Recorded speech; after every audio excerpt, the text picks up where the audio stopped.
with round number 2 here of TSRS. We are here in beautiful Denton, Texas. We're about to come underway here with our Mini Swift. My name is Caleb Smock. Join me in the booth for his very first time as an announcing debut. We got Tristan Farber, all the way from Wisconsin. You just raced last weekend, Tristan, in the Route 66. How weird and different is it for you being up here as opposed to being on track? You know, it's pretty nice being up here. It's the first time I've ever announced, but I'm super excited to announce here, and we'll see how we go this weekend.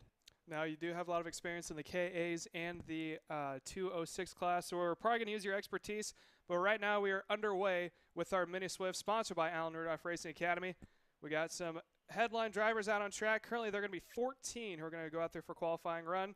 Tyler Roberts is a big competitor here in the TSRS series, along with David Ybarra, who was running last weekend up in Wisconsin. Tyrone Kipper Jr. has been on the National Series when it comes to the SCUSA and the TSRS season, coming all the way out from New Orleans.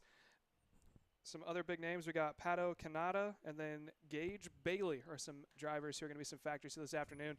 Lap number 1 about to be in the books here shortly, so right now they're going out there. I would normally say they're trying to get their tires up to temperature, Tristan, but it's a little hot out today.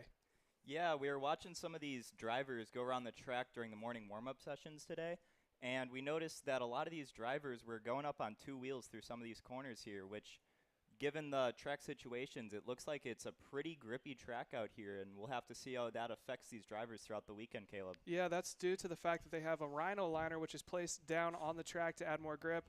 Last weekend, when we were up at Badger, someplace you have experience with too, the newer parts of the track, and those 2 hairpins also had the same liner down. It adds an immense amount of grip, makes it a little bit challenging. I heard one of our own cameraman up in Utah, Riley, was telling us that he kind of got a cart up on 2 wheels and came down a little bit harder than he anticipated. I believe I was told that there's 3 different types of textures that are on this track. So another factor to play in the books. This is one of the oldest running tracks here in the U.S., and you can see just how much elevation changes in this track. There's some banking into it, so a whole bunch of different factors. Lap number 1 is in the books right now, and we still have, I believe, about 2 more yet to go. It is currently Ahmet Edel, who is on pole. He is running a 39.832. Gage Bailey, currently P2 with a 39.947. David Ybarra running in 3rd. Tyler Roberts 4th. And just like that, Tyler Roberts goes back to being on top. He sets the purple lap. As we're looking now, I believe that is going to be Tyrone Kipper Jr. here making his way out of that turn. I believe that's number 6 hairpin as he is now making his way around the track there, Tristan. Yeah, so these drivers, it looks like this track is a little bit rough, and down at the curbs, these drivers can get the carts upset pretty easily. But we're going to have to see as they get through here what they can put down for lap time. We have Tyler Roberts first with a 39.49. Then we have Gage Bailey second with a 39.59. Yeah, and you were talking about the different types of texture. Something else to keep in mind as we were walking around the track earlier today, turns 3 and 4 are both at a banking. It's kind of like a half oval where you have 2 corners that are have a decent amount of banking to them. They also have that coating down, and you can see and you can also hear just how much grip that these carts are going under from the way that the bodies are being slammed up against the side. You can hear the tires like kind of buckling just a little bit. You can see all the weights getting forced to the side. So this is going to be a very physical track.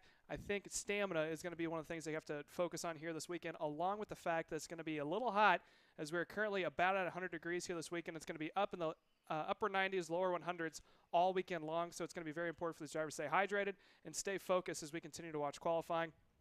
We just completed lap number 4 for most of these guys. It's still Tyler Roberts out in front with a 39.237. Ahmet Adoyle is currently P2 with a 39.293. Gage Bailey currently sitting in 3rd with a 39.541. He was not able to improve that last lap. Derek Wargo, currently P number 4 with a 39.642. And Davis Henry is currently sitting 5th with a 40.083. They're going around to complete one more lap. If the lap times are still improving there, Tristan, how much longer till you think that they might possibly start to wear off when it gets to that point where the tires just get too hot, where you have to start managing them a little bit, because that's obviously going to be a factor this weekend? Do you think you have to worry about that in qualifying? I think in qualifying, coming towards this last lap here, some of these drivers are going to start feeling their tires getting a little too hot, and these carts might start binding up on corner exit. That can really mess up your lap times if you're not able to get off these corners. Also, as you can see here, some of these drivers are battling for position in qualifying, which definitely is not going to help your lap time. Looks like we have one off the track that was coming into the chicane out of that far side hairpin. He's now making his way around the track. So that lap is going off the wayside. Now, as you were saying before, too, typically you see some tandem qualifying, as we like to call it, when it comes to the bigger tracks. This track in particular does have a couple of decently long straightaways. However, it is a little bit shorter, so you don't really want to be around somebody. You may get a little bit of toe coming to the hairpin and coming out of it, but then you also have to worry about the factor of maybe the guy in front of you maybe has a little bit of a bobble coming out of the corner. Your lap time is ruined. And as you're saying, you don't really want to be passing and going off the racing line because that's going to put more wear and tear on your tires. Definitely, Caleb. So we've had a little bit of a switch up in the order here. We have Emmett Adolis has now gone purple with a 39.194. Gage Bailey in second now with a 39.236, and Tyler Roberts in third with a 39.237. Emmett Adolis just came across the line, was not able to beat his last lap time. So we're going to have to see as they come around here for what looks to be the closing laps in this qualifying session and see if they can set any faster lap times. Yeah, the flagman has not given the white flag or checkered flag yet. I believe they get 5 minutes, but I could be wrong, so don't quote me on that one. But as we were saying, this track is not really the biggest one we've been to, so laps are going to go by quicker.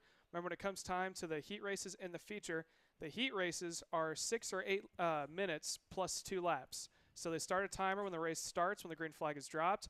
That goes by. When it comes by and they cross the line where there's no time left, they'll add 2 laps to it. And then that'll be how many laps are going to be in both the heats and also in the final. Now, the problem with that when it comes to these higher temperatures is that you can do a lot of laps here, and that's going to get a little bit physical. As we are now working lap number 8, it's still Emmett Adolis, who is out in front with that 39.057. And the last time by, they were the only one who was able to improve. So I think tires are starting to wear off, and possibly we'll see some kids start to pull off here soon to save their tires. Yeah, that's a problem we don't really have up north where I'm from. Up north, we usually have racing where it's only, your qualifying sessions are only 3 laps, maybe 4 laps if you're lucky, depending on where the start-finish line is. So seeing these long qualifying sessions, I'm wondering if it's going to help some of these drivers or harm them more than these shorter qualifying sessions I'm used to. And typically these kid classes too, they're a little bit younger in age. The tires are just a little bit harder than when it comes to the adult classes or the junior classes. So these kiddos are probably going to stay up for the full time. When it comes time for the for the KAs and the 206s, we're going to look for some guys starting to pull off the track maybe a couple laps earlier as they were to oppose as staying out the entire time just to save the tires. Checkered flag is now out, so these kiddos are finishing the last lap. But again, last time by, the only one that was able to improve their time was Derek Wargo. He went a 39.322, pushing himself up to P4. And there goes Emmett Adolis, who just went purple the last lap with a 38.867. They improved. They're going to stay in P1. Gage Bailey currently sitting second fastest. Tyler Roberts, P3. Derek Wargo, P4.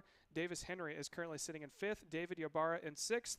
Noah Perez in 7th. Tyrone Kipper Jr. inside the top 10 to P number 8.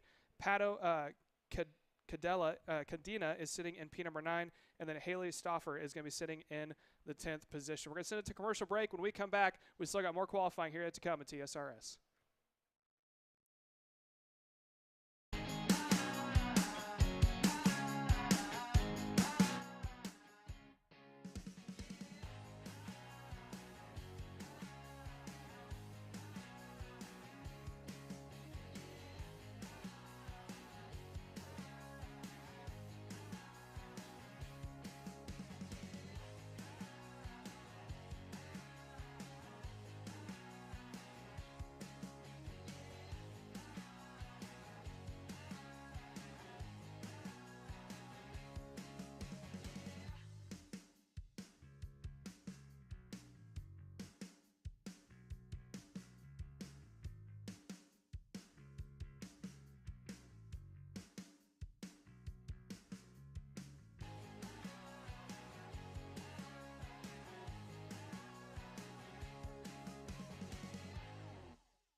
USA, a top-level performance team with unmatched hospitality, offering a full-service driver development program with year-round testing available in Miami, Florida, and the official North America racing team of Parolin Racing Chassis.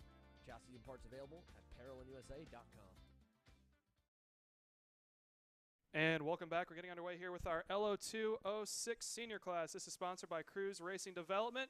Again, these first couple laps are probably going to be a wash. 7 minutes is going to be the time that they have for the qualifying run. And also, bump drafting is allowed. So we already see some 3-kart tandems out on track on your screen right now. Looks like there is 3 or 4 up in the mix. And I'm going to switch over to Tristan as a step out of the booth. And when we come back, he's going to take it over from here. So first lap out, it seems like we had one driver get into a little bobble exiting turn 2 here. We'll see how he will be able to come around for the rest of the session. Lap 1 is now underway. We have some of these drivers just staying in line, and we're going to see as they come around here what type of lap times they're going to be able to put down as they run over the curbing here. Drivers now going down into the back hairpin here, still all staying in line.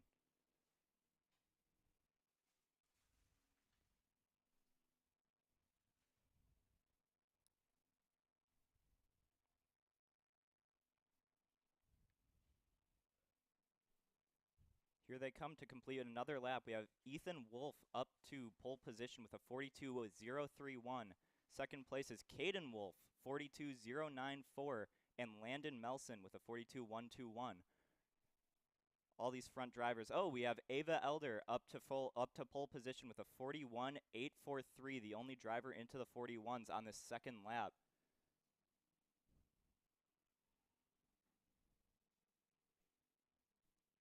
Seems like we're covering the 613 here. That is the driver Bryce Frank back in 16th. Looks like he is running a 42.671. We'll see if he can improve on his position as this next lap comes around.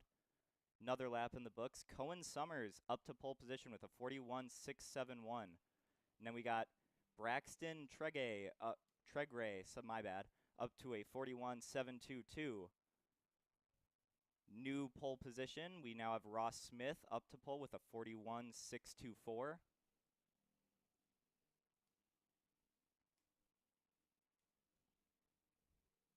Watching here some dicing for position, some drivers putting some hand signals up into the air, saying, come on, work together with me. We just got to set down a good lap time.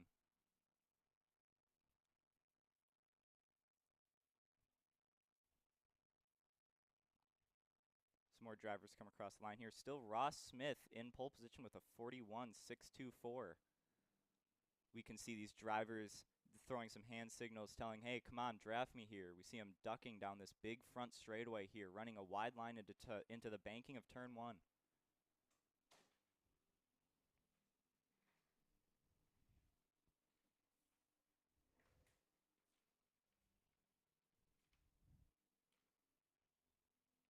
Through the chicane here, down to the back straight. Still got Ross Smith in the pole position. Got Caleb back up here in the stand now. Yes, sir, and they're continuing to go on right now. We are currently sitting at 3 minutes and 56 seconds, so we're about to hit minute number 4, so that'll give us 3 minutes left to go in qualifying. Like you said before, Ross Smith still on pole position, and looking down through the times, it looks like that last time by only Kelvin Zing was able to improve his time inside the top 10. He currently finds himself in P number 9. So I think tires might be starting to fall off, or maybe the heat's starting to get to him there, Tristan, as we've seen a little bit of tandem drafting out on track. You can see a good 4-pack out there. I believe that is going to be Ethan Wolf, who's leading that pack out in front, so he may be cutting the air for the rest of the field. Looking out, though, everyone's starting to pack up all the way through, so it's still a decent amount of time left to go. Sally Mott improved her time to go to P12. As we said before, the pole sitter actually just got bumped down. Ross Smith is no longer on pole. It's Caden Wolf out in front with his brother Ethan Wolf moving up into P number 3. They are both going tandem out on track. Cone Summers currently sitting in P number 4. Landon Melson is sitting in P number 5. Tyler Stevens is 6. Braxton Tregray is sitting in 7th. Aiden Smith is currently sitting P number 8. Kelvin Zing in P number 9. And then Avon Eldara is sitting in the 10th position there, Tristan. My question, Caleb, is as these drivers stay out there for a qualifying session, some of these drivers are going to be going out on high air pressures, let's say maybe upwards of 15 PSI. As they come down to these final laps in this qualifying session, is those high pressures, are they going to start heating up the tires too much where we're going to see these drivers starting to two-wheel through some of these corners as they try to get the heat in the tires so they can set down a good lap time and make sure that they can ensure their spot within maybe the top 5 here. And we're going to have to see is these drivers now staying relatively in line, trying to run together with each other here, Caleb. Yeah, I think that's definitely a possibility. I don't think we're going to see a whole lot of biking until it comes time for the heat races and the feature. And I'm going to run through right now so we have a little bit of time of how the qualifying works. So the qualifying, you get 7 minutes to set your fastest lap time. From then, we go into 2 heat races, one that's going to be ran today and then one ran tomorrow. And then from your your qualifying time, however that sets is how you're going to start both heats. And then from there, they take your average from the 2 heat races, and that sets you up for the main. So it's kind of like a golf score. You want the lowest number when it comes time for both heat races, and then the average of the 2 determines your starting spot for the feature. So qualifying is kind of crucial here because it could make your break or day for today and tomorrow. If you have a poor qualifying run, you could definitely possibly not be in the best situation because not only starting off the wrong foot today, but you also have that going into tomorrow, and then you have to hope that you can be able to work through the field. And Tristan, you have a lot of experience, especially when it comes to 206 racing. It is possible to find a buddy, 2 guys to just work together. You can cut your way up through the field. But the problem is in 206 racing is that everyone is so packed together since it's a bone stock class that if there's a break in the field, you couldn't have just a little bit of a struggle to work your way up through the field there, Tristan. Definitely, Caleb. When racing a 206, it gets a little bit difficult when you get stuck in the back. Like, let's say you have a not great qualifying session, you're a few tenths off. You know you have the speed, but if you're stuck there behind a line of 7 karts, it's going to be really hard to get by those 7 karts when they're all bunched up together. So it looks like we have the checkered flag coming out here as these drivers come across the line for the final time. We have Caden Wolf sitting in the first place position with a 41.432. Landon Melson with a 41.442. Then we got the number 2 kart of Ethan Wolf with a 41.469. The number 624 of Ava Elder in the 40 with a 41.498. Ross Smith with a 49.624. Braden Tregere, Cohen Summers, Aiden Smith, Tyler Steffens, Kelvin Zing finishing off your top 10. Then 11th, we got Landon Fitz, Luke Waller, Sally Mott. If Caleb wants to finish off the rest there, I'm having a little problem with so the Sally name. Mott is currently second, 13th, and then we have Abram Din, who is going to be P14. And we got Mikey Bolin in the 15th position. P16 is going to go to Ron Rich. 17th to Bryce Frank. 18th to Bryce Daba. P19 is going to be Brant Boda. 20th is going to go to Pierce Hathaway. 21 is going to go to Paul Braden. And then we have 2 who didn't start. We're going to sit until the commercial break. When we come back, we still got more qualifying still yet to come. So stay tuned here on Kart Chaser.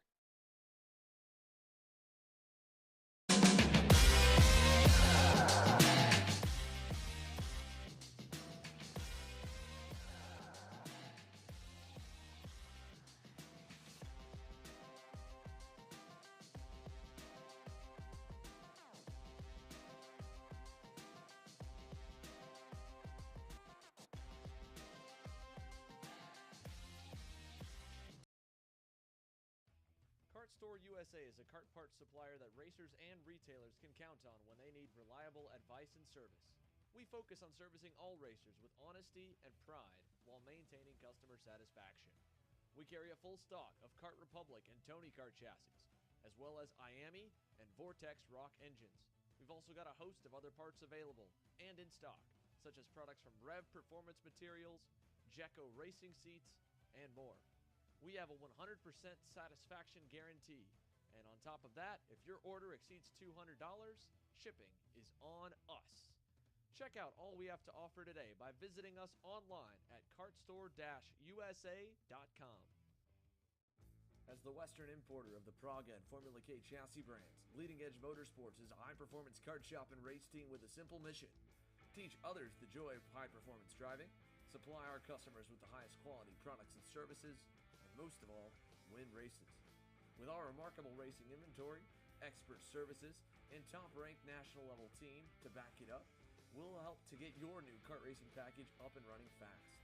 From arrive and drive service to kart preparation and driver coaching to the parts you need to get you back on the racetrack, Leading Edge Motorsports is the industry answer.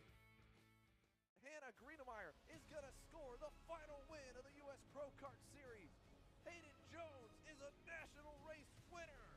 Nate Cicero wins. Four-time champion Ryan Norberg winning Super Nationals 24. Winner, winner, winner. ready to join one of North America's winningest driver development programs? Rollison Performance Group offers fully customizable packages that are meant to take your game to the next level. For more information, head to rollisonperformancegroup.com.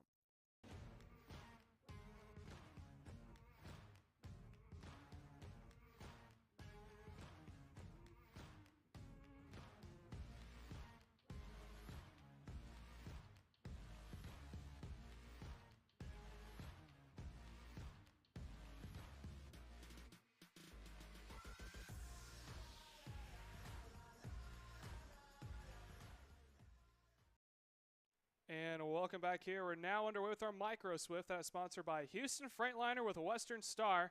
Again, a big shout out to our title sponsor of Auction ETX.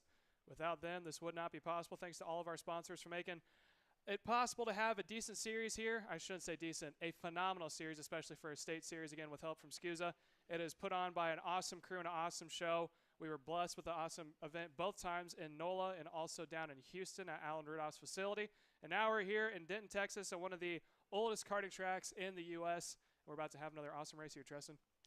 Definitely. So we have one lap in the books. These drivers are just getting their tires starting to warm up. So we're watching some of these little tiny micro Swifts coming around. These are some of the youngest kids here other than the kid karts. So they're still out here just learning, just trying to figure out what they're doing. But don't think that these drivers don't know what they're doing. These drivers are very good, as Nicholas Urbezo sets a 40.058, setting our fastest time so far yet in this Western Star Houston Freightliner Micro Swift class. Yeah, something that's awesome about being in these regional series is you get the mix of the local guys and the state guys along with the national. Royce Vega obviously has been cutting his teeth when it comes to national racing with Pasha Ali, Tristan White, Paxton Dyson, who we saw recently out in Utah, and a couple other drivers as well. But also there's some heavy hitters here who are maybe local guys who decided to come back out, and the likes of Alex Chandler, Colton Scheinerberg, who we've seen a couple national races as well. Cade Casper, we've seen in the TSR series, had a good run last time we were running down at Alan Rudolph's facility. Currently, the time that we are running right now, we are 2 minutes and 30 seconds in. So there's still roughly about 6 minutes and 30 seconds yet to go. About lap number 6 or 7 is where we're going to see the times are actually going to stick. The first couple laps are kind of a wash as you're waiting for your tire pressures to come up, finding a drafting buddy. And as we're watching right now on the screen, at the left-hand side of your screen, there's about a 4 or 5 pack making their way down to that tight hairpin of turn number 6 or 7, if I'm not mistaken. They're going 2x2, Tristan. As you're saying before, bump drafting is allowed, but what you don't want to do is be pack racing, because when you do that, it slows down your momentum. Definitely. If you see drivers out here battling for position, every time you pass, that could be a tenth or two off of your total lap time, and that can really start hurting you if you get into a pack race where you got 6, 7 drivers battling for position instead of all working together. So we've got 2 drivers here into the 39s. We have Aston Wyatt in pole position with a 39.945, then Royce Vega with a 39.966. These drivers must be working together with some other drivers here, sticking together with each other and just setting down some fast lap times, just staying clean and not really choosing to battle yet, as it's only qualifying. You still have the whole weekend to go in front of you. Yeah, Royce Vega is actually in a pack out in front with Pasha Ali. There's the 2 of them going into turn number 1. And again, something I want to reference too is just how much, I don't want to say elevation change, but banking there is here. Typically you see a lot of flat tracks, more modern tracks may have a little bit of elevation change, a little bit of banking. As we just came back from Wisconsin Badge, which you're familiar with, the hairpin out in that second to last corner of turn number 12 in Wisconsin has definitely got a little bit of banking to it. But here, there's about 4 or 5 different corners with a decent sized banking to it, something you see on the oval level. And then also that little chicane when they're coming across the pit out area as they make their way through. You can see some karts getting upset. So that's another factor you have to play into it. When your kart's up in the air, you got to make sure that when you come back down, you can come back quick, because if you come down sideways, the back end kicks out. You have to dance with a little bit. You're just killing time in those sections. Definitely, Caleb. Talking a little bit more about Badger, it gets pretty rough when you got to run on tracks like this where you got Rhino line, you got banking, and it can really be rough on not only the kart but the drivers as well. So some of these drivers, I'm sure, got a little bit of rib pain going on here. Maybe it'll start affecting drivers towards the final, but right now we just see these drivers going as fast as they can. Royce Vega holding that P1 position, 39.818. As on the screen here, we're following Aston Wyatt sitting in your second position here, 39.892, running super close with each other. We got 2 drivers out here in front just working together. Aston Wyatt looks like Royce Vega there as well, just sticking together with each other, saying, let's run together. Let's just set a fast lap time. We don't need to be battling right now. Yeah, typically the 2 and 3 packs is when you see the fastest guys. You have just enough to cut the air out for everyone in front of you, but at the same time, you don't have to worry about that big pack of 6 or 7. And it looks like we got one off in that quick little left to right, making their way out of that hairpin. Yeah, but that was the number 80 of Liam Nashawati there. We're going to have to see him. He's currently sitting in the 9th place position. We're going to have to see if maybe that's going to get him a little bit farther up, depending on where he can get back in track or not.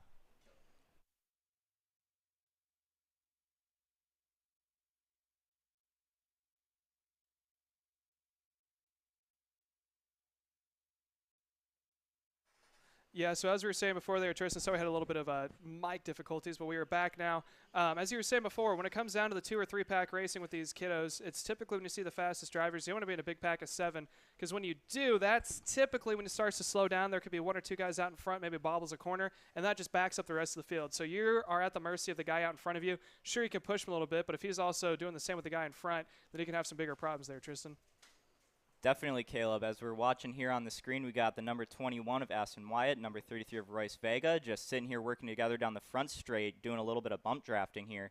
They come through. They haven't improved on their lap time yet, but it seems like they're sitting out here with a pretty consistent low 39.8s.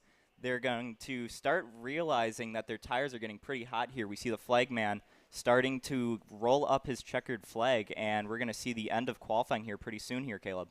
Yeah, we got about 10 seconds left to go. The past 3 or 4 laps, we haven't seen any major improvement from drivers, so I think as you were talking about the tire temperatures and then starting to fall off, you're correct. Royce Vega currently sitting out in front. He is purple with Ashton Wyatt in P number 2. Colton Scheinerberg is currently sitting in 3rd. Caden Casper, P4. And that is going to be Emerson Lane sitting in the 5th position. 6th is going to go to Nicholas Orbezo. 7th to Alex Chandler. 8th to Patricio Medana. P number 9 is going to go to Liam Nashawaka. And then P10, rounding out the field in the top 10, is going to be Paxton Dyson. As we are now ending qualifying with our Microswift, sponsored by Houston Freightliner and Western Star. We're going to another commercial break. When we come back, we still have the first round of qualifying still to come up with our 206 juniors. So don't go anywhere and stay tuned. If you're looking for top-grade equipment, look no further than Rev Performance Materials, engine mounts, sprockets, and arcade chains. Available online now at revperformancematerials.com and through a dealer near you. The highest quality material, built to the highest quality standards. Rev Performance Materials.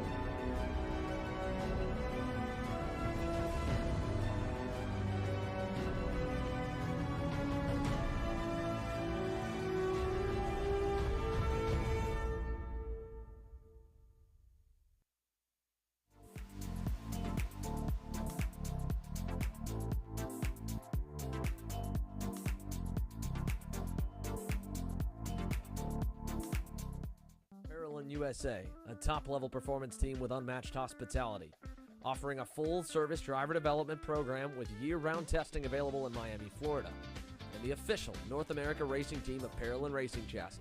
Chassis and parts available at ParolinUSA.com.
And welcome back. About to get underway here with 206 Junior, sponsored by Seville Electric. 206 junior class is a step down from the 206 senior, just a little bit younger in age.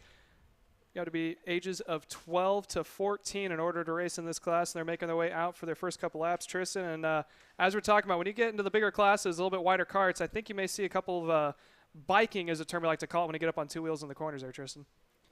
Definitely, Caleb. We're watching the 422 now.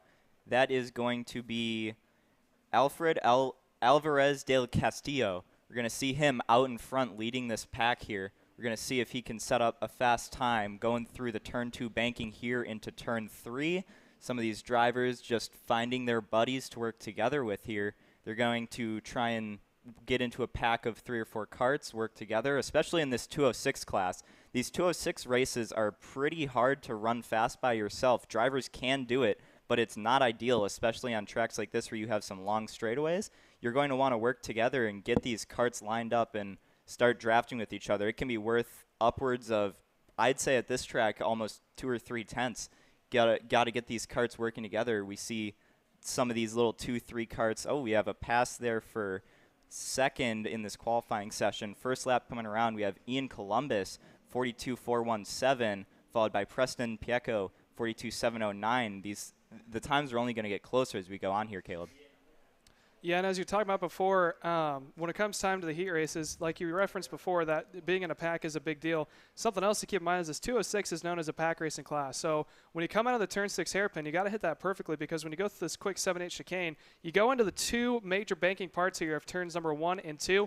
You might be able to see someone running on the outside line. Like we talked about, that rhino liner is put down all the way equally throughout the track. As it starts to wear out, like, I know it's a weird concept to hear, but typically when you run the normal racing line, it grips up and then it's going to be faster. With the rhino liner, when you wear the track in, it's actually wearing that rhino liner out as you're starting to take away that top surface. So we might see a couple of guys try to venture out and take that outside line going into 1 and 2. I feel like pack racing here is definitely going to be something when it comes to time for the 206 and also in the KA. We might not see it as much in the KA class, but it's definitely going to be a factor there. So as now we're watching 206 sponsored by Seville Electric, it is Ian Columbus still out in front in purple. Alfred is running in P number 2.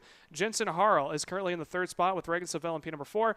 Preston Pico is going to be running P5. Again, there are 10 karts in total, so he is currently mid-pack.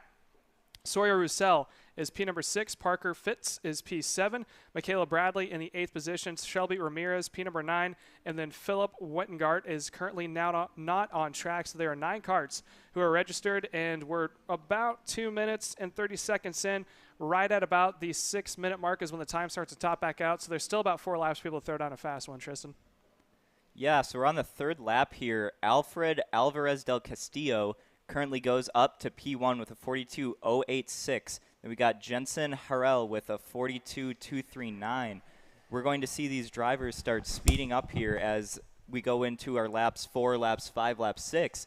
The last classes we had out on the track, we saw some of these drivers setting their fast laps on laps 8 or 9, which some of these, it depends on what these drivers are setting their karts up for. If you go out with a low air pressure to come in later in the session, you go out higher pressure and come off later. But we have Sawyer Russell coming into P1 with a 42.030. Then would you look at that, we have Ian Columbus right behind him with a 42.042. Only a thousandth of a second away. That's what I love about these 206 races. All of these karts are so close together, and you'll start seeing this effect in the heat racing when you will just not be able to pull away from another driver, and you're going to have these 5, 6, if we go into some other classes, maybe even have upwards of 7, 8, 9 karts all in a pack, and you're going to see them battling for position here. Yeah, that's definitely a big factor. As you were talking about before, too, when it comes time for the pack racing, you got to be careful when you're running in a pack. You're not going to see this in qualifying right now. The big name of the game is going to be tandem, finding 2, maybe 3 guys to go out there run fast laps with. But when you're running, especially in this class, only having 9 to 10 karts, if you're in a pack of 10 and someone decides to get a little antsy in the mid-pack and break it back up, that's a lot of ground you have to make back up, because not only do you have to work the draft to your advantage to get help from behind, you have to hope no one races you and catch back up to that front pack. But if that front pack knows they have a break, they're not going to pass until the very end. And obviously with the times that they do here before, as we were talking about before, the distance is by time. So qualifying is 7 minutes. Once 7 minutes is up, the checkered flag comes out. For the heat races, it's 8 minutes plus 2 laps. So once the checkered flag is shown, then they have the white the 2 to go with them be presented, then the white flag and the checkered. So if you're in that front pack, you have 3 or 4 guys and you're away from the field, you're going to wait until you see that 2 laps to go before you start to race someone. That way you don't break up the pack and then start to slowly back it up to the rest of the field, Tristan. Definitely, Caleb. It looks like we have one driver breaking into the 41-second range. We got Reagan Seville with a 41.977, just barely breaking into that 41-second barrier. Then we got Sawyer Russell with a 42.030, not far behind. You're going to see these drivers come across the line here, finishing their final laps. It looks like we have 2 minutes left in this qualifying session. We're going to see as 41-second laps, these drivers are going to get 2, maybe 3 laps in before the qualifying session is over here. And these drivers are going to have to work together. Reagan Seville now goes P1 with a faster time, beats his own lap time with a 41.818. Then we got Ian Columbus breaking into that 41-second barrier, the second driver to do that, with a 41.992, almost 2/10 off of Seville. We're going to have to see as one more lap goes into the books here. If he can close that gap back to Seville, Sawyer Russell in third with a 42.030 hasn't been able to improve his lap time. We have Alvarez del Castillo. Looks like he's improved his lap time with a 42.040, comes across the line, not able to beat his time. Reagan Seville beats his time once again, 41.785, setting even faster lap times. Ian Columbus improves on his time again with a 41.919, not enough to beat Seville, unfortunately. We're going to have to see them come across one more lap time here, Caleb. Yeah, there's about 6 minutes and 30 seconds, 6 minutes left, so we're just under, I should say. So we're approaching the final couple of laps. Again, lap times here are in the 40 seconds. They're going to have about 2 laps to try to set a quick one. And through the rest of the field, there's really only 2 guys who have actually improved their times. Like I said before, Reagan Seville improved his time along with Ian Columbus. But the rest of the field, from second on back, hasn't been able to put down a quick lap. I think those 2 are working in a good pack by themselves. This may be what we're going to see, but obviously we're going to stay tuned. Once that checker flag comes out, we're going to know for sure, Tristan. Of course, Caleb. That last lap time we came around, lap 9, Ian Columbus able to improve on his lap time to a 41.872. It seems like it's 8 thousandths of a second off Reagan Seville. Not enough to beat him, but enough to get closer. Maybe put a little bit of pressure on Seville when he's going to be back in his pit spot later, looking and thinking to himself, I'm not that much faster, but we're going to have to see as we go into the heat racing here. We have Shelby Ramirez able to improve on her lap time. We got 43.778. Checkered flag has came out. We got our flag man waving the checkered, coming around. All these drivers finishing off. We got 10 laps in the books in this 206 Junior by Seville Electric. Reagan Seville setting fast lap time with a 41.785 set on his 8th lap. Then we got Ian Columbus, Sawyer Russell, Alfred Alvarez del Castillo, Jensen Harrell in 5th, Preston Pieco in 6th, Michaela Bradley 7th, Parker Fitz 8th, Shelby Ramirez 9th, and we have Philip Weingart in 10th. Seems like he is not running. Yeah, and with that qualifying coming to a conclusion, we're going to send it to another commercial break. When we come back, we got the first of the KAs. KA Master, over 20 registered, so it's going to be a good one this afternoon. Stay tuned and don't go anywhere as you're watching Kart Chaser.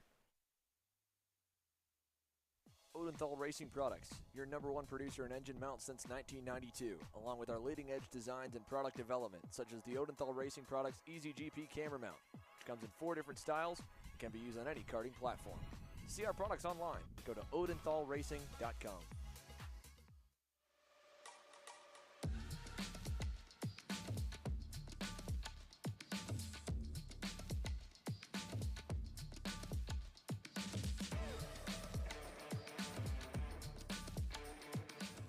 I'm Billy Vincent, owner of MPG Motorsports.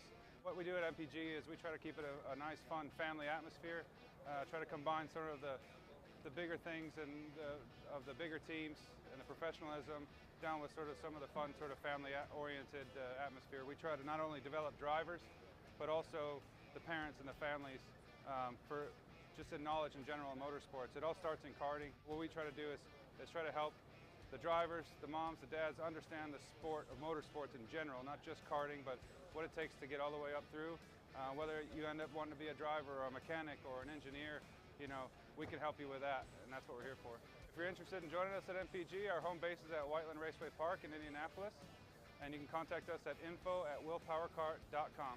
And one of our great people will reach out to you, and we'll try to put the best program together.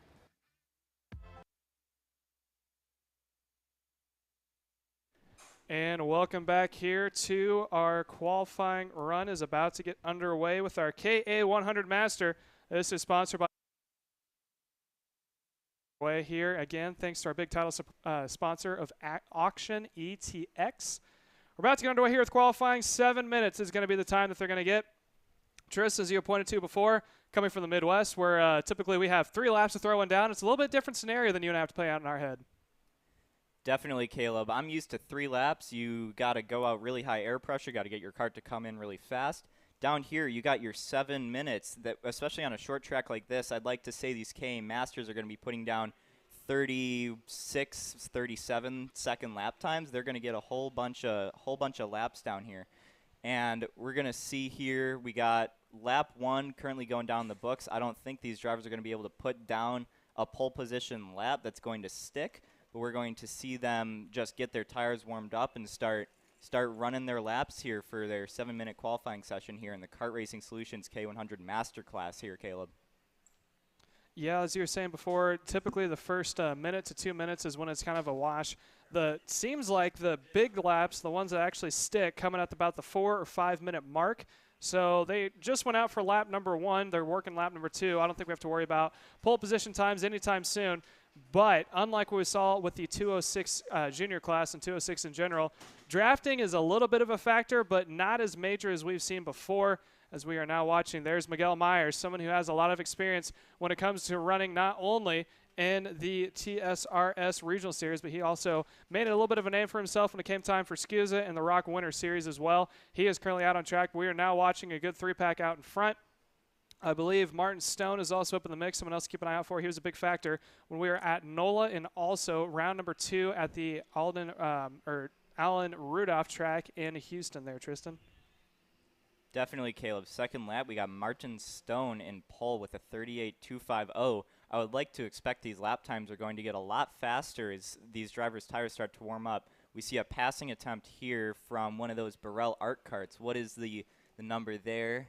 Not really sure, but the driver went for a move here, which you don't really want to be battling in qualifying, as we've stated before here, Caleb. These drivers are going to want to stick together and work together to put down a fast lap. And it seems like in this class, we're not going to have too much battling. All these drivers have done pretty well at spacing each other out. Coming through for their 3rd lap here, Martin Stone resets fast lap with a 38.172. Miguel Meyer in 2nd. He ran his fast lap on his 2nd lap, 38.253. Just went across the line again, not able to improve, but Miguel Meyer is holding that 2nd position. 3rd place is Kyle Walther, 38.311. We're going to see these drivers set some even faster lap times as they go across here, Caleb. Yeah, again, the 5-minute mark is about when you're going to see the times are going to stick and be your pole position lap, as we're currently working minute number 3. So still about 2 minutes for some fast laps still to come. This is day number 2 in total. Some of these guys were out here yesterday running their practice session. Again, there was also 2 rounds of practice this morning as a warm-up, both 7 minutes long. So that first session maybe is a little bit of a sight session to figure out if their cart is still set up correctly. For those who didn't practice yesterday, make sure that everything is set good to go. And then that second round is kind of a mock qualifying. So make your last-minute tunes to it, figure out what you need to change. And as you said before, Martin Stone and Miguel Meyer have been the name of the game, with Martin Stone still out in front. He is sitting at a 38.2 or 0.25. Look for him to possibly go down to the 37s by the end of it. Martin Stone right behind, or sorry, Miguel Meyer, I should say, right behind him, sitting at 38.3. So times are still dropping. They're starting to plateau just a little bit. We're at that 4-minute mark. So maybe a couple of guys who are working in a tandem might be able to throw down another quick one here, Tristan. Definitely, Caleb. As we're watching our stream here, we're zoomed in on that Lando Norris kart, the number 2 of Martin Stone. He went across last time for his fifth lap, not able to improve on his lap time. Actually, a second or 2 back, we saw him let another driver by here. We're going to see if that might be a strategy he's trying to take to get behind a driver that's maybe just a 10th or 2 slower than him a lap, and he's going to use that draft to try and set a faster lap here. Martin Stone still holding first, 38.025. I would like to say, Caleb, as we get into maybe lap 7, lap 8, one of these drivers is going to break into the 37-second range. We got second place, Kyle Walters, resetting a fast lap for him. He is in second with a 38.169. I am incorrect. Miguel Meyer just went second. We got a 38.036, only 1,000th off of the fast lap set by Martin Stone. Kyle Walther now in third with his 38.169. Shane Burkett in fourth. Robbie Mott fifth. we're going to see here as Martin Stone has caught up to the back end of that driver he let by. We're going to see as he comes across the line, is he going to reset at 37? No, he is not. 2/10 off. These drivers, their tires are starting to get pretty warm here. We're going to see these drivers maybe start struggling here in these last laps. If maybe it's not even worth for them to finish the session if they're just running on hot tires. But we're going to have to see here as we've got, let's see, 2 minutes left in this K100 Master by Car Racing Solutions qualifying session here, Caleb. Yeah, the tires are actually the same tires that is used in the SCUSA Pro Tour, the Avinco tires. They're a little bit softer compound, the higher in higher in engine class, I should say, and the higher in age that you go. So typically with the younger classes, you don't have to worry about tires starting to fall off when it comes time for the 206 Senior and the KA Senior and KA Master, is when tire degradation is going to have to be something you manage. With the higher grip surface that's here is not only a factor in of itself, as you know from coming from the bull rings that we run up in the Midwest, but also as well when it comes time for the heat, that's going to be another factor here. As we're looking again, Miguel Meyer just went a 38.016. Martin Stone went a 38.076. He has not been able to prove his time on the past 4 laps, so he has hit his plateau. He may pull in early to save his tires, as you were talking about, as we're now working a little less than 1 minute to go. Definitely, Caleb, it seems like we have one driver off track here. It looks like that might be the number 20 of Tam Nugent. We're going to see these drivers, maybe some of them not finishing. We have another kart off track. He's going to pull back on here. But Miguel Meyer, he's almost in that 37-second range. I want to see him break into that 37. He's only a 1,000th off. I want to see that. And it seems like we have the front row here, the number 1 of Miguel Meyer, number 2 of Martin Stone. They're both going to be that Lando Norris kart. It seems like a pretty hot kart here. Just came out over the winter. New Formula One driver kart here. We got Martin Stone finally breaking into that 37s, and breaking into that 37s by a lot. We got a 37.779 for your pole position. Miguel Meyer in second. Andy Miller, looks like checkered flag has just come out from our flagman, as I'm going to pass it over to Caleb here, and he's going to tell you how these drivers finished. Yeah, as you were talking about the Lando Norris car, again, one of the OTKs, which has been a very popular chassis we've seen here along the lines of the OTK category of Tony Kart, Cosmic, and as well with the Fernando Norris kart. Some other big chassis to keep in mind is the Burrell, with the Burrell Arts. Again, their headquarters is based down in Texas, so they have a lot of big, heavy hitters into the play. Martin Stone comes across, was not able to improve his time. He is still your pole position sitter. Miguel Meyer currently sitting in P2. We're watching the second half of the group. P number 3, Andy Miller. P number 4 of Robbie Mott. And then we have P number 5 of Kyle Walter. So we're going to send it to yet another commercial break. And when we come back, we still have our kid karts still yet to come. So don't go anywhere as you are watching Kart Chaser. How you doing? My name is Mike Doty from Mike Doty Racing from Orange County, New York. We're about an hour north of New York City. We're a full-service kart shop that we supply IAME, Rotax, and all rock engines. We sell OTK parts and all the tires for all the different series. We support USPKS, SCUSA, Rotax, which is the Stars and Stripes, and the Rock Winter Tour. What we do is we try to get the drivers better by data, driver coaching, and setup. We have a lot of good drivers that come through our program. We have a lot of experience. I've been doing it for almost 35 years, and we just try to translate that to all our customers. For more info about Mike Doty Racing, you can contact us at MikeDotyRacing@gmail.com or call us at 845-551-0572.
Welcome back. You're watching Kart Chaser, as now we got the qualifying session here for the Honda Kid Karts by Helix Electric. It's really nice to see a lot of these kid karts out here. We have what looks to be 12 kid karts out here for this weekend, and I love seeing these kid karts out here because as they progress up, they're going to be in Micro Swift, Mini Swift. We're going to see them starting getting into the senior years once they get out here. That's where I started. I started myself in a kid kart, and it's going to be nice to see as these drivers start coming across. Some of these kid karts, they're not even out here to be aggressive. They're just out here to learn, have a good time with their dads, their moms, their family. We're gonna see these drivers just learn and have a fun time. It's gonna be see how they go this weekend.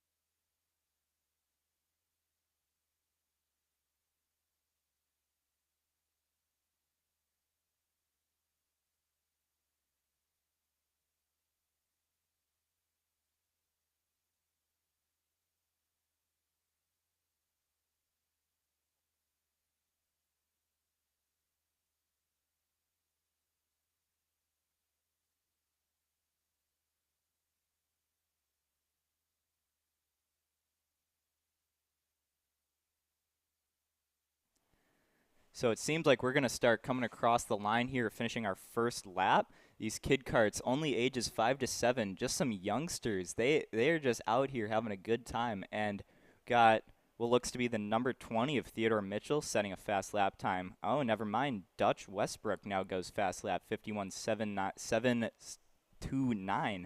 They're going to get across here. We got one driver, what looks to be the 02 plate. Oh, never mind. The 42 plate of Raf Ali seems like he's having a little bit of a struggle here in his qualifying session, as he's now going to be out of the running. We're going to see him, I'm sure, coming back for the heat races and building his way up through the field. So got Dutch Westbrook out in front. His kid kart's just running along and having a good time here. We're covering the 99 plate here. That 99 is Kimo Ahmed. He's running in third position with a 52.682. Looks like he's just dropped back to fourth as Andrew Anastasio covers the third position. Dutch Westbrook still out in front with his 51. Oh, looks like he just set faster lap. 51.660. Theodore Mitchell in second. Andrew Anastasio in third. Kimo Hamid in fourth. And Marcelo Flores in fifth. These kid karts coming around. They got 7 minutes, but when it seems like they are taking the longest lap time here, they're almost at a minute long. They're going to see maybe 7-8 laps here, is where the kid karts they're not really heating up their tires as much as these K Masters, these 206s. They're not going to be heating up the tires, so they can set consistently fast lap times throughout the whole session. And I wonder if any of these drivers are going to break into the 50-second range, dropping 0.6 from where Dutch Westbrook's at right now.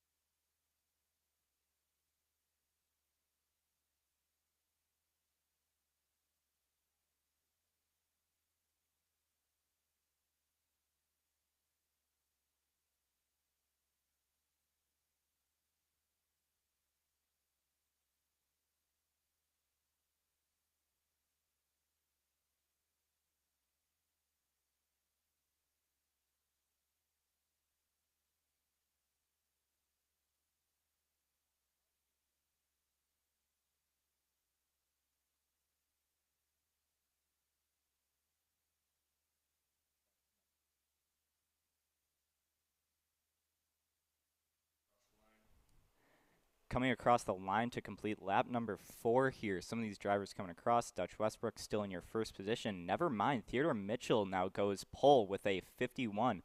Oh, Dutch Westbrook. He did break into that 50-second section that I was talking about earlier. 50.937. Only driver in the 50-second range is they're coming across here, that number 33 plate. Theodore Mitchell still now in second. Reset his fast lap, that last lap. 51.423. Kimo Ahmed up to third. Brady Stoffel fourth. Andrew Anastasio fifth. Marcelo Flores dropped back to sixth.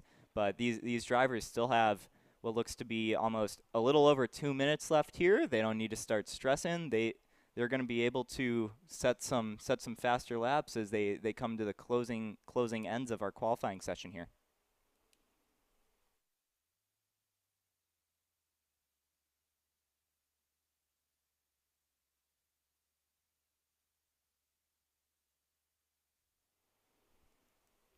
Back on coverage here, Dutch Westbrook resets fast time, 50.794. Theodore Mitchell still second, Kimo Ahmed third. A little bit farther back, we have Brennan Barsh up to sixth, setting a fast lap of a 52.813. That's going to be his fastest lap time so far. He set on lap 5. We got Westbrook still out in front. These drivers just working together. Seems like we have a line of a few karts here, maybe 5-6 karts. They're all just staying nose to tail, not getting too aggressive out here. Just line it up.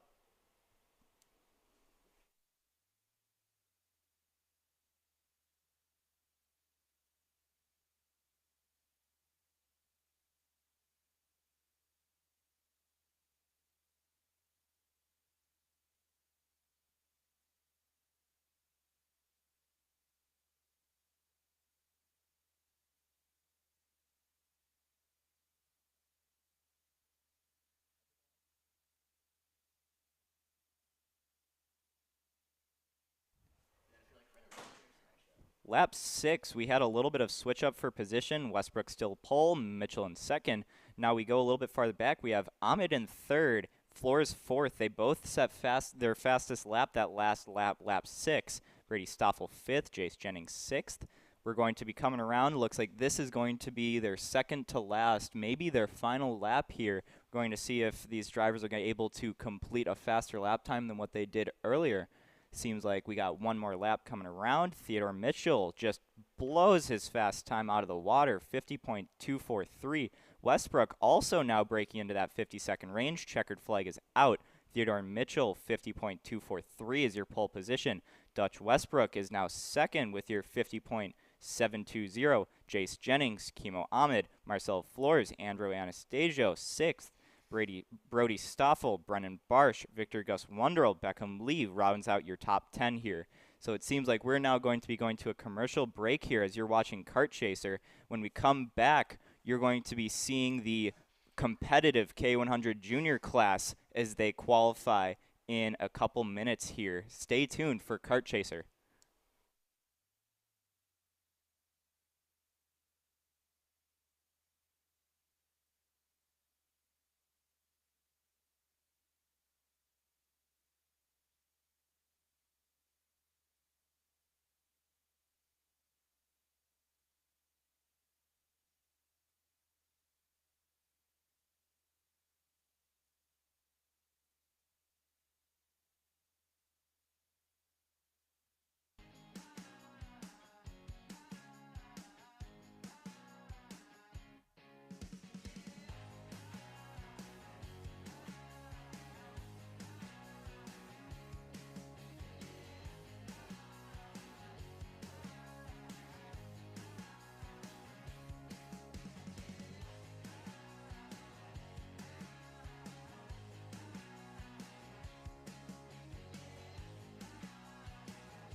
USA, a top-level performance team with unmatched hospitality, offering a full-service driver development program with year-round testing available in Miami, Florida, and the official North America racing team of Parolin Racing Chassis. Chassis and parts available at ParolinUSA.com.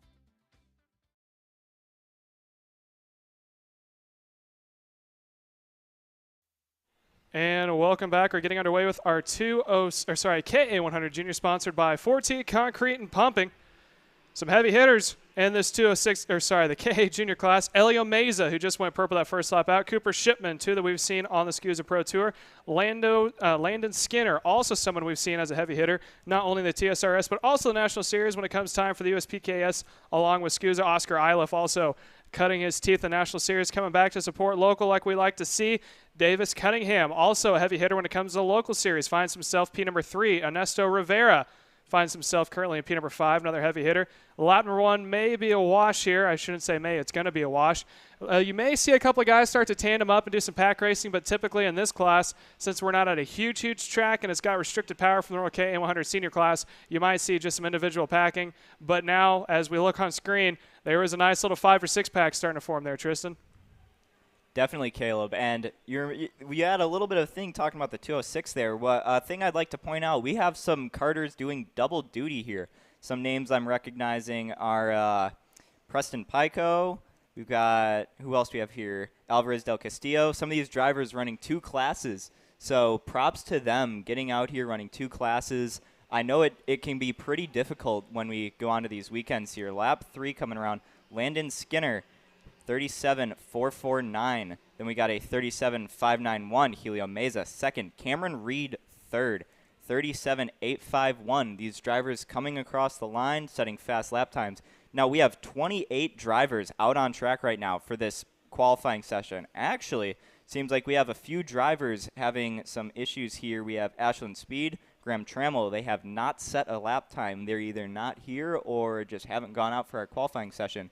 Lap 4 came around. Landon Skinner still in first. Davis Cunningham second. Justin Music third. A lot of drivers setting their fastest lap time right there, lap 4. They're going to be coming around, running over these curbs here at NTK here, and we're going to see some faster lap times getting set down here, Caleb.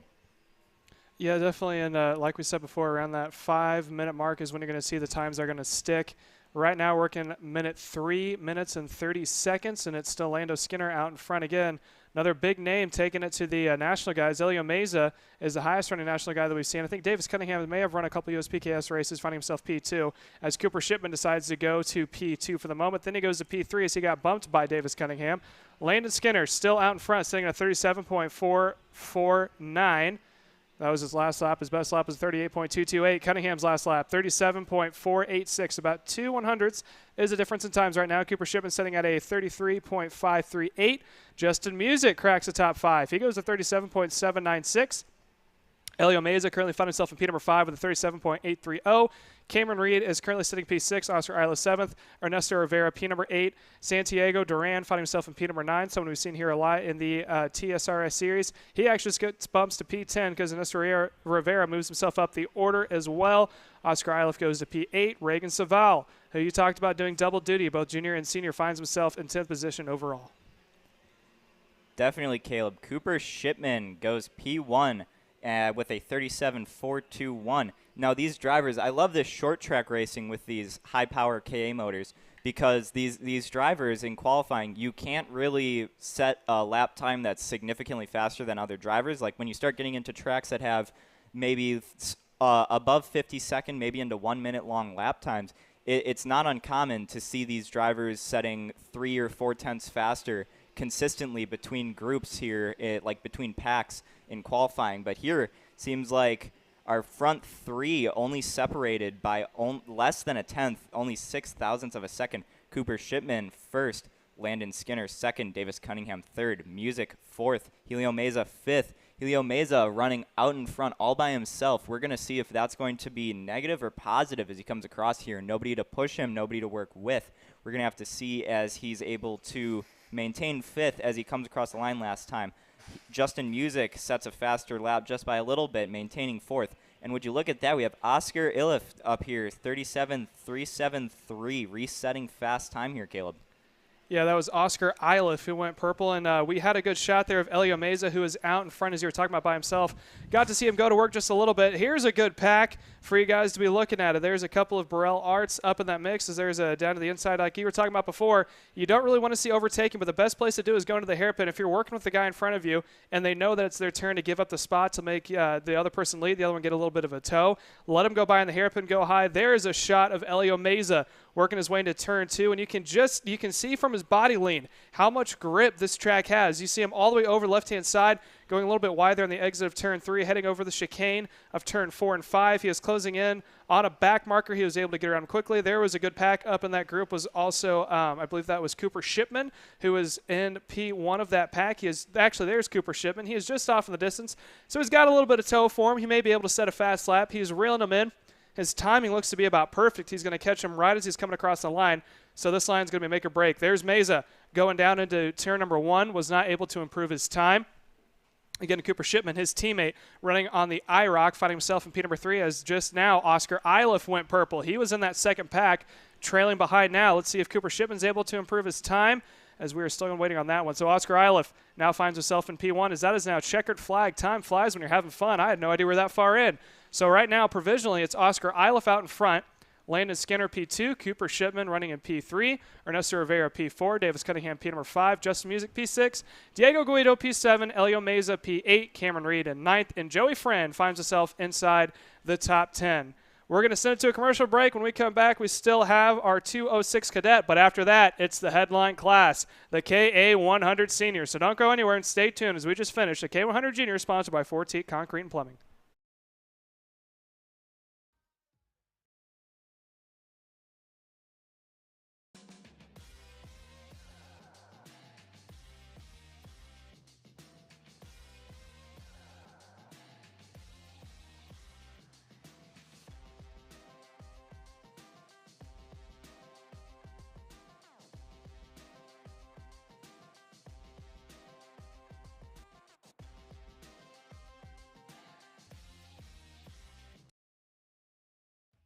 Kart Store USA is a kart parts supplier that racers and retailers can count on when they need reliable advice and service. We focus on servicing all racers with honesty and pride while maintaining customer satisfaction. We carry a full stock of Kart Republic and Tony Kart chassis, as well as IAMI and Vortex Rock engines. We've also got a host of other parts available and in stock, such as products from Rev Performance Materials, Jecco Racing Seats, and more. We have a 100% satisfaction guarantee. And on top of that, if your order exceeds $200, shipping is on us. Check out all we have to offer today by visiting us online at kartstore-usa.com. As the Western importer of the Praga and Formula K chassis brands, Leading Edge Motorsports is a high-performance kart shop and race team with a simple mission: teach others the joy of high-performance driving, supply our customers with the highest quality products and services, most of all, win races. With our remarkable racing inventory, expert services, and top-ranked national-level team to back it up, we'll help to get your new kart racing package up and running fast.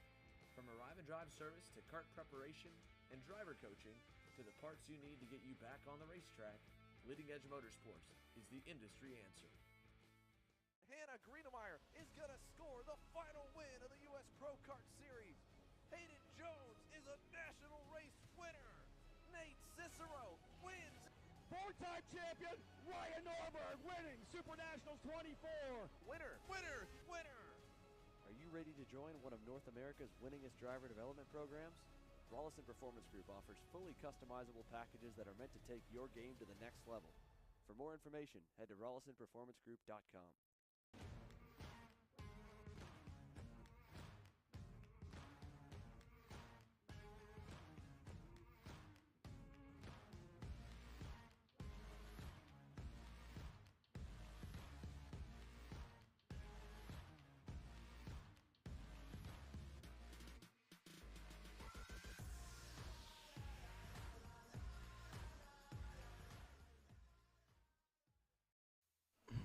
And welcome back. We're getting underway with 206 Cadet, sponsored by Ferris Motors. Again, a big shout out to our headline sponsor of Auction ETX. Again, without them, we would not be able to put on these awesome shows that we've seen so far with our cadet class.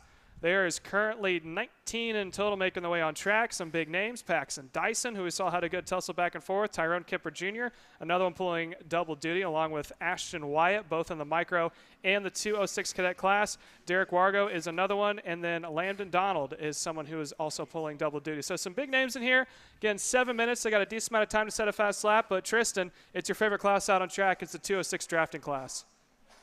You know I love me some good 206 drafting. It seems like a lot of these drivers have spaced each other out pretty well here. As I look, we got some packs of maybe 2-3 carts. We got some drivers out by themselves. Lap 1 in the books. The 209 of Thomas Smith goes pole position, 42.181.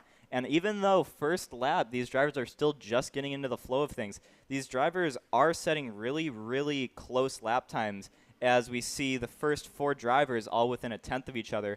And I would like to see as these drivers start coming around, maybe lap 4, lap 5 as the minutes tick on, if these lap times are going to stay consistent, or if we're going to see one heavy hitter out there setting a faster lap time than rest of the field. We're going to have to see as that goes on. Lap 2, Aston Wyatt to pole position with a 41.139. More drivers coming across the line, setting faster times.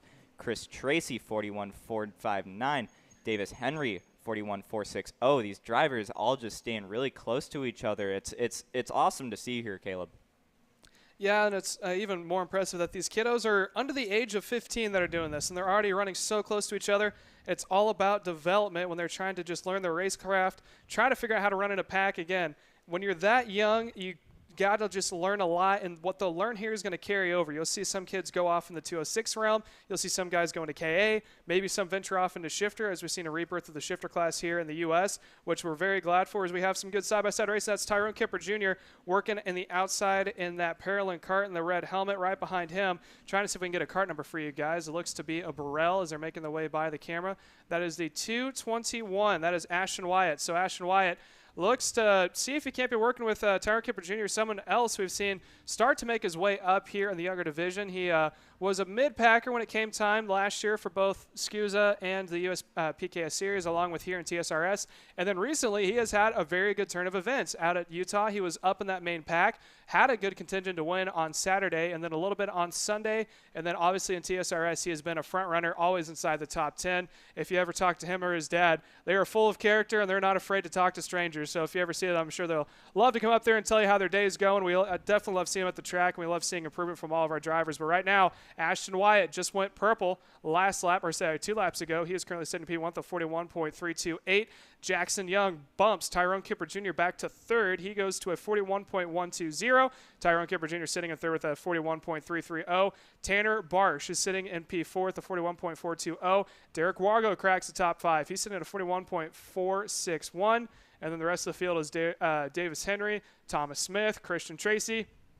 And now we got Braden Westfall bumps to P8. Tracy goes to 9th. And then Joey Friend got bumped down because Amit Adol is going to P10. Or sorry, that was actually Amit Etzel. I had a correction on that. That is Amit Etzel who's sitting in P10.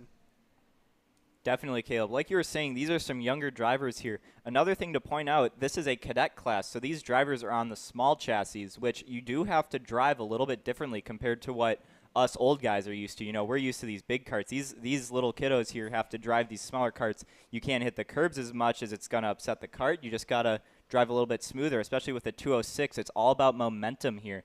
These drivers are going to have to make sure that they are perfect as they go through these corners here. No mistakes. You don't want to end up counter-steering. If you counter-steer, that could be a tenth or two off your lap. And we have what seems to be a little over two minutes left in this qualifying session. Ashton Wyatt still out in first. Jackson Young second. Emmett Adolis third. Seems like Ashton Wyatt, oh, never mind. We now have Paxton Dyson up to the pole position, 41.050. Ashton Wyatt now down to second. Jackson Young third. These drivers really close together. It's going to be awesome to see as they go into the heat racing here. It looks like our top 6 here all within a tenth. Then you go farther back. They're only going to get closer as the pack racing is going to get amazing here as we start going into the heats here, Caleb. Yeah, Paxton Dyson, someone who we saw had a good run, and now that is Emmett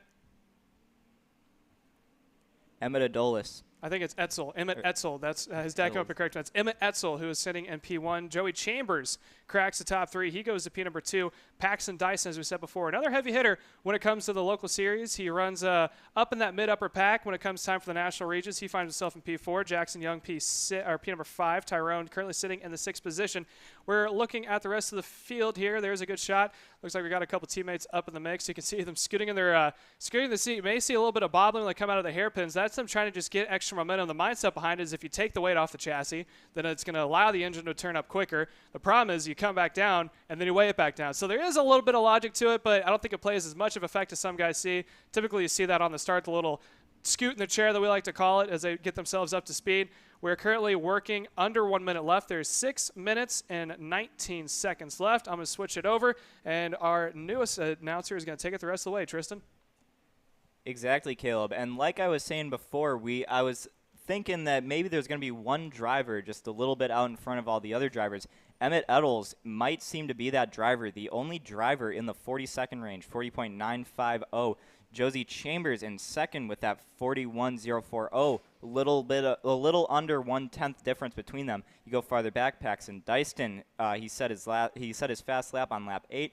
Ashton Wyatt, fast lap 9, 41.095. These drivers are going to be coming around to the checkered flag. We got our flag man just holding it now. Seems like he's going to be waving it as these drivers come across the line here.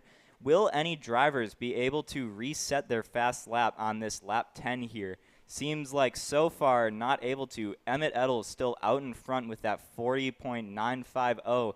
Doesn't seem like anyone's going to be able to beat that. We go a little bit farther back. We got Emmett Eddles first, Josie Chambers second, Paxton Dyson third, Ashton Wyatt fourth, Jackson Young, Tyrone Kemper Jr. sixth, Thomas Smith, Derek Wargo, Tanner Barsh, and Davis Henry round out your top 10 here, Caleb.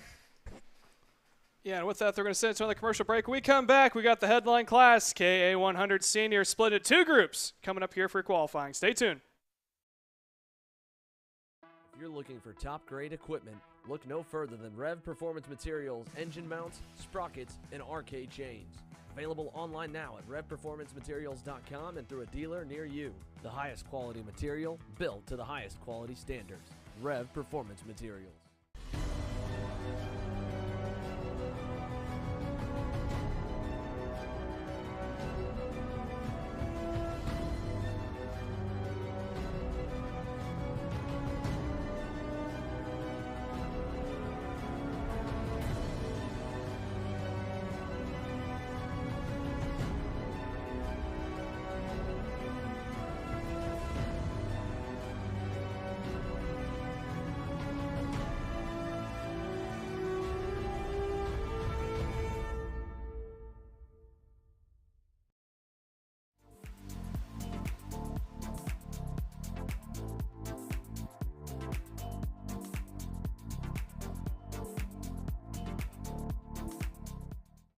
USA, a top-level performance team with unmatched hospitality, offering a full-service driver development program with year-round testing available in Miami, Florida, and the official North America racing team of Parolin Racing Chassis.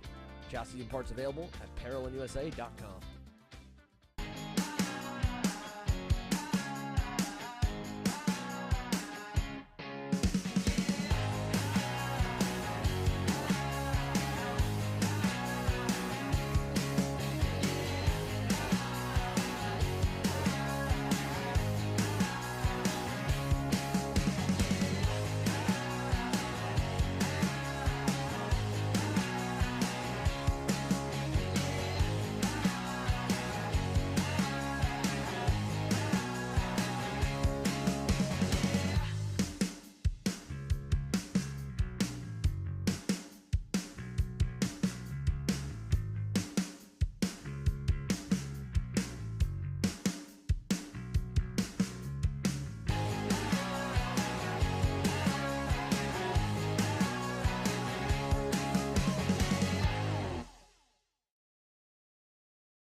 Odenthal Racing Products, your #1 producer in engine mounts since 1992, along with our leading-edge designs and product development, such as the Odenthal Racing Products Easy GP camera mount, which comes in 4 different styles and can be used on any karting platform. To see our products online, go to odenthalracing.com.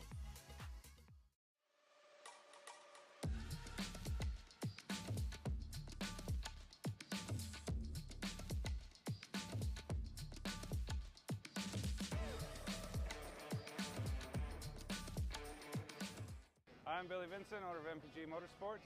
What we do at MPG is we try to keep it a nice, fun family atmosphere, try to combine sort of the bigger things and of the bigger teams and the professionalism down with sort of some of the fun sort of family-oriented atmosphere. We try to not only develop drivers, but also the parents and the families for just in knowledge in general in motorsports. It all starts in karting. What we try to do is try to help the drivers, the moms, the dads understand the sport of motorsports in general, not just karting, but what it takes to get all the way up through.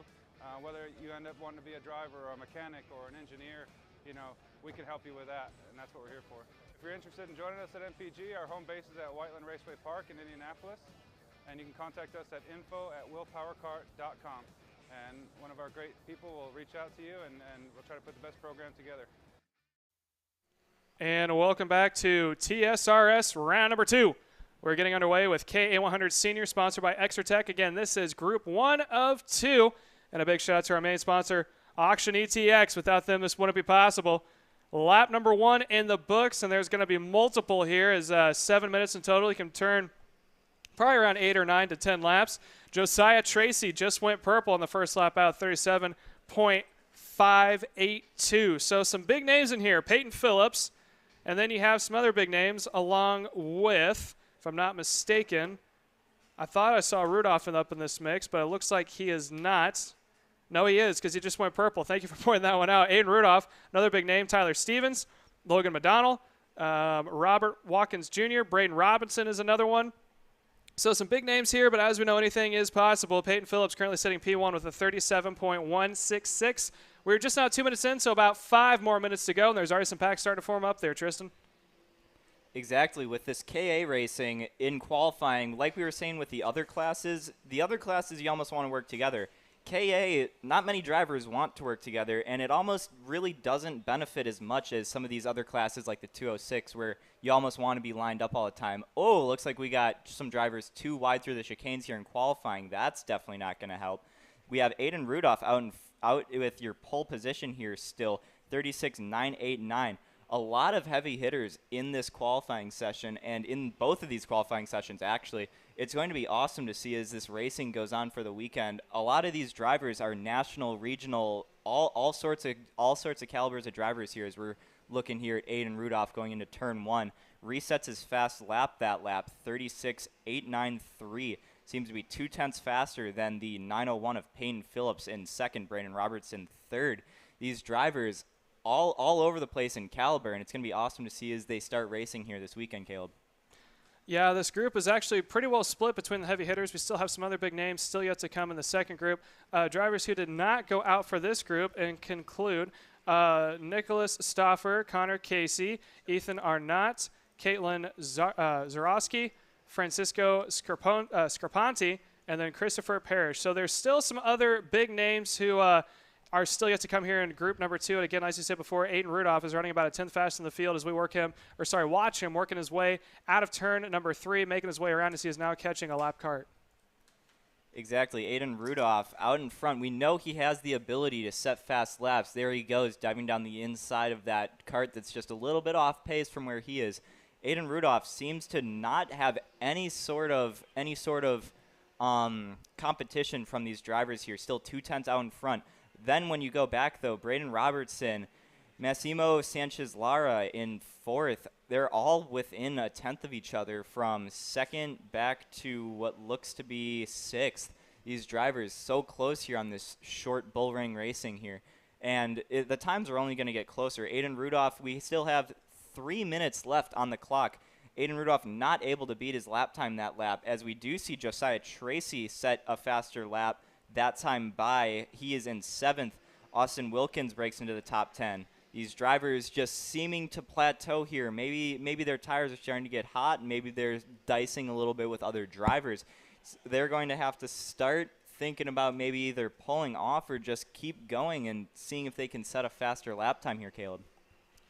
Yeah, I don't think we're going to see a whole lot of guys pull off. We haven't seen a whole lot today. Typically, when the time starts to plateau, they try to give it maybe 1 or 2 more go-arounds. Again, the difference of mindset between you and I coming from the Midwest when we get maybe 3 or 4 laps instead of fast time is that we have to do it quick and then it's done with. These guys can stretch it out. They can go hard for maybe 2 or 3 laps, back it off a little bit, get some clear track, make sure your tires cool back down, and then try to push again. So there's multiple opportunities for them to go fast. Someone like Rudolph, who went out front from the bat, just went quicker and quicker and quicker. Typically when that happens, the tires start to fade off just a little bit sooner, so you may see some drivers like the mix of Peyton Phillips, who's only down by a 10th, start to make his way back up. Braden Robinson may be doing the same. Josiah Tracy went his fastest lap last time at 37.151, so he's just a little bit off the pace, roughly about 2/10. He may be trying to just push it that much farther. You got Tyler Stevens in P6, who has backed off as Josiah Tracy went faster again. Not enough to improve his time, but he did go just a little bit faster. Braden Robinson moves himself up to P3. He is about 2/10 off, just a little bit of 2/10 off of the pole sitter of Aiden Rudolph, as we're now working close to 6 minutes. It's got about 2, maybe 3 laps to go. So we may see some other guys pulling out of the top out here in the closing laps. Definitely, Caleb. It looks like Austin Wilkins has set a faster lap time than he has before, up into 7th. Josiah Tracy set a faster lap up to 5th. And, yeah, we still have Aiden Rudolph out in front. And even though Aiden Rudolph hasn't reset his fast lap from lap 3, we can still see he's running really consistent times. He's within a 10th of his fast lap. Peyton Phillips also seems to be really consistent. So that consistency is going to be key once it comes down to the heat races, and especially the final here. If you can run a fast lap time, but you're 3/10 off on other laps, it's going to be difficult for you to be able to maintain speed with some of the faster drivers that are in the pack in front of you. But if you're within a 10th of your fastest lap all throughout the race, it's going to be really easy for you to pull away from some of these other drivers here. And I think we're going to be able to see that with Aiden Rudolph, Payne Phillips, Brandon Robertson. Some of these drivers are going to be able to pull away from the rest of the field here. But as these drivers are all really consistent with each other, it's especially with this short track racing, it's going to get really aggressive here, and it's going to be awesome to see here, Caleb. Yeah, and something else to keep in mind, too. Now, it is broken up into 2 groups with a KA, with Group 1 and Group 2, but there are subgroups within the groups. So right now on track is KA100 Senior A and B group. So that's 2 groups split, pushed together. And then after that, we have K100 Senior C and D group. So that's group number 2, but it's Group C with Group D making up Group 2. When it comes time to the heat races, we like to mix up those 2 groups. So in heat race 1, which we're going to see here in this afternoon, you got the A and the B racing together. Again, points average taken, and that's going to be combined with the second group. And then group number 2 is C and D. So when it comes time to heat race 2, now B is racing C and A is racing D. And again, take the average wherever you get from there, is then going to decide how we're going to line up the next group. And then there's an option for a shootout for a LCQ if we need it for the K100 Senior. And after that, we're going to put them all together and run it for our feature. So the top 5 provisionally is Aiden Rudolph, Peyton Phillips, Braden Robinson, and then Massimino Sanchez Lara is currently your top 5. We're going to send it to commercial break. When we come back, we have group number 2 of KA100 Senior still yet to come, sponsored by Exertech. How you doing? My name is Mike Doty from Mike Doty Racing from Orange County, New York. We're about an hour north of New York City. We're a full-service kart shop that we supply IAME, Rotax, and all rock engines. We sell OTK parts and all the tires for all the different series. We support USBKS, SCUSA, Rotax, which is the Stars and Stripes, and the Rock Winter Tour. What we do is we try to get the drivers better by data, driver coaching, and setup. We have a lot of good drivers that come through our program. We have a lot of experience. I've been doing it for almost 35 years, and we just try to translate that to all our customers. For more info about Mike Doty Racing, you can contact us at MikeDotyRacing@gmail.com or call us at 845-551-0572.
And welcome back for your K100 Senior by Exertech. This is your second group out for qualifying as we see one lap put down already.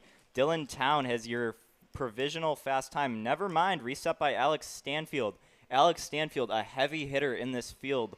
I would like to say he might even be able to set a faster lap than the lap time set in the final or in the previous qualifying session. Oh, we have JD Lamping now beating Alex Stanfield. Dylan Town also resetting Alex Stanfield's fast time. Adrian Cruz, another heavy hitter in this field. I've had the privilege to race with him before, and he is a very good driver. We're going to see a lot of these drivers start setting fast laps here. Now, it looks like this is, as Caleb was talking about before, this is your C and D group. So as Caleb was talking about, they're going to mix these groups up for the heat racing, and your qualifying position does matter as you qualify higher up, but as you start mixing with some different groups, your qualifying position can switch up depending on what lap time you ran and depending on the other driver's lap times. Alex Stanfield, lap 2, resets fast time, 36.921. JD Lamping, 36.943. Then we got Vinny Miskelis, 37.013. That is your current top 3 here. As we look on the screen, that looks to be Alex Stanfield going for a big duck and a lunge into turn 1. He is a very fast driver. Drew Chappell, 36.816. Only a thousandth faster than Alex Stanfield here, Caleb. Yeah, as you were talking about big heavy hitters all the way through, someone to keep an eye on is Stanfield. If you recall back to the second race in the TSRS when we were at Houston, he was in a good opportunity to battle out for the lead, but unfortunately he had a little bit of a shunt going into turn number 7, pushed him out of it. He drove himself from 13th all the way back up to 4th, so I'm sure he's got some time to clear his head. Did some other races. We saw him running out in Utah along with USPKS. So look for him to possibly just settle back down a little bit, and then you'll look for him to be a big contender. My guess is him, Rudolph, and then some other ones in the mix, like you were talking about Cruz, you got the privilege of racing with as well, are going to be some heavier hitters that we've talked about. Riley Kane is someone who decided to have a comeback, although he is suffering from a rib injury that he sustained on Saturday. I was talking to him earlier today, and he said, I don't think I bruised it. I think I just messed up the cartilage in the side of it. So every time he makes a left-hand corner, all that weight is being pushed on the cartilage of his ribs. So he's going to be struggling here in qualifying. He said that qualifying is going to take it just a little bit easier and then start to push it and hope to get the points when it comes time for the feature. So he's not going to be at his best, but I think he's going to try to get the tires up to temp, throw down a fast lap, and then back it off. So keep an eye out for him running in the back. He is currently, I say he was running in the back, but I think he moved himself up just a little bit through the order. I can't quite find him right now. He is sitting at 15th. Brooke Berry, someone who we've seen as a local, is also someone to keep an eye on as well. But right now, Alex Stanfield sitting at 36.662. And that is Nicholas Stouffer running in, Nicholas Stouffer, our lead grammar expert of Trevor Blue, is up in the booth with us. He is currently sitting P2 of a 36.7. I say that, and he's going to get not be able to improve his time. Drew Chappell is sitting P number 3. Adriana Cruz sitting in the 4th, and JD Lamping currently sitting in P number 5 with Vinny Miskelis just outside in 6th. Exactly, and these last few laps, we've seen a really good battle between Alex Stanfield, Stouffer, and Chappell. We've seen a lot of them resetting each other's fast laps, and they're all really close. Looks like Stouffer is only 0.071 back from Stanfield, and we have Chappell 1.2 off of Stanfield. So as they come around, we have 2 minutes left here. These drivers are going to try and reset fast time, but as we know, the tires are only getting hotter here and the track's only getting warmer. This Rhino line that they have down on the track is going to get warm. We got 100 degrees out here in this Texas heat. This track's going to get hot, and it's only going to get hotter with these Ivinco tires running on it. We have Stanfield out in front. Resets. No, he does not. He does not reset his fast time. Still is lap 5, 36.662 here, Caleb. Yeah, keep in mind the temperature. The air temperature is 100 degrees, but typically the track, seeing as it's made of concrete and or asphalt, absorbs just a little bit more heat. So the air temperature is 100 degrees. The track can be anywhere from maybe a $125 to higher.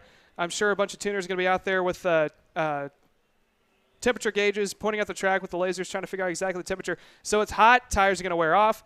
As the day continues on, it's only going to get hotter. I believe the high for today is somewhere about 105 degrees. So you may start to see just a little bit more tire strategy start to play into it as we continue on. And again, as we are just now ending qualifying after this group, we're going to go to heat race number 1 afterwards. I want to give a reminder for everyone on Sunday. If you have not yet, sign up for your Kart Chaser Premium subscription so that you can tune in for all of our feature events when it comes down to tomorrow, when it comes time for the main events. So today we still have the qualifying, and the heat race is going to be covered for free. And then we have heat race number 2. But after the heat race number 2, you're going to have to be a Kart Chaser Premium subscription in order to get the final that's yet to come for tomorrow. So you can do that by going on any Android phone, by going onto the YouTube app and downloading it down. If you have an Apple device, they do charge a little bit extra, so we highly recommend either going on a PC and making an account and then tuning in on your iPhone. But if you want to pay the extra and just flat out and do it right now on your iPhone, you're welcome to do that. Again, tune in, Kart Chaser Premium subscription, as Tristan's going to take us through the rest of qualifying. So we just had the checkered flag fly here. It looks like Alex Stanfield able to maintain that fast lap he set on lap 5. 36.662 is going to be your fast lap for your K100 Senior by Exertech Group 2. Then we have Nicholas Stauffer, Drew Chappell, Adrian Cruz in 4th, Vinny Muskelis 5th, JD Lamping, Dylan Town, Kino Kadena. Oh, looks like Jared Fuller just went 9th, set his fast lap on lap 11 there, the final lap. And Ian Howell ends out your top 10. And it looks like we're going to be going to a commercial break here. And it looks like we will be coming back with Heat Race 1 of your Mini Swift here in a couple minutes. Make sure to stay tuned here to Kart Chaser, as the events are only going to get more exciting as the weekend goes on here.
USA, a top-level performance team with unmatched hospitality, offering a full-service driver development program with year-round testing available in Miami, Florida, and the official North America racing team of Parolin Racing Chassis.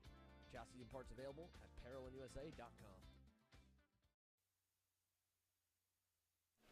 And welcome back here. About to get underway with our heat races already, as we just got done with qualifying. Mini Swift, sponsored by Alan Rudolph Racing Academy, is about to get underway. Tristan's going to take us through our starting order. Definitely. So our front row looks like Emmett Eddles. Then we got Gage Bailey. That is your front row here. Then we go second row, Tyler Roberts, Derek Wargo. Third row, Davis Henry, David Ibarra. Then we got Noah Perez, Tyrone Kemper Jr., Pato Cadena, Haley Stauffer, Eli Hobson, Mason Bari, and then the few back from there. Looks like we're going to be taking our warm-up lap here. These drivers are going to start warming up their tires, and they're going to start getting lined up here to start your heat race 1 here in our Alan Rudolph Mini Swift.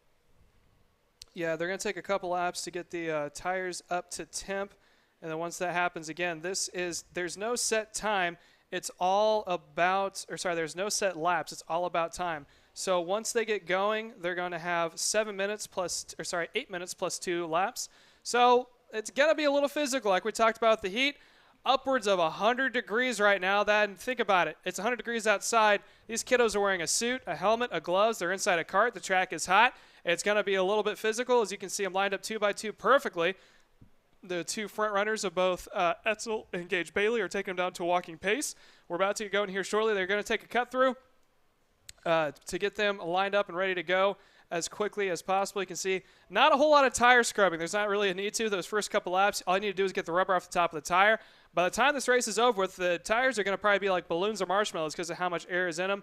So they're coming down to a walking pace. They're making the way through turn at number 6 hairpin now. There's a good shot of the field. They're going to come out of the hairpin, go through that quick chicane of 7 and 8, and they get the green going to turn number 1. And again, the 2 banked corners are the 2 from the start. So look for that outside line, maybe to have some more action than we saw during qualifying. It's not the most ideal line, but if you got to run on someone, you can carry the momentum through because that top side has equal, if not more, grip than that inside line due to the Rhino liner seal. So they're coming down to well below walking pace. I'm sure it smells like burning clutches all the way through the paddock as they're making the way into turns 7 and 8. There's the track officials trying to make sure that they're staying down to a crawl. No tram lines this time. They just have to stay relatively lined up side by side. There's probably going to be a cone, an acceleration cone. So you have the first cone, which determines when the acceleration zone starts. Second cone is when the green flag is going to show. So the leaders who are setting the pace can go anytime once they cross that first cone and in between the 2. So some guys like to go early. Some guys like to wait and try to hope the outside line possibly gets a pushback. Or not a pushback, but a jump start penalty. As they make their way down, there's the first cone. Green flag is going to be out. They are green into turn 1. Outside line just a little bit quicker through. And already, P number 2 of Gage Bailey falling through the field. Oh, there's 3 or 4 piled up coming out of turn 1 heading into turn 2. So your leader is going to be Emmett Asol, who is now making their way through turn 3, running the rest of the field from behind that inside line.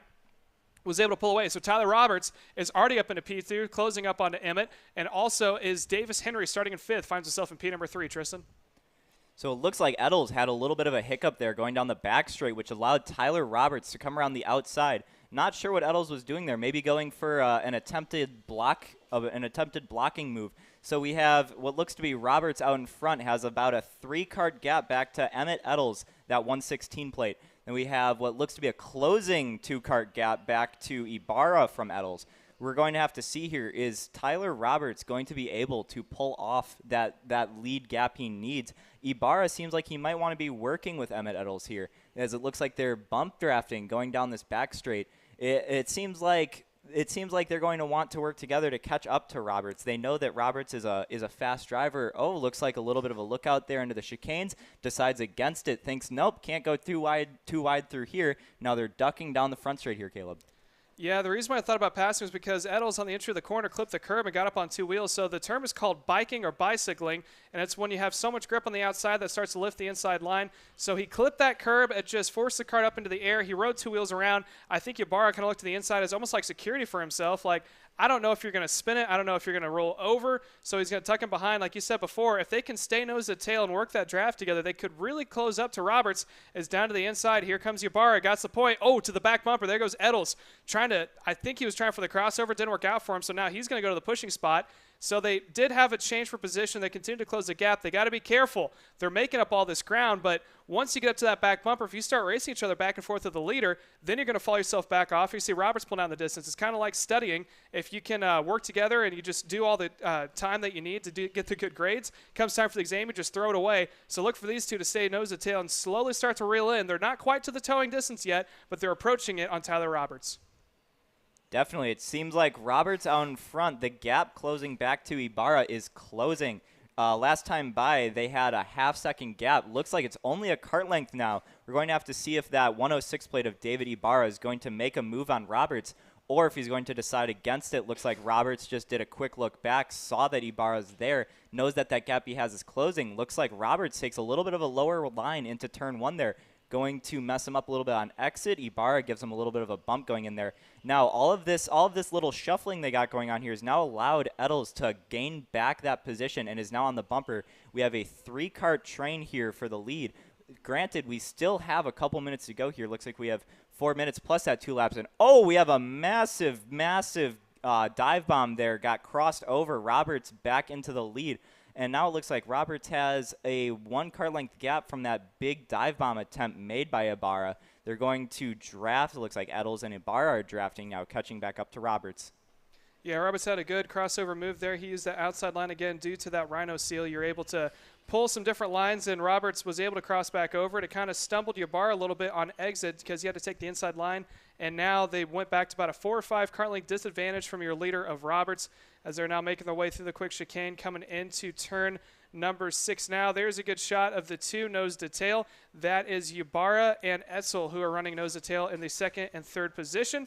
As the rest of the field snakes their way through. Still Roberts out in front, but slowly but surely, here comes Ibarra pulling Etzel from behind. They're now within about a car length. Let's see if he's going to make a move going into turn 1. I don't think he's close enough. Stays on the back bumper in the toe, comes through turn 1, now approaching turn 2. Again, using the banking to your advantage, you can try to do a what's called a diamond where you enter in on the low side, you park it on the top, and you come off, or you can try to lay apex. And it looks like everyone was trying to lay apex, and now Etzel's got to run, making their way out of 4 and 5, now coming into 6. Thought about on the inside, comes to the back bumper, continues to work that back bumper to his advantage, and just way off in the distance, there's Eddles, who is on the back bumper of Ibarra running in 3rd. So where the time continues to drop as we are now approaching 4 minutes and 30 seconds completed as they cross line this time by, roughly about halfway. And now to the inside, there's Ibarra on point. Eddles thought about falling, but he's going to have to stay content in P3.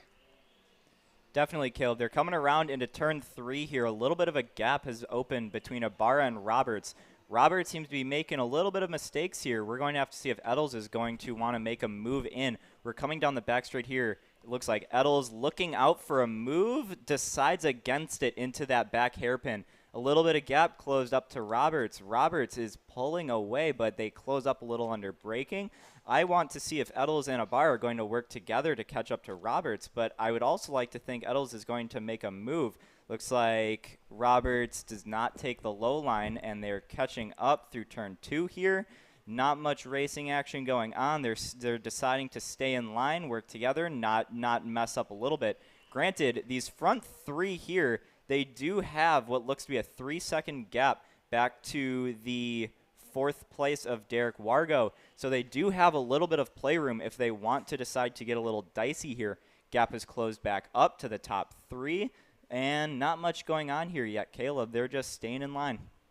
Yeah, they got to keep in mind that way off in the distance in P4 is Derek Wargo. As there's another pass for, I believe that was the lead, as we still have Ibarra out in front, Roberts P2. Etzel, I think, was trying to think about making a move on Roberts. But as I was saying before, Wargo in the distance in the 4th spot. He's trailing by 1.3 seconds. So if they continue to go back and forth, the top 3, you could easily see a multiple kart battle. We're working minute number 6 right now out of 8, so there's still 2 minutes left, plus, again, 2 laps. So Wargo, if he sits pretty where he's at and maybe just stays consistent, if the top 3 decide to just open up the damn doors and just let the water flow and race back and forth, you might see him slowly start to make his way back up. But for the moment now, Ibarra out in front, starting to open up a little bit of a lead. P2 is still Roberts, but on his back bumper, Etzel has to look down the inside into turn number 1, able to take the spot away, look for possible cross back into turn 2, not going to happen. So now Roberts went from leading to now trailing in 3rd, and now David Ibarra continues to open up a gap, sitting about 2 kart lengths, but again, the accordion effect, where it stretches out and comes back together, he may have a little bit of company here in about 2 or 3 laps. Definitely, Caleb. So now we have the top 3 order of Ibarra, Eddles, Roberts, and a little bit of a gap back to Wargo. Wargo has a big gap back to 5th.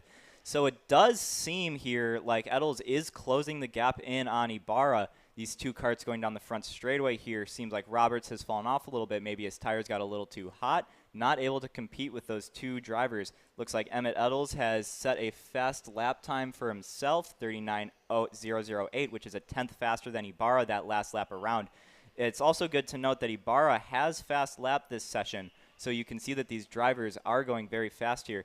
In this last lap here, they have pulled a massive gap to Roberts already, half a second all the way back to there. But Eddles is closing the gap on Ibarra a lot coming into the chicane here. You can see just how much under braking there. He does make up maybe about a tenth or two. He's now close enough to be in the toe of Ibarra, and we're going to have to see here if he starts making a move. We have what seems to be 2 laps to go here, so these drivers are definitely going to have to start thinking about making a move, or if they want to sit in second and just take the points.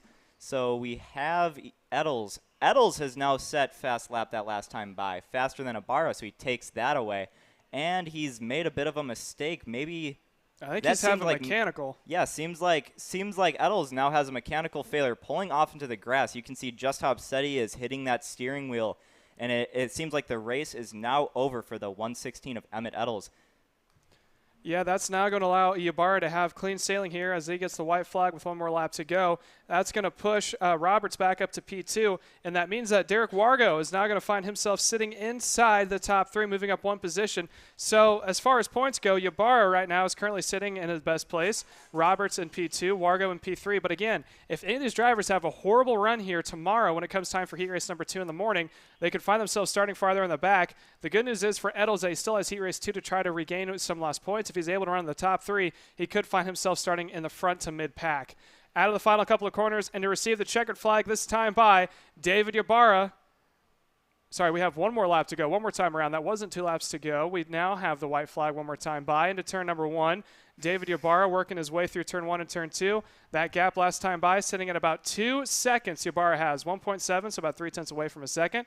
Wargo, he is about a second off of Roberts. So I think the top 3 are going to stay pretty content, and we're going to watch David Ibarra now make his way through the final couple laps through the chicanes of 4 and 5, heading down into turn 6. You can see him up on the wheel. He had to look back. He probably was a sigh of enjoyment as you can see those inside wheels lifting up. There's that grip effect that we were talking about. Now he makes his way through the 7 and 8 chicane, coming down to the start-finish line, and the checkered flag is going to be out this time by David Ibarra. Is going to take the win here for heat race number 1. Tyler Roberts comes across in second. Wargo finishing in third. Bailey in fourth. And P number 5 is going to go to Davis Henry. We're going to send it to a commercial break, and when we come back, we still have our 206 seniors still yet to come.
USA, a top-level performance team with unmatched hospitality, offering a full-service driver development program with year-round testing available in Miami, Florida, and the official North America racing team of Parolin Racing Chassis. Chassis and parts available at ParolinUSA.com.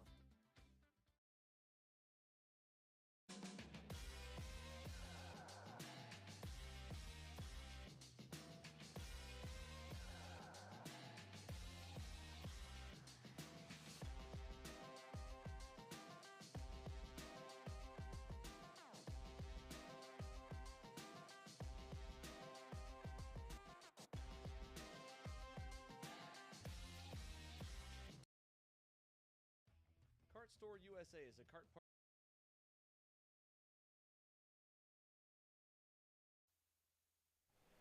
And welcome back here at the Texas Sprint Racing Series. We now have our 206 Senior presented by Cruise Racing Development. It seems like your front row is going to be Caden Wolf and Landon Melson. Then our second row, we're going to have Ethan Wolf, Ava Elder. And it seems there we have two Wolves lining up in first and third. We're going to see if they're going to be able to work together here. Then third row, we're looking at Ross Smith, Cohen Summers, Braxton Tregray. Then we got Tyler Steffens, Kelvin Zing in ninth. We know he has speed, so we're going to have to see if he's able to bring it back and work his way up through these heat races here. Landon Fitz, and that lines up your top 10. And I'm going to hand it over to Caleb for the start here as these 206 Seniors race down into turn one. Yeah, they're currently working their way out of turn number 6 right now, coming into the 7-8 chicane complex. Before we get the green flag again, this is going to be 8 minutes plus 2 laps. Caden Wolf, Landon Melson, and then Ethan Wolf, who's going to be in third. So as we saw from the first heat race, that inside line almost turns a turbocharger on as they take the shorter distance through. So look for the two brothers who are starting nose to tail, ironically, to maybe start to work together, pull away from the field, as our lead commentary when it comes to 206 racing, Tristan was telling us about before. 206 is all about pack and draft racing down. Green flag is out. Let's look into turn one. They're side by side. Good Wolf from the leader of Caden Wolf. Ethan Wolf is battling out for second with Melson making their way through turn 2. They're still side by side coming in, and now to the outside line of Wolf. He's going to have to settle for fourth, and now he's under attack for fifth. So Ethan Wolf is under a little bit of pressure now as he's going to settle into P number 3, but he does have a pushing partner of Melson, so those two need to work together quickly to catch back up to Wolf, because Tristan, as you said before, if you're out in front, they're battling from behind as they continue to bunch back up. They could start to pull away. Definitely, Caleb. We see here, how many carts is that? 1, 2, 3, 4. Almost the whole field is bunched up right now as we see what looks to be Caden Wolf and Melson bump drafting into turn 1 here. Ethan Wolf right on the tail end there. We got a lead pack of about 3 drivers here. And then just because it's a pack doesn't mean the rest of the drivers aren't close. There's only about a 1 cart length of a gap back to your 4th place position of Ross Smith. And it looks like Melson and Wolf just pushing down this back straight here into the hairpin. Going to have to see as these carts come through here. Seems a little tight already here. Seems like we have that 4th place position ducking out on Wolf, but pulls back in towards the end there, decides against it. Coming down the front straight here, we see the drivers ducking down here, Caleb. Yeah, that was Ross Smith in 4th, who was actually teammates with the 2nd placement of Melson as they make their way down into turn 1. So the top 4 have a little bit of separation between P5 of Braxton Tragey. Going down through the order, some other movers. Looks like Tyler Stevens is up 1 position. Calvin Zhang, who we know had a good run last time we were racing here, had the 3-wide finish, is currently finding himself inside the top 10. He's someone who kind of stays quiet and then gradually starts to bring it on towards the end. I think he's just going to need a pushing buddy to get there.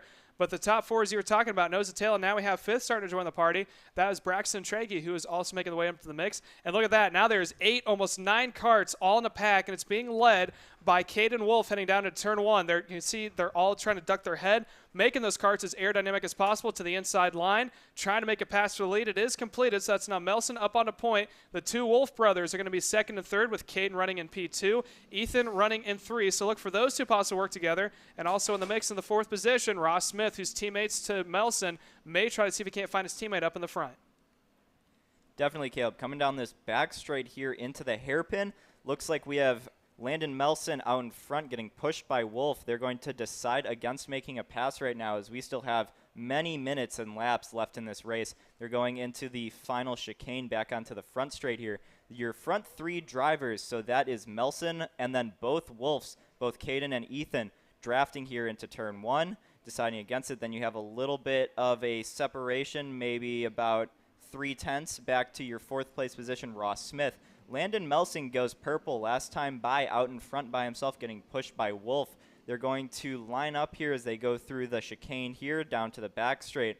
Both Wolves just pushing. Oh, we have a driver backwards and a massive, massive hit back there in the back. We're going to have to see here as we have a yellow flag waving. That driver looks like he could be injured. I'd like to say that we're going to maybe have a red flag scenario here, Caleb. Yeah, I think if they can get the carts out of the way and then get the medical attendant over there, they'll be okay as they now make their way down into turn number 1. Yellow flag is out into turn 1. Again, that incident is, double yellows. We got a full course caution. So full course caution all the way through. So if they do decide to do a full course caution, we're going to have a restart as they're really starting to roll them down, and now we go to a red flag. So they are going to have to stop the race as we're going to go quiet here for a little bit to get this sorted out, and we'll give you guys updates when we come back.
USA, a top-level performance team with unmatched hospitality, offering a full-service driver development program with year-round testing available in Miami, Florida, and the official North America racing team of Parolin Racing Chassis. Chassis and parts available at ParolinUSA.com. As the Western importer of the Praga and Formula K chassis brands, Leading Edge Motorsports is a high-performance kart shop and race team with a simple mission: teach others the joy of high-performance driving, supply our customers with the highest quality products and services, and most of all, win races. With our remarkable racing inventory, expert services, and top-ranked national-level team to back it up, we'll help to get your new kart racing package up and running fast. From arrive and drive service to kart preparation and driver coaching to the parts you need to get you back on the racetrack, Leading Edge Motorsports is the industry answer. How you doing? My name is Mike Doty from Mike Doty Racing from Orange County, New York. We're about an hour north of New York City. We're a full-service kart shop that we supply IAME, Rotax, and all rock engines. We sell OTK parts and all the tires for all the different series. We support USBKS, SCUSA, Rotax, which is the Stars and Stripes, and the Rock Winter Tour. What we do is we try to get the drivers better by data, driver coaching, and setup. We have a lot of good drivers that come through our program. We have a lot of experience. I've been doing it for almost 35 years, and we just try to translate that to all our customers.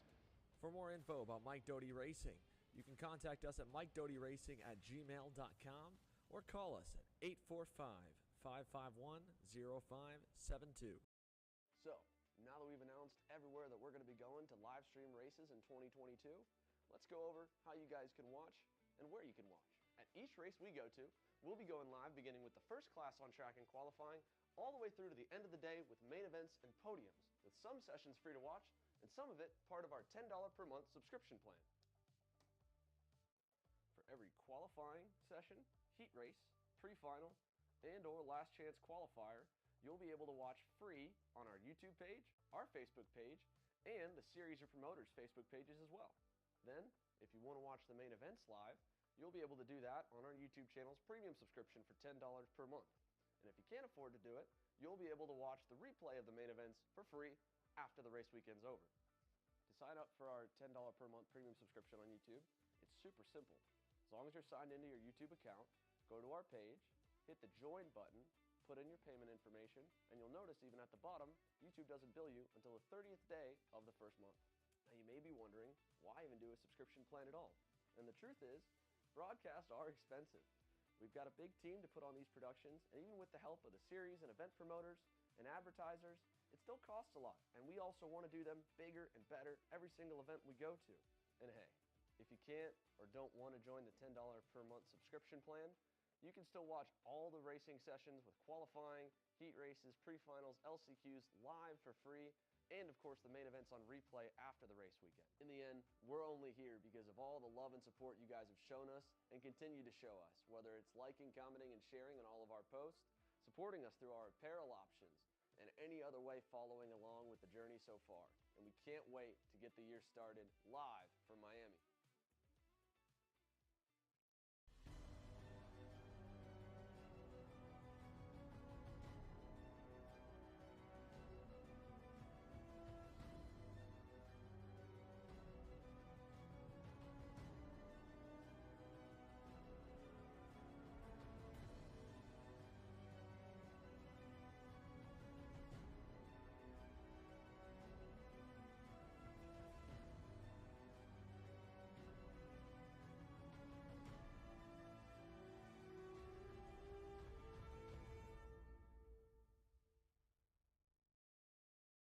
I'm Billy Vincent, owner of MPG Motorsports. What we do at MPG is we try to keep it a nice, fun, family atmosphere. Try to combine sort of the bigger things and of the bigger teams and the professionalism down with sort of some of the fun, sort of family-oriented atmosphere. We try to not only develop drivers, but also the parents and the families for just in knowledge in general in motorsports. It all starts in karting. What we try to do is try to help the drivers, the moms, the dads understand the sport of motorsports in general, not just karting, but what it takes to get all the way up through. Whether you end up wanting to be a driver or a mechanic or an engineer, you know, we can help you with that, and that's what we're here for. If you're interested in joining us at MPG, our home base is at Whiteland Raceway Park in Indianapolis, and you can contact us at info@willpowerkart.com, and one of our great people will reach out to you, and we'll try to put the best program together. Odenthal Racing Products, your #1 producer in engine mounts since 1992, along with our leading-edge designs and product development, such as the Odenthal Racing Products EasyGP camera mount, which comes in 4 different styles and can be used on any karting platform. See our products online. Go to odenthalracing.com. Hannah Greenemeyer is going to score the final win of the U.S. Pro Kart Series. Hayden Jones is a national race winner. Nate Cicero wins. 4-time champion Ryan Norberg winning Super Nationals 24. Winner, winner, winner. Are you ready to join one of North America's winningest driver development programs? Rollison Performance Group offers fully customizable packages that are meant to take your game to the next level. For more information, head to rollisonperformancegroup.com.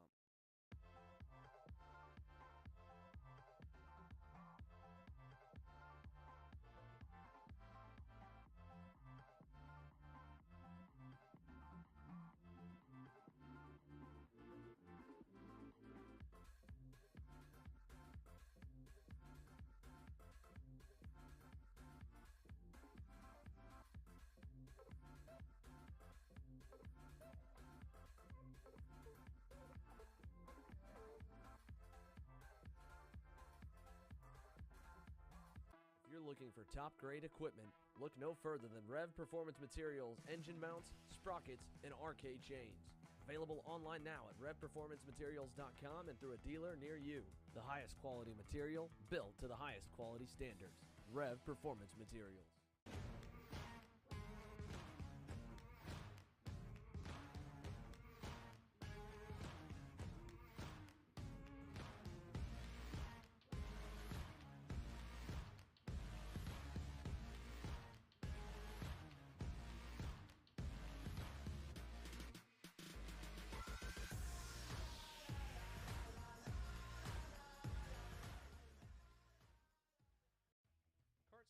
USA is a kart parts supplier that racers and retailers can count on when they need reliable advice and service. We focus on servicing all racers with honesty and pride while maintaining customer satisfaction. We carry a full stock of Kart Republic and Tony Kart chassis, as well as IAMI and Vortex Rock engines. We've also got a host of other parts available and in stock, such as products from Rev Performance Materials, Jekko Racing Seats, and more. We have a 100% satisfaction guarantee, and on top of that, if your order exceeds $200, shipping is on us. Check out all we have to offer today by visiting us online at kartstore-usa.com.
USA, a top-level performance team with unmatched hospitality, offering a full-service driver development program with year-round testing available in Miami, Florida, and the official North America racing team of Parolin Racing Chassis. Chassis and parts available at ParolinUSA.com. As the Western importer of the Praga and Formula K chassis brands, Leading Edge Motorsports is a high-performance kart shop and race team with a simple mission: teach others the joy of high-performance driving, supply our customers with the highest quality products and services, and most of all, win races. With our remarkable racing inventory, expert services, and top-ranked national-level team to back it up, we'll help to get your new kart racing package up and running fast. From arrive and drive service to kart preparation and driver coaching to the parts you need to get you back on the racetrack, Leading Edge Motorsports is the industry answer. How you doing? My name is Mike Doty from Mike Doty Racing from Orange County, New York. We're about an hour north of New York City. We're a full-service kart shop that we supply IAMI, Rotax, and all rock engines. We sell OTK parts and all the tires for all the different series. We support USBKS, SCUSA, Rotax, which is the Stars and Stripes, and the Rock Winter Tour. What we do is we try to get the drivers better by data, driver coaching, and setup. We have a lot of good drivers that come through our program. We have a lot of experience. I've been doing it for almost 35 years, and we just try to translate that to all our customers. For more info about Mike Doty Racing, you can contact us at MikeDotyRacing@gmail.com or call us at 845-551-0572. So, now that we've announced everywhere that we're going to be going to live stream races in 2022, let's go over how you guys can watch and where you can watch. At each race we go to, we'll be going live beginning with the first class on track and qualifying all the way through to the end of the day with main events and podiums, with some sessions free to watch and some of it part of our $10 per month subscription plan. For every qualifying session, heat race, pre-final, and or last chance qualifier, you'll be able to watch free on our YouTube page, our Facebook page, and the Series of Promoters Facebook pages as well. Then, if you want to watch the main events live, You'll be able to do that on our YouTube channel's premium subscription for $10 per month. And if you can't afford to do it, you'll be able to watch the replay of the main events for free after the race weekend's over. To sign up for our $10 per month premium subscription on YouTube, it's super simple. As long as you're signed into your YouTube account, go to our page, hit the join button, put in your payment information, and you'll notice even at the bottom, YouTube doesn't bill you until the 30th day of the first month. Now you may be wondering, why even do a subscription plan at all? And the truth is, broadcasts are expensive. We've got a big team to put on these productions, and even with the help of the series and event promoters and advertisers, it still costs a lot. And we also want to do them bigger and better every single event we go to. And hey, if you can't or don't want to join the $10 per month subscription plan, you can still watch all the racing sessions with qualifying, heat races, pre-finals, LCQs live for free, and of course the main events on replay after the race weekend. In the end, we're only here because of all the love and support you guys have shown us and continue to show us, whether it's liking, commenting, and sharing on all of our posts, supporting us through our apparel options, and any other way following along with the journey so far. And we can't wait to get the year started live from Miami.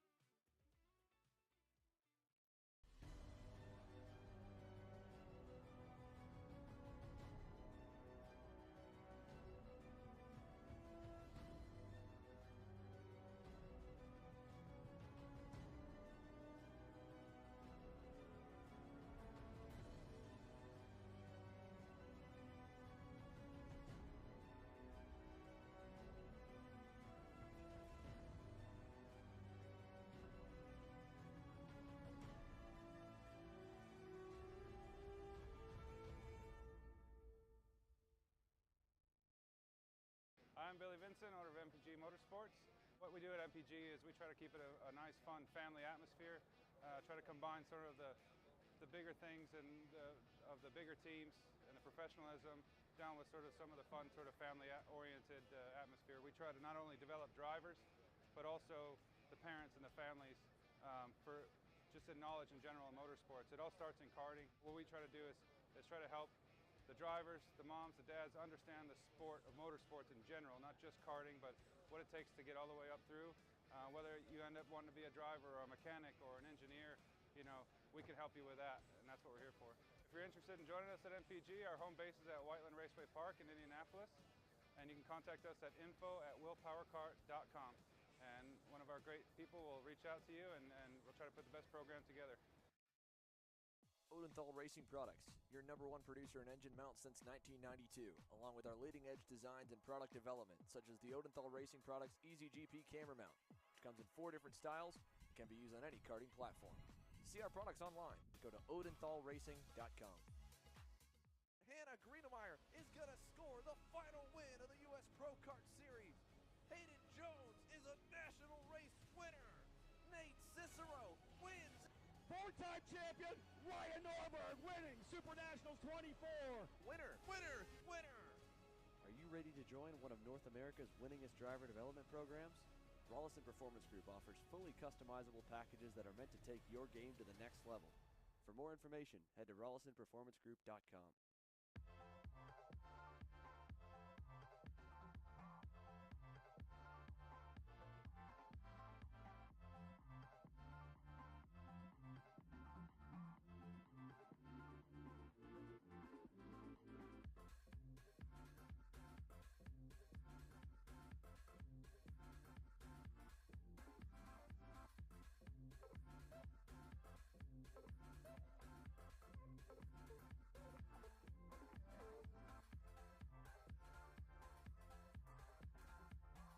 If you're looking for top-grade equipment, look no further than Rev Performance Materials engine mounts, sprockets, and arcade chains. Available online now at revperformancematerials.com and through a dealer near you. The highest quality material built to the highest quality standards. Rev Performance Materials.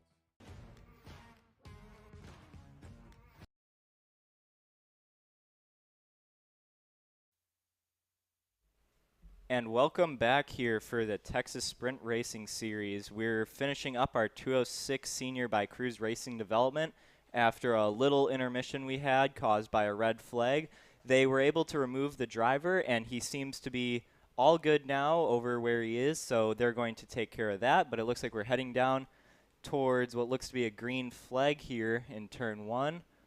and green flag is out. Looks like we already have Caden Wolf diving down to the inside. Looks like the other Wolf's also going to go with, and oh geez, looks like Melson's going to end up dropping back quite a few positions.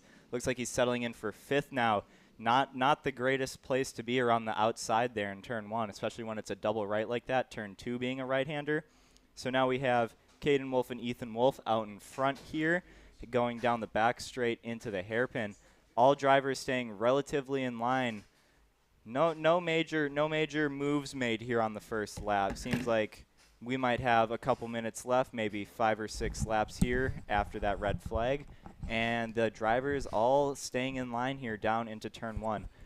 I would like to imagine that both Wolves are going to work together here on the front to pull away, because they are focused more on finishing higher up and gaining their points up for this in the heat racing, so that when they go into the final, they don't really need to battle to win, just as long as they're both up there in the front row here, Caleb. Yeah, sorry I wasn't there for the start. I was actually enjoying myself doing our very own Trevor Blues directing job, so a possible job opportunity in the future, I think. As they make their way out of turn number 6, they're coming on to 6 and 7, still side by side the two Wolf brothers. Again, that is Caden in front of Ethan as they make their way now out of turn 7 complex.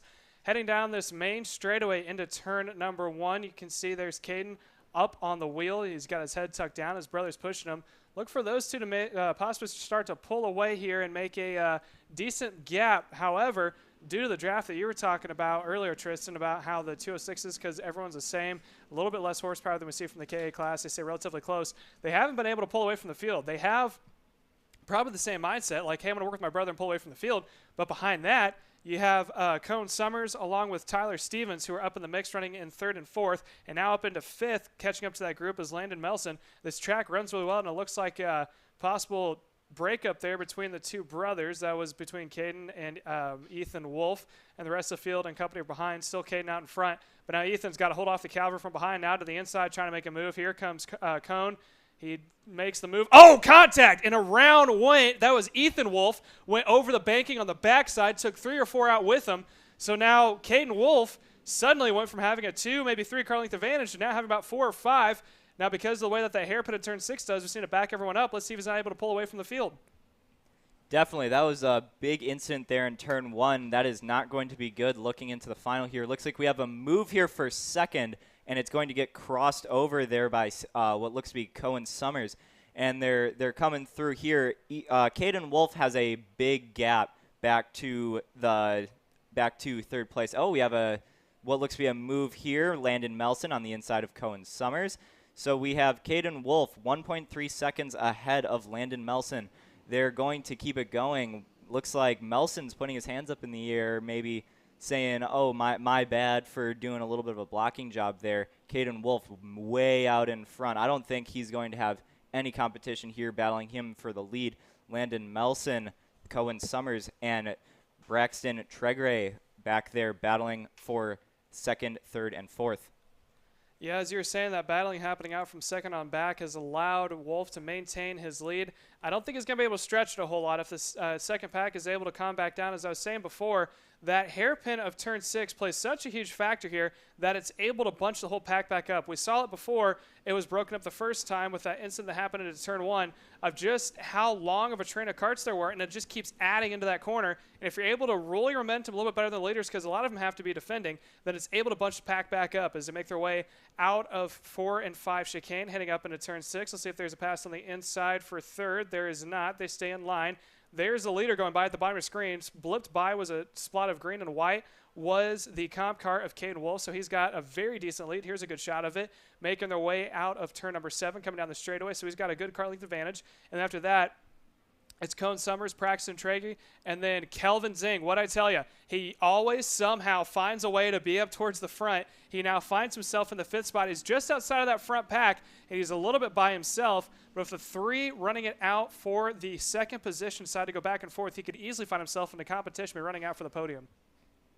Another big move that we should be paying attention to is Ibrahim Din, the number 627 cart, up 7 positions from where he started.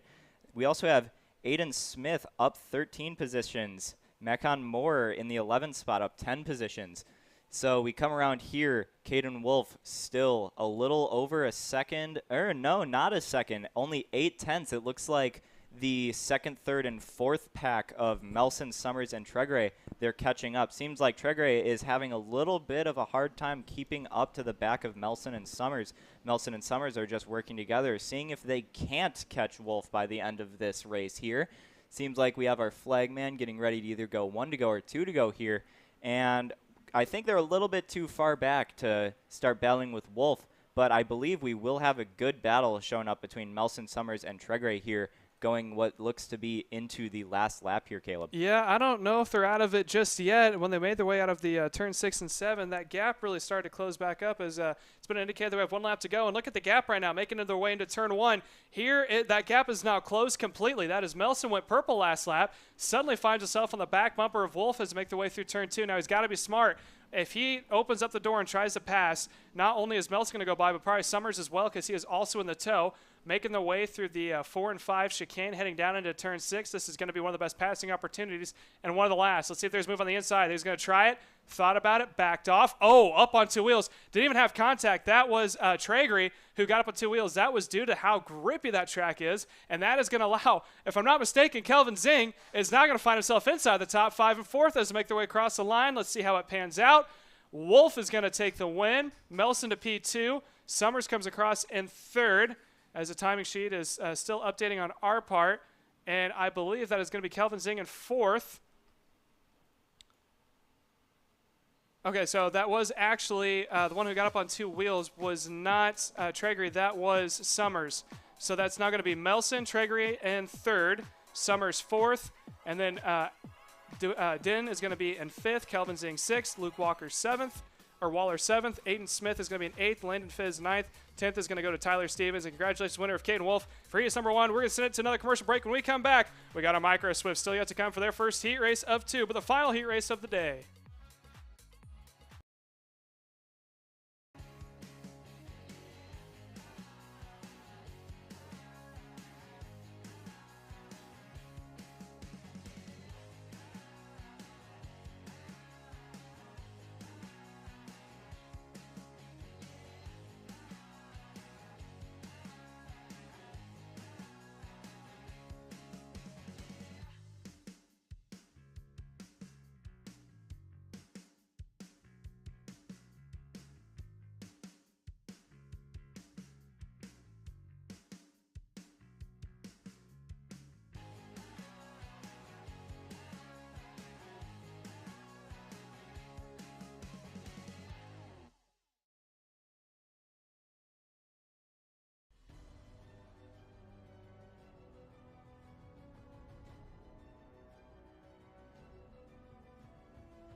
USA, a top-level performance team with unmatched hospitality, offering a full-service driver development program with year-round testing available in Miami, Florida, and the official North America racing team of Parolin Racing Chassis.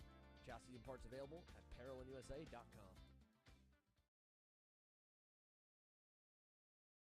Parts supplier that racers and retailers can count on when they need reliable advice and service. We focus on servicing all racers with honesty and pride while maintaining customer satisfaction. We carry a full stock of Kart Republic and Tony Kart chassis, as well as IAMI and Vortex Rock engines. We've also got a host of other parts available and in stock, such as products from Rev Performance Materials, Jecco Racing Seats, and more. We have a 100% satisfaction guarantee. And on top of that, if your order exceeds $200, shipping is on us. Check out all we have to offer today by visiting us online at kartstore-usa.com. As the Western importer of the Praga and Formula K chassis brands, Leading Edge Motorsports is a high-performance kart shop and race team with a simple mission: teach others the joy of high-performance driving, supply our customers with the highest quality products and services, and most of all, win races. With our remarkable racing inventory, expert services, and top-ranked national-level team to back it up, we'll help to get your new kart racing package up and running fast. From arrive and drive service to kart preparation and driver coaching to the parts you need to get you back on the racetrack, Leading Edge Motorsports is the industry answer. And welcome back. About to get underway here with our Mini Swift, sponsored by Houston Freightliner and Western Star. Micro. Sorry, that is Micro. Thank you, Tristan, for that. Micro Swift by Houston Freightliner and Western Star. Looks like we have one that's not about to start. That was the kart number 21. We'll give you an update on that. I think he was farther back towards the field. That's Ashton Wyatt. So that's going to be a big shakeup. So that means that Scheisenberger is now going to go up to P number 2. But we have 18 karts about to take the start here. Royce Vega, now Scheisenberger, going to take the front row. It's supposed to be Wyatt, along with Caden Casper, Emerson Lane, and Nicholas Orbezo in 6th. Here they are coming down to the line. You can see a hand up in the air from Royce Vega trying to get him slowed down. Across the start-finish line through the acceleration cone. Green flag is out into turn number 1. Let's see how they're going to stack up. They're going to go side by side. Outside line slows down. Oh, big bobble there in the midfield. Really slows momentum. And now we go side by side to turn number 2. And it looks like Orbezo is now going to lose the lead. And I believe that is now going to be Scheisenberg, who's going to be out on point. Rest of the field still knows the tails to snake their way through. And now Vega's under attack yet again, because I believe that's now Casper barking at his back door, trying to see if he can't get his way around. Coming up with the best passing opportunity at turn number 6. Let's see if there's a pass for second. No, they stay in line. And now it's going to be Scheisenberg out in front. Let's see if he can hold on to the lead here as they work themselves in lap number 2. Exactly here. They come down the front straight. That big bobble in the midfield is going to create a more prominent gap between the front karts and the back karts. As we see, Colton Scheisenberg is your leader. Then we got Royce Vega second, Emerson Lane third. As we look here, they are pretty separated here. They have about a 1 to 2 car length gap between first, second, and third. Fourth place hanging on to the back there. That's Alex Chandler. And it looks like we have one kart off in turn number 1. Can't really get a number on that, but we do have a kart off. So we pay attention back to the front runners. We have Colton Scheisenberg still out in front. Royce Vega trying to bring up the back of Scheisenberg, trying to catch up. Then we have about 2 kart lengths back to a 3-kart group. That is Emerson Lane, Alex Chandler, and Aston Wyatt as they head again to turn 1 here, Caleb. Yeah, yellow is out for the incident in turn number 1, so everyone had to back it back off. Looked like there was a possible pass there in that mid-pack. As we watch, there's the 2 at the bottom of your screen as your leader. Vega seemed to crank it back up, and he's starting to pull away, and he is trailing behind Scheisenberg as they make their way into the 5 and 6 complex. Again, this is going to be 8 minutes plus 2 laps, roughly probably about 10 to 12 laps as possible. Making their way now into turn number 6, best passing opportunity. Looks like they're all going to slowly start to stay bunched up, I want to say. Vega slowly starting to make gains back up on your leader of Scheisenberg. But P number 3 of Emerson Lane also starting to trail up to the back bumper of Vega, making their way down into turn 1. He is closer than Vega is to Scheisenberg as they make their way into turn number 2. So again, this track is set up beautifully in the layout, and the fact that these bank corners and the hairpin allows for them to bunch back up. It's kind of hard to pull away from the field, which if you're a driver in the mid-pack is something you want to see. If you're the leader, it's not something you want to see as they now continue to work their way into the hairpin. Let's see if there's going to be passes going into turn number 6. Alex Chandler that last lap went purple, catching up to the back of Royce Vega there. Seems like they're going to stay in line as they come through the hairpin. These 1, 2, 3, and 4 drivers are all very close to each other, but they're not close enough yet to make a move. Back from 4th, it seems like we have a 1.2. It looks like it will probably be a 1.5 second gap coming around this next lap. Scheisenberg still out in front with a 3/10 gap back to the number 33 of Royce Vega going into turn 3 here now. Looks like Vega has kind of closed up that gap as now they're running down into the chicane down the back stretch. We have Chandler Wyatt bringing up that back end of that front group. Still just a little bit of a gap in between them. They can't really seem how how to catch up to each other and start battling here yet. We still have what looks to be about 5 minutes plus 2 laps to go here, so we don't need to start worrying yet. We will definitely get some battling here as the race continues on here, Caleb. Yeah, that top 4 slowly starts to bunch themselves back up to the leader of Scheinberg out in front. There's Vega. Again, that accordion effect of the rubber band where they stretch back out in the faster parts of the track, come back together slower. Oh, Vega thought about trying to make a move late, heading out of 2, heading into 3. He closes back even more, and that's going to allow Lane to close up yet again. So out of that quick chicane complex of turns 4 and 5, making the way down to 6. Let's see if Emerson tries to make a move on Vega on the inside. Does not, stays in line. And slowly but surely, your 4th placement, if I'm not mistaken, should be Ashton Wyatt, also now up into the mix as they make their way out of that final corner of turn number 7, coming down to the line to burn one more lap. Quick look back from your leader of Scheinberg is on the back bumper is Vega. Vega continues to push, but that top 4 continues to close back up. Into turn 3, Vega had to move on the outside or on the inside. Tried it again. There's door to door. This one looks like it may be better. He's now forced on the outside of turn 3, and it opens up the door. And here comes Emerson Lane to the inside. He is going to get around Vega. Thought about trying to go for the leader, and that's going to break him up once more. So again, the top 4 were nose to tail. All it takes is one pass to break it back up. Vega moves down to 3, and now he is under threat of losing one more spot to fall back into 4th as they're coming down to the line here, Tristan. That little bobble they had in that last lap was all it took just to get these top 4 drivers all back and bunched up together. Now it seems like your leader here, Schneiggenberg, out in front has pulled that little bit of a gap after that little battle they had going in through turn 3 and down that back stretch through the chicane. Looks like one of the drivers there, looked like it might be Alex Chandler, has a little bit of a rough time going around as you see that rear tire picking up as he goes through the corner. These karts have so much grip this weekend on this Rhino line, on this racetrack, that they are struggling to get around these corners here as the tires are gripping up. So looks like your leader, Schneiggenberg, is out in front, 4/10 gap back to your 3-kart train of Chandler, Vega, and Wyatt as they come down the front stretch here, Caleb. Yeah, Chandler got it up on 2 wheels, and he has got it under control. He's trying to reel in Scheinberg as they make their way into turn 1. Something else to keep in mind, too, is how you distribute your body weight also affects how much of a lean you have. If you put all your weight onto the opposite side of a corner, so making a left-hand corner, and you're leaning all the way to the right, the weight of the cart and the way that physics works is going to want to bring it back over to the opposite side that you want. So while you may get just a little bit more grip, it's a very fine line. As we look now, here comes, as you were saying, P number 2 of Chandler, making his way to the back bumper of your leader of Scheinberg, making the way out of turn number 6. And here comes Vega. He's already on the back bumper of Chandler, and right behind him, that is going to be your 4th placement of Wyatt, also up in the mix. So now, just like that, in a matter of 2 laps, what was a broken up group has now relatively come back together fairly quickly as they make their way out of turn 1. Vega likes to make that move on the late coming out of turn 2. Let's see if he tries it again. He does not. He stays right behind Chandler. So Chandler now is going to be under attack here shortly. A little bit of a bobble from Chandler as he thought about trying to make a move and get a little bit of run coming into 4 and 5 chicane complex. Gets a little upset of the cart that is heading out of that chicane now into turn 6. Looks to the inside, and they are all going to stay in tow as that pass did not work out for him.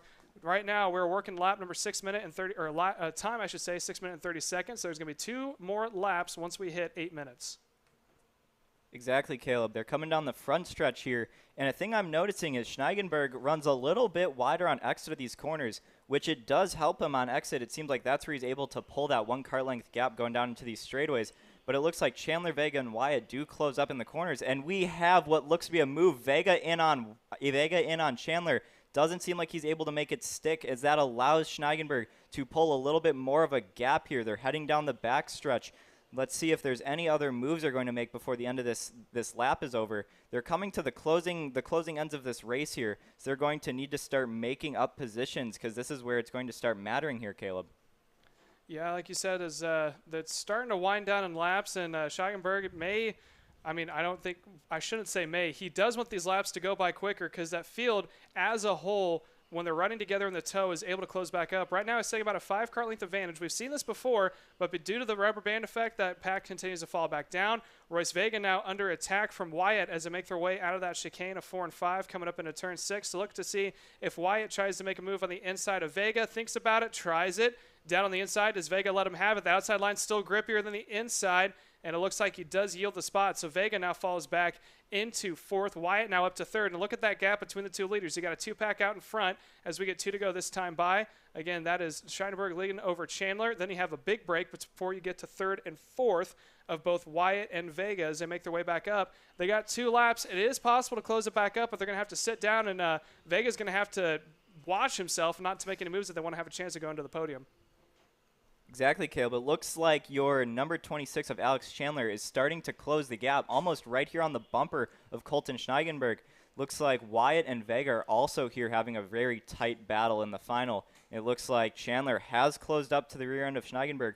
Coming to this last lap, we're going to see if Chandler is going to make a move in on Schneigenberg. Seems like Chandler had a little bit of a battle there, and we have Chandler down on the inside of Schneigenberg. He makes the pass through turn 1. He's now going to have to defend Schneigenberg through this whole lap. Let's see if he's able to do it through turn 2, down into turn 3, not nearly close enough for Schneigenberg. And all that battling has allowed Wyatt and Vega to catch up briefly here, heading down the backstretch. Looks like Chandler, that number 26 kart, is out in front. Doesn't seem to be close enough to make a move there from Schneigenberg. And looks like he's going to come across the line and finish in the front here, Caleb. Yeah, he was clear coming out of turn number 6 and now 7 and 8. Coming down to the line, a little bit of a run there for your second placement, but not enough. Checkered flag is out, and your winner is going to be Alex Chandler. Second place goes to Colton Scheinberg, who is up 1 position. Also, Chandler moved up 6 spots to take the win here. Royce Vega falls down 2 positions to finish in 3rd. Ashton Wyatt moves down 2 as well to finish in 4th. Emerson Lane comes across in P number 5. Paxton Dyson 6th. Caden Casper 7th. Pashi Ali 8th.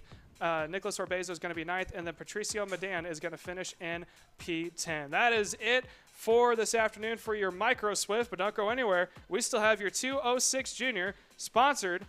We'll get the sponsors after that, but Micro Swift sponsored by Hudson Freightliner. Western Star just completed. When we come back, we still got more racing yet to come. Stay tuned.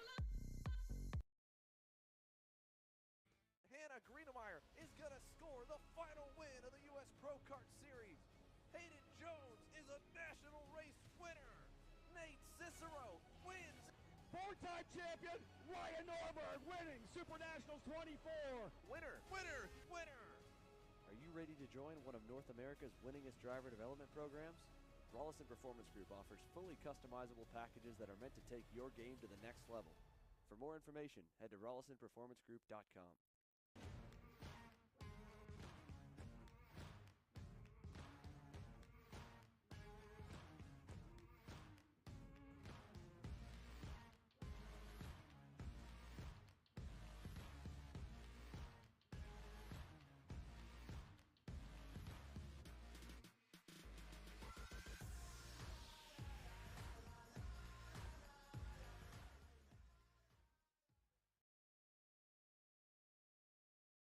If you're looking for top-grade equipment, look no further than Rev Performance Materials engine mounts, sprockets, and arcade chains. Available online now at revperformancematerials.com and through a dealer near you. The highest quality material built to the highest quality standards. Rev Performance Materials.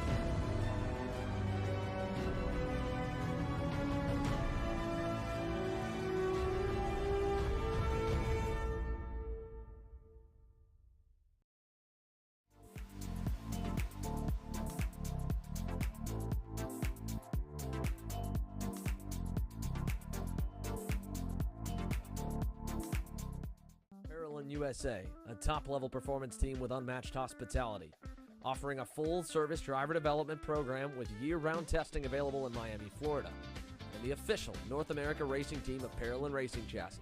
Chassis and parts available at ParolinUSA.com.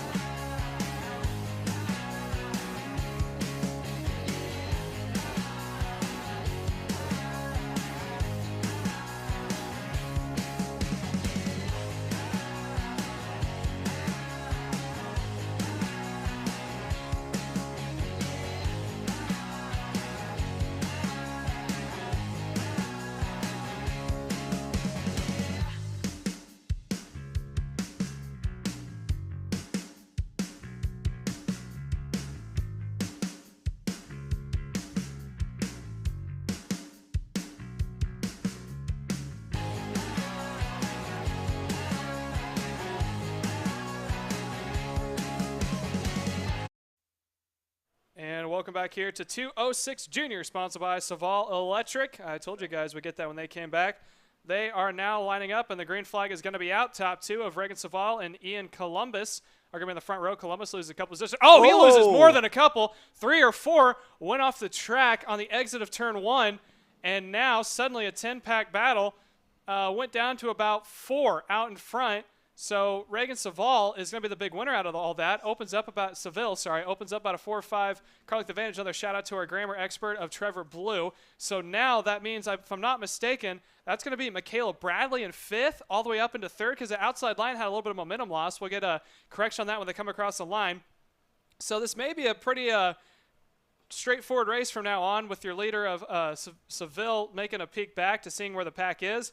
There's the second placement, if I'm not mistaken, of Shelby Ramirez, that is, in P2.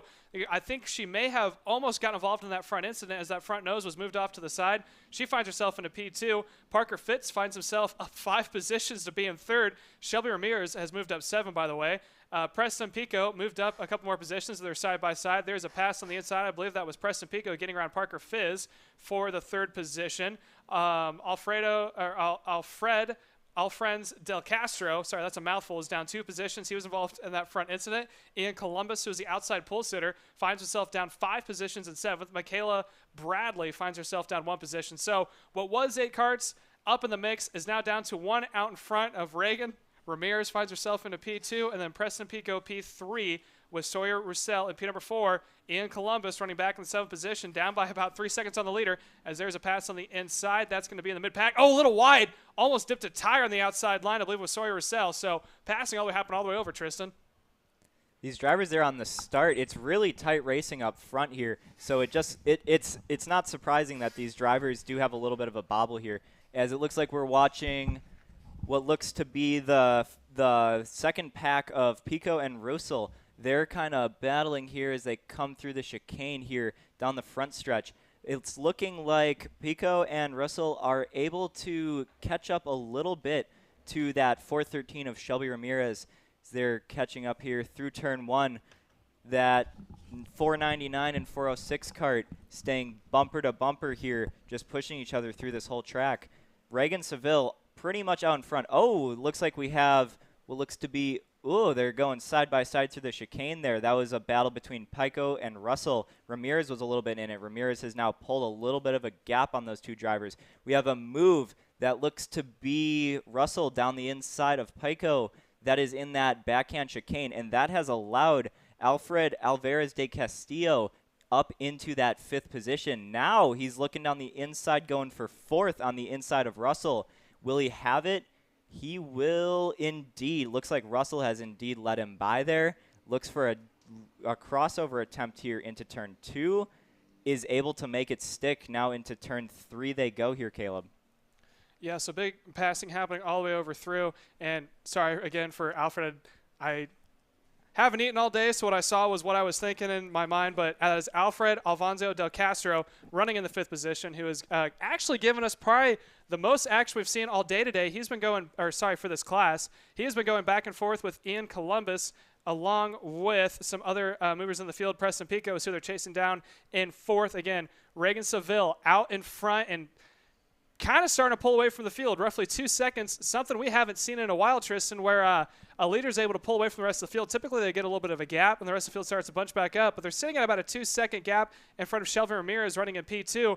Shelby's got a decent gap going, roughly about a half a second, so they're there, but due to the passing half and forth between Alfred and Sawyer, it's kind of kept her at bay in that 3rd position. I say that as they close back up a lot coming into turn number 6. That was both Sawyer and Alfred. Alfred last lap went purple to 42.290. So he is off to a pretty good start. He's back to where he started in 4th. But if he is able to work together with Sawyer and Shelby, they may be able to start chipping away. Is now down to the inside. There goes Alfred to make a move. He gets around. He does not get around. Sawyer goes to the back bumper, but they continue to close back up into Shelby, making their way down into turn 2. Shelby's got to look out because Alfred and Sawyer got some momentum. They're able to close that half-second gap back up as we're now working over halfway in time. We still have 2 laps once we hit 8 minutes. As they make their way out of 4 and 5, coming into turn number 6, Shelby starts to pull back away. It's safe to say here that Reagan Seville, looks like we have a huge battle there for that second pack. We have Russell down on what looks to be Shelby Ramirez, was able to make it stick through that back chicane. And Alfred does go and look for it too, but is not able to make it stick. Seems like we now have Ian Columbus. That big battle has allowed Ian Columbus back into the fight here. Looks like we have a big move, and we have Russell way out wide. We're now 3 wide going into turn 3. That looks like Columbus, Ramirez. Oh!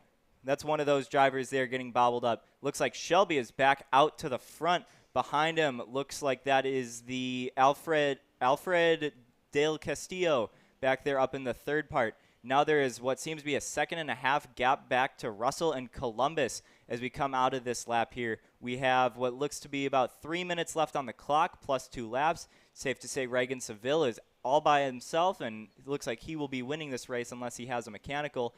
And we have Alfred Del Castillo down into turn 1, makes a pass stick on Shelby Ramirez. Now he's going to pull a little bit of a gap there on Ramirez going into turn 3. Ramirez not able to make it back up yet. Yeah, what happened in that turn 1 incident was Ian Columbus actually dipped a wheel on the exit of turn 1. The back end kicked out, and then they were chasing it all the way down that straight into turn number 2, able to save it, but washed wide, and then had momentum and decided to get a pass back, so it didn't work out for him, but gave us something to talk about for sure. There's your leader coming down. They have had a very straightforward race. That is Reagan Seville. Has had nothing but smooth sailing from the start. And as Tristan said before, unless there's a mechanical or something major that happens, overdrives the track or something, I don't think we're going to see that 4.5-second gap go down anytime soon, as we are now at 6 minutes and 36 seconds. So roughly about 1 minute and 30 seconds before we get 2 to go. But in command of this race, Reagan Seville, from the incident on the start, has had nothing but smooth sailing. So look for them to get maximum points in order for the heat race number 1. So they're off to a good start already after day 1. And not a whole lot has happened after the mid-pack decided to sell themselves back down, no fast laps. And we're just going to continue to watch here as Reagan Seville goes to work and basically choose the time away.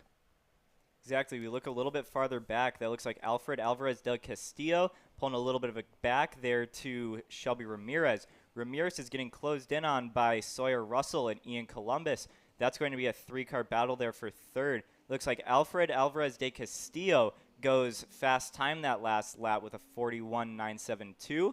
I don't think that's going to be nearly enough to close the gap there to Seville. So we will not need to worry about that, but we should be worrying about this 3-cart battle here for third. Shelby Ramirez, Sawyer Russell, and Ian Columbus heading down into the hairpin at the end of the back straight. Seems like Russell is not yet close enough to make a move in on Ramirez, but Columbus does look like he is there enough to make a move in on Russell. I don't think he will, though, as Ramirez is running away just as much as he can, or as much as she can, my bad. Russell now running down to the bottom seems like might be taking a blocking line, but it does not prevent Columbus. Columbus is just sitting there right behind. Shelby Ramirez out in front of this group here. Yeah, Ramirez is hasn't really had to defend a whole lot, but she is definitely under attack from the two of behind. That is from both Russell and Columbus, and now down to the inside yet again. Let's see if they make the move work. Ramirez stuck on the outside line, gets run a little wide, so now that's another position change. That's Shelby going back 2 positions, and then the two out in front of both Russell and Columbus are now going to move up 2 positions. And let's see Shelby. She's going to have to get into the toe quickly and try to hold on there, kind of pulling away by about a few kart lengths, roughly about 3 or 4. Lost some momentum with Shelby coming out of 5 and 6 as we're now got 2 laps to go. And now let's watch the two out in front. This is going to allow Ramirez to close back up. Both Columbus and Russell are going back and forth. And look at that. What was now a 4 kart length disadvantage has quickly become to less than a kart length. She's watching them go side by side. Again, that is going to be Columbus on the inside, Russell on the inside, Columbus on the outside. Ramirez is sitting watching. She's trying to do a crossover. Had the run, but not enough momentum. Making their way through 6 and 7 for the white flag leaders just gone by. But we're going to stay on this 3-pack battle for the 3rd position.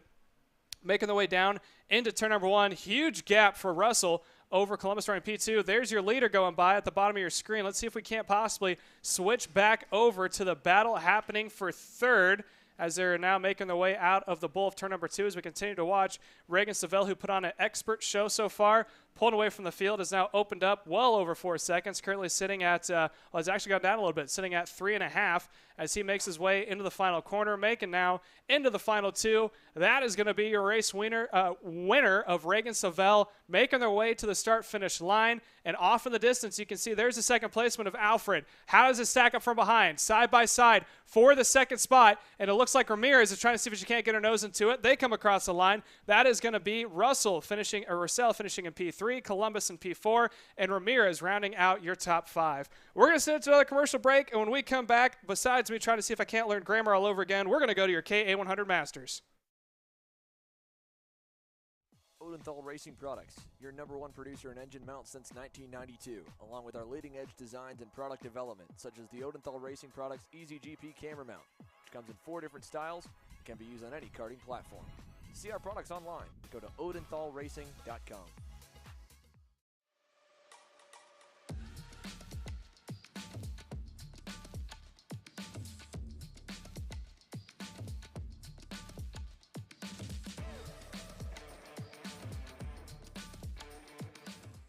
I'm Billy Vincent, owner of MPG Motorsports. What we do at MPG is we try to keep it a nice, fun, family atmosphere. Try to combine sort of the bigger things and of the bigger teams and the professionalism down with sort of some of the fun, sort of family-oriented atmosphere. We try to not only develop drivers, but also the parents and the families for just in knowledge in general in motorsports. It all starts in karting. What we try to do is try to help the drivers, the moms, the dads understand the sport of motorsports in general, not just karting, but what it takes to get all the way up through. Whether you end up wanting to be a driver or a mechanic or an engineer, you know, we can help you with that, and that's what we're here for. If you're interested in joining us at MPG, our home base is at Whiteland Raceway Park in Indianapolis, and you can contact us at info@willpowerkart.com. And one of our great people will reach out to you, and we'll try to put the best program together.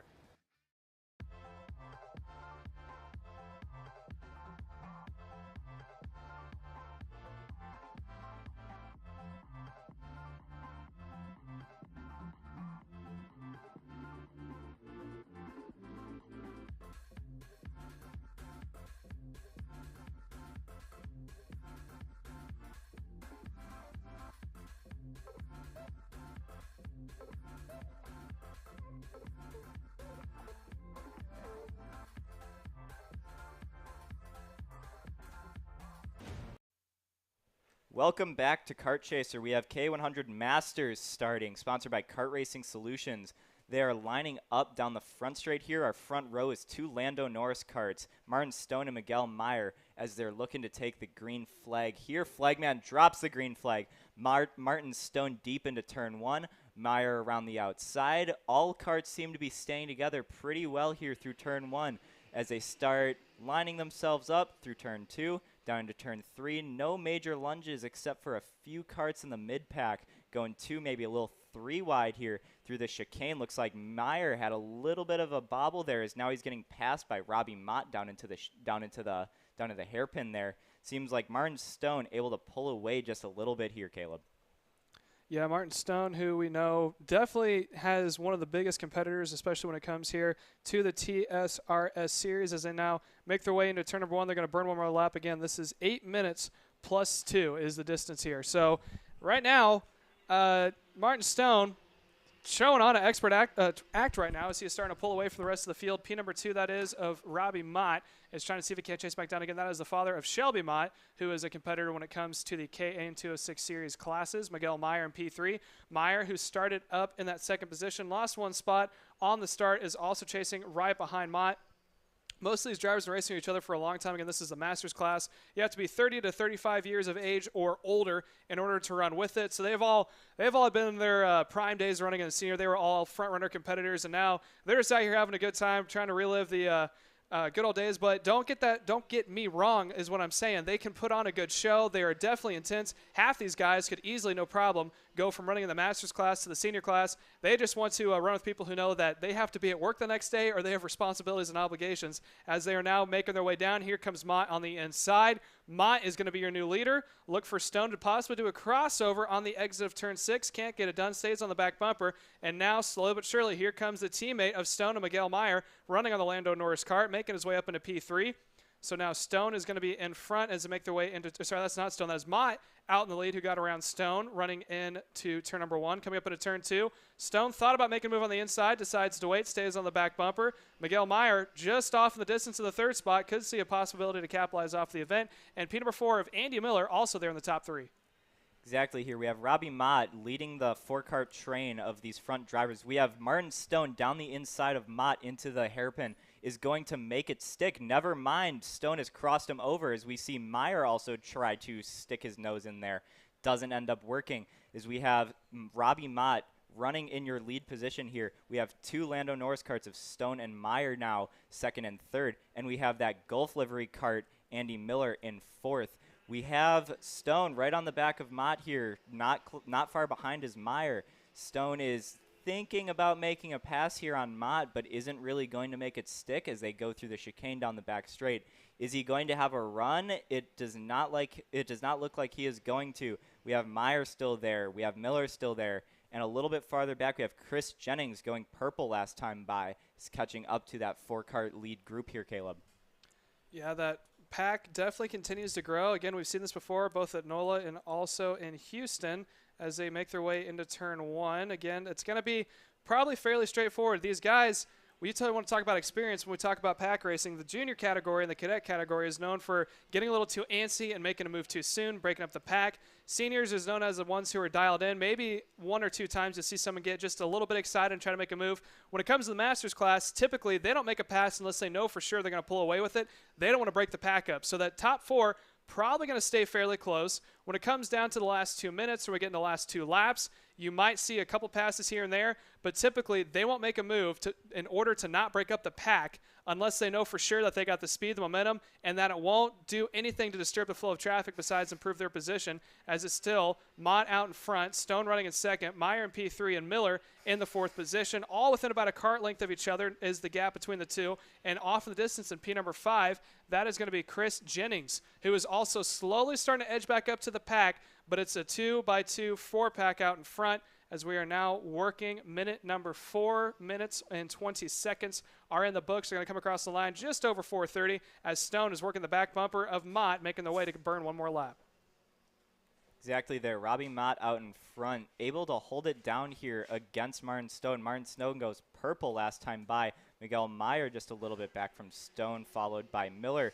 We're going to have to see if Martin Stone here, he knows he has pace, and he knows he's right on the bumper here of Robbie Mott. We're going to have to see if Stone is going to send a dive bomb attempt here, maybe down into the hairpin at the end of this back straight here.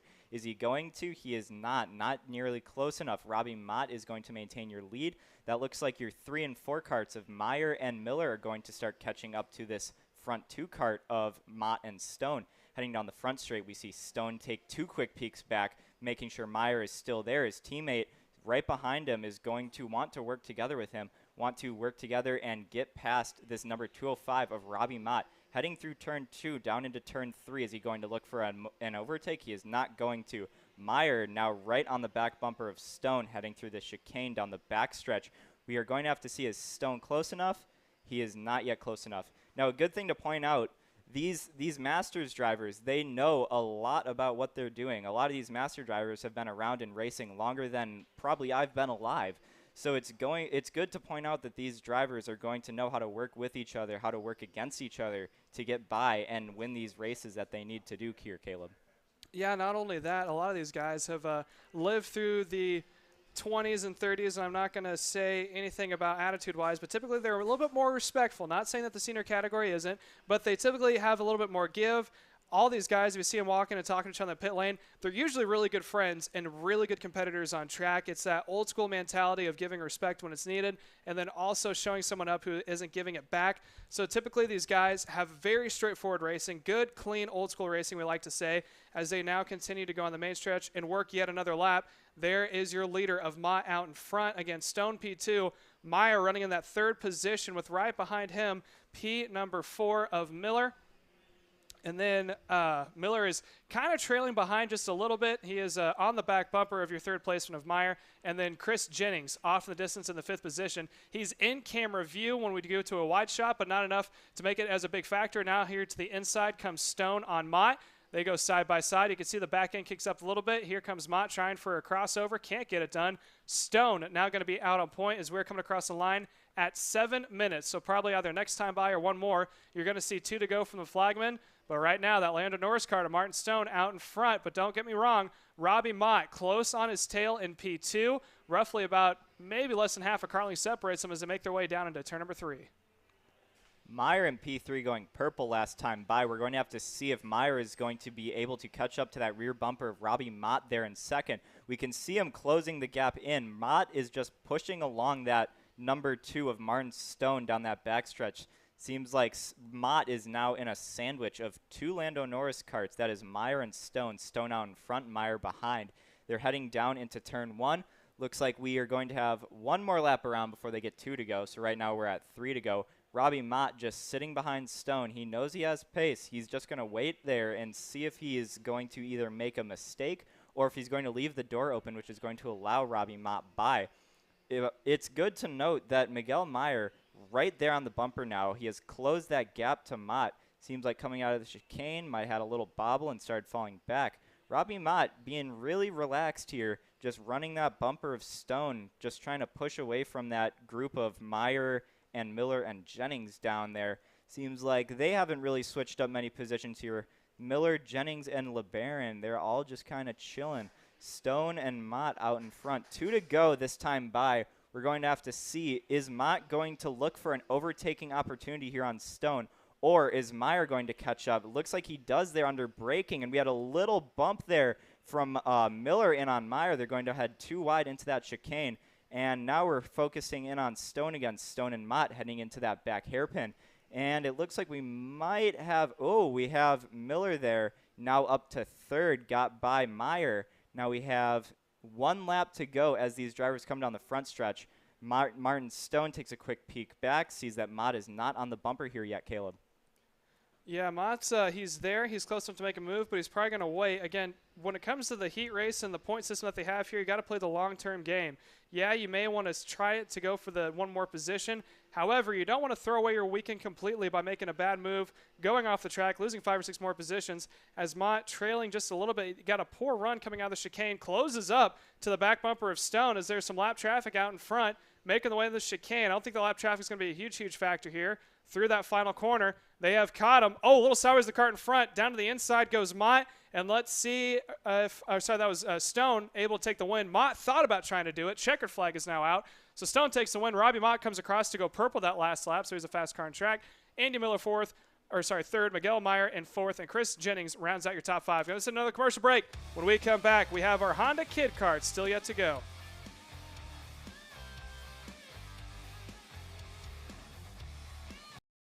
Odenthal Racing Products, your #1 producer in engine mounts since 1992, along with our leading-edge designs and product development, such as the Odenthal Racing Products Easy GP camera mount, which comes in 4 different styles and can be used on any karting platform.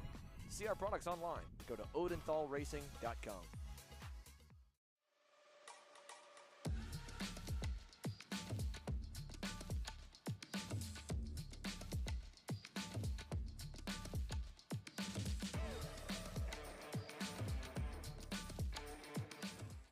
I'm Billy Vincent, owner of MPG Motorsports.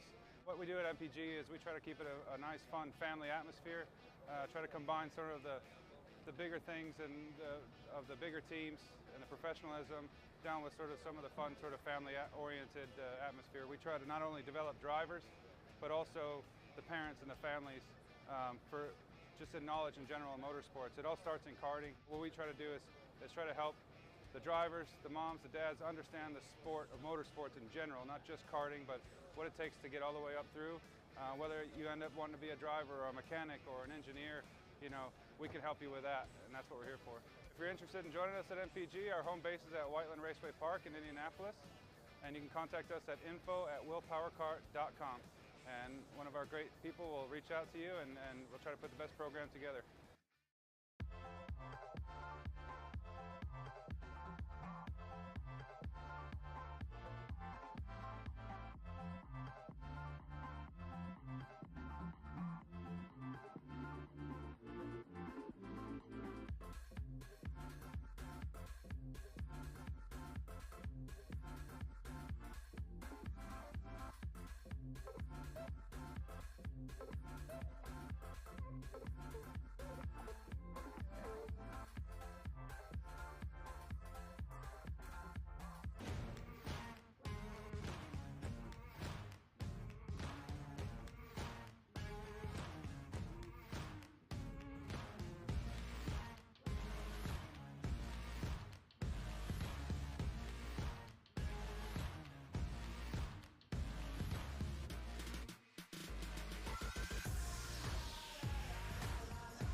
How you doing? My name is Mike Doty from Mike Doty Racing from Orange County, New York. We're about an hour north of New York City. We're a full-service kart shop that we supply IAME, Rotax, and all rock engines. We sell OTK parts and all the tires for all the different series. We support USBKS, SCUSA, Rotax, which is the Stars and Stripes, and the Rock Winter Tour. What we do is we try to get the drivers better by data, driver coaching, and setup. We have a lot of good drivers that come through our program. We have a lot of experience. I've been doing it for almost 35 years, and we just try to translate that to all our customers. For more info about Mike Doty Racing, you can contact us at MikeDotyRacing@gmail.com or call us at 845-551-0572.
Welcome back here with Kart Chaser. We are now looking at the Honda Kid Karts sponsored by Helix Electric.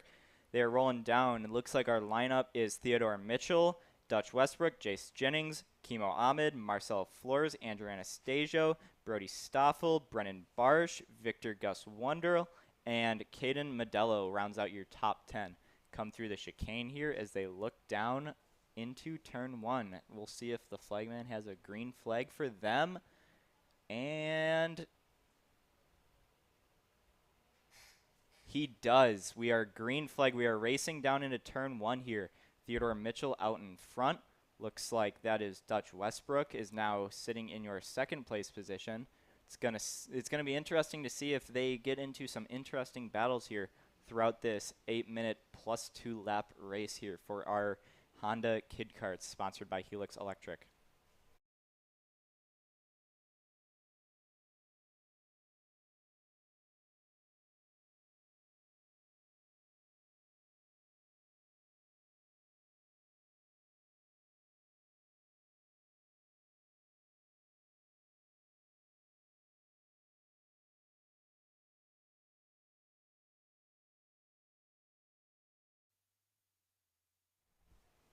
We're looking through here. Still Theodore Mitchell running out in front. We have a pass here for second. We're going to see here is that's Dutch Westbrook down on the inside of Jace Jennings, and he's able to make it stick. Jace Jennings going to slot back into the third position here. Theodore Mitchell 1.2 seconds out in front of your second place driver, Dutch Westbrook. We're going to see if they're able to close up that gap or not. Looks like Westbrook is starting to pull a little bit of a gap here on Jennings. That number 33 kart of Dutch Westbrook.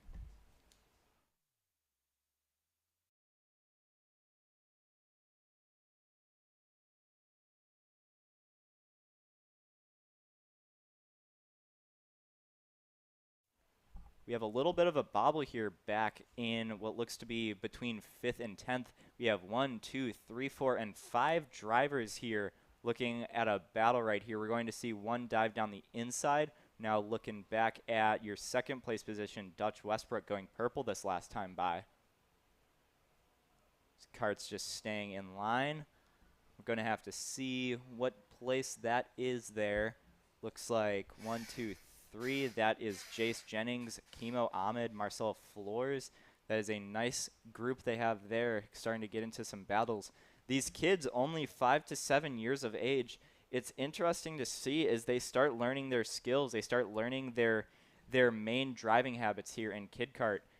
Sponsored by Helix Electrics. They are going to now, they're looking at about 5 to 6 minutes to go, plus their 2 laps. Theodore Mitchell still out in front here. Dutch Westbrook starting to close that gap.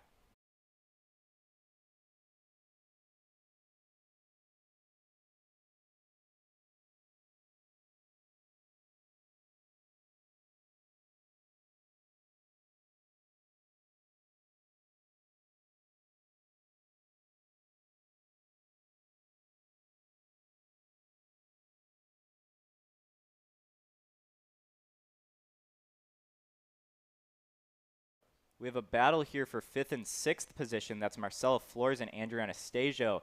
They are looking down the inside of each other here at turn 3. They decided against it as they line up here. A little bit of bumping here.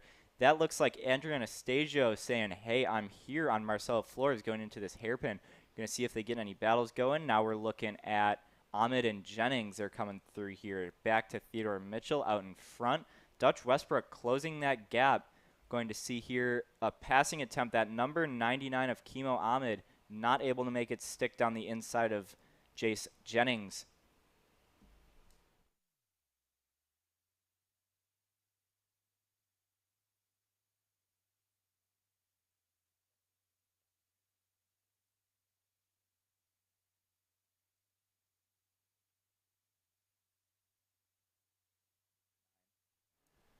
We see the 99 and the 86 of Jace Jennings and Kimo Ahmed starting to look down the inside. We have Ahmed looking down, not going to make it stick into the hairpin on the inside of Jace Jennings. We are going to head back up through the chicane here.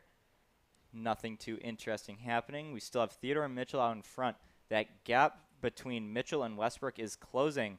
only 0.4 of a second, and we still have 3.5 minutes plus 2 laps left on this race. So I think Westbrook might be able to close up that gap. We have a pass here, and it looks like Ahmed was finally able to get by Jennings here.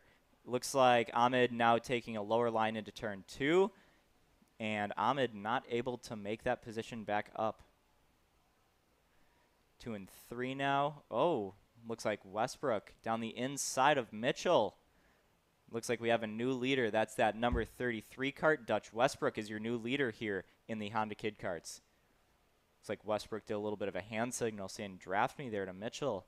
Seems like they're out in front. They have a 6.9, probably going on 7 seconds now, gap back to Jennings. I don't think it's beneficial for them to start drafting now, but we are going to get a good battle here between Westbrook and Mitchell. Westbrook goes purple last time by.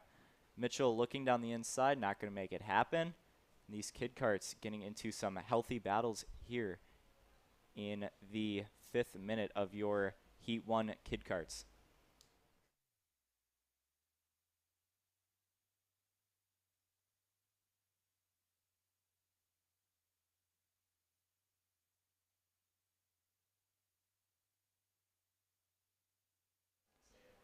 We do have an interesting battle going on here. That looks to be the 86 and 99, Jace Jennings and Ahmed getting into it yet again. They've been really close this entire race. They've been battling back and forth, swapping position 1 or 2 times. Look back out towards the front. Westbrook and Mitchell now. They're starting to close the gap here. We have Mitchell right on the rear bumper. But we're going to see some interesting battles here as Westbrook is starting to close the gap to a lap traffic kart here. I wonder if that's going to create a battle going on here between Westbrook and Mitchell, if it's going to close that gap, cause any bobbles that's going to allow Mitchell to retake your lead. Got that blue flag out for that one driver. We're going to see Westbrook shoot down the inside into the hairpin. Mitchell following suit down into the hairpin. Mitchell not going to be able to make a move, but is closing the gap between Mitchell and Westbrook, right on the rear bumpers of each other as they head down the front straight into turn 1 here.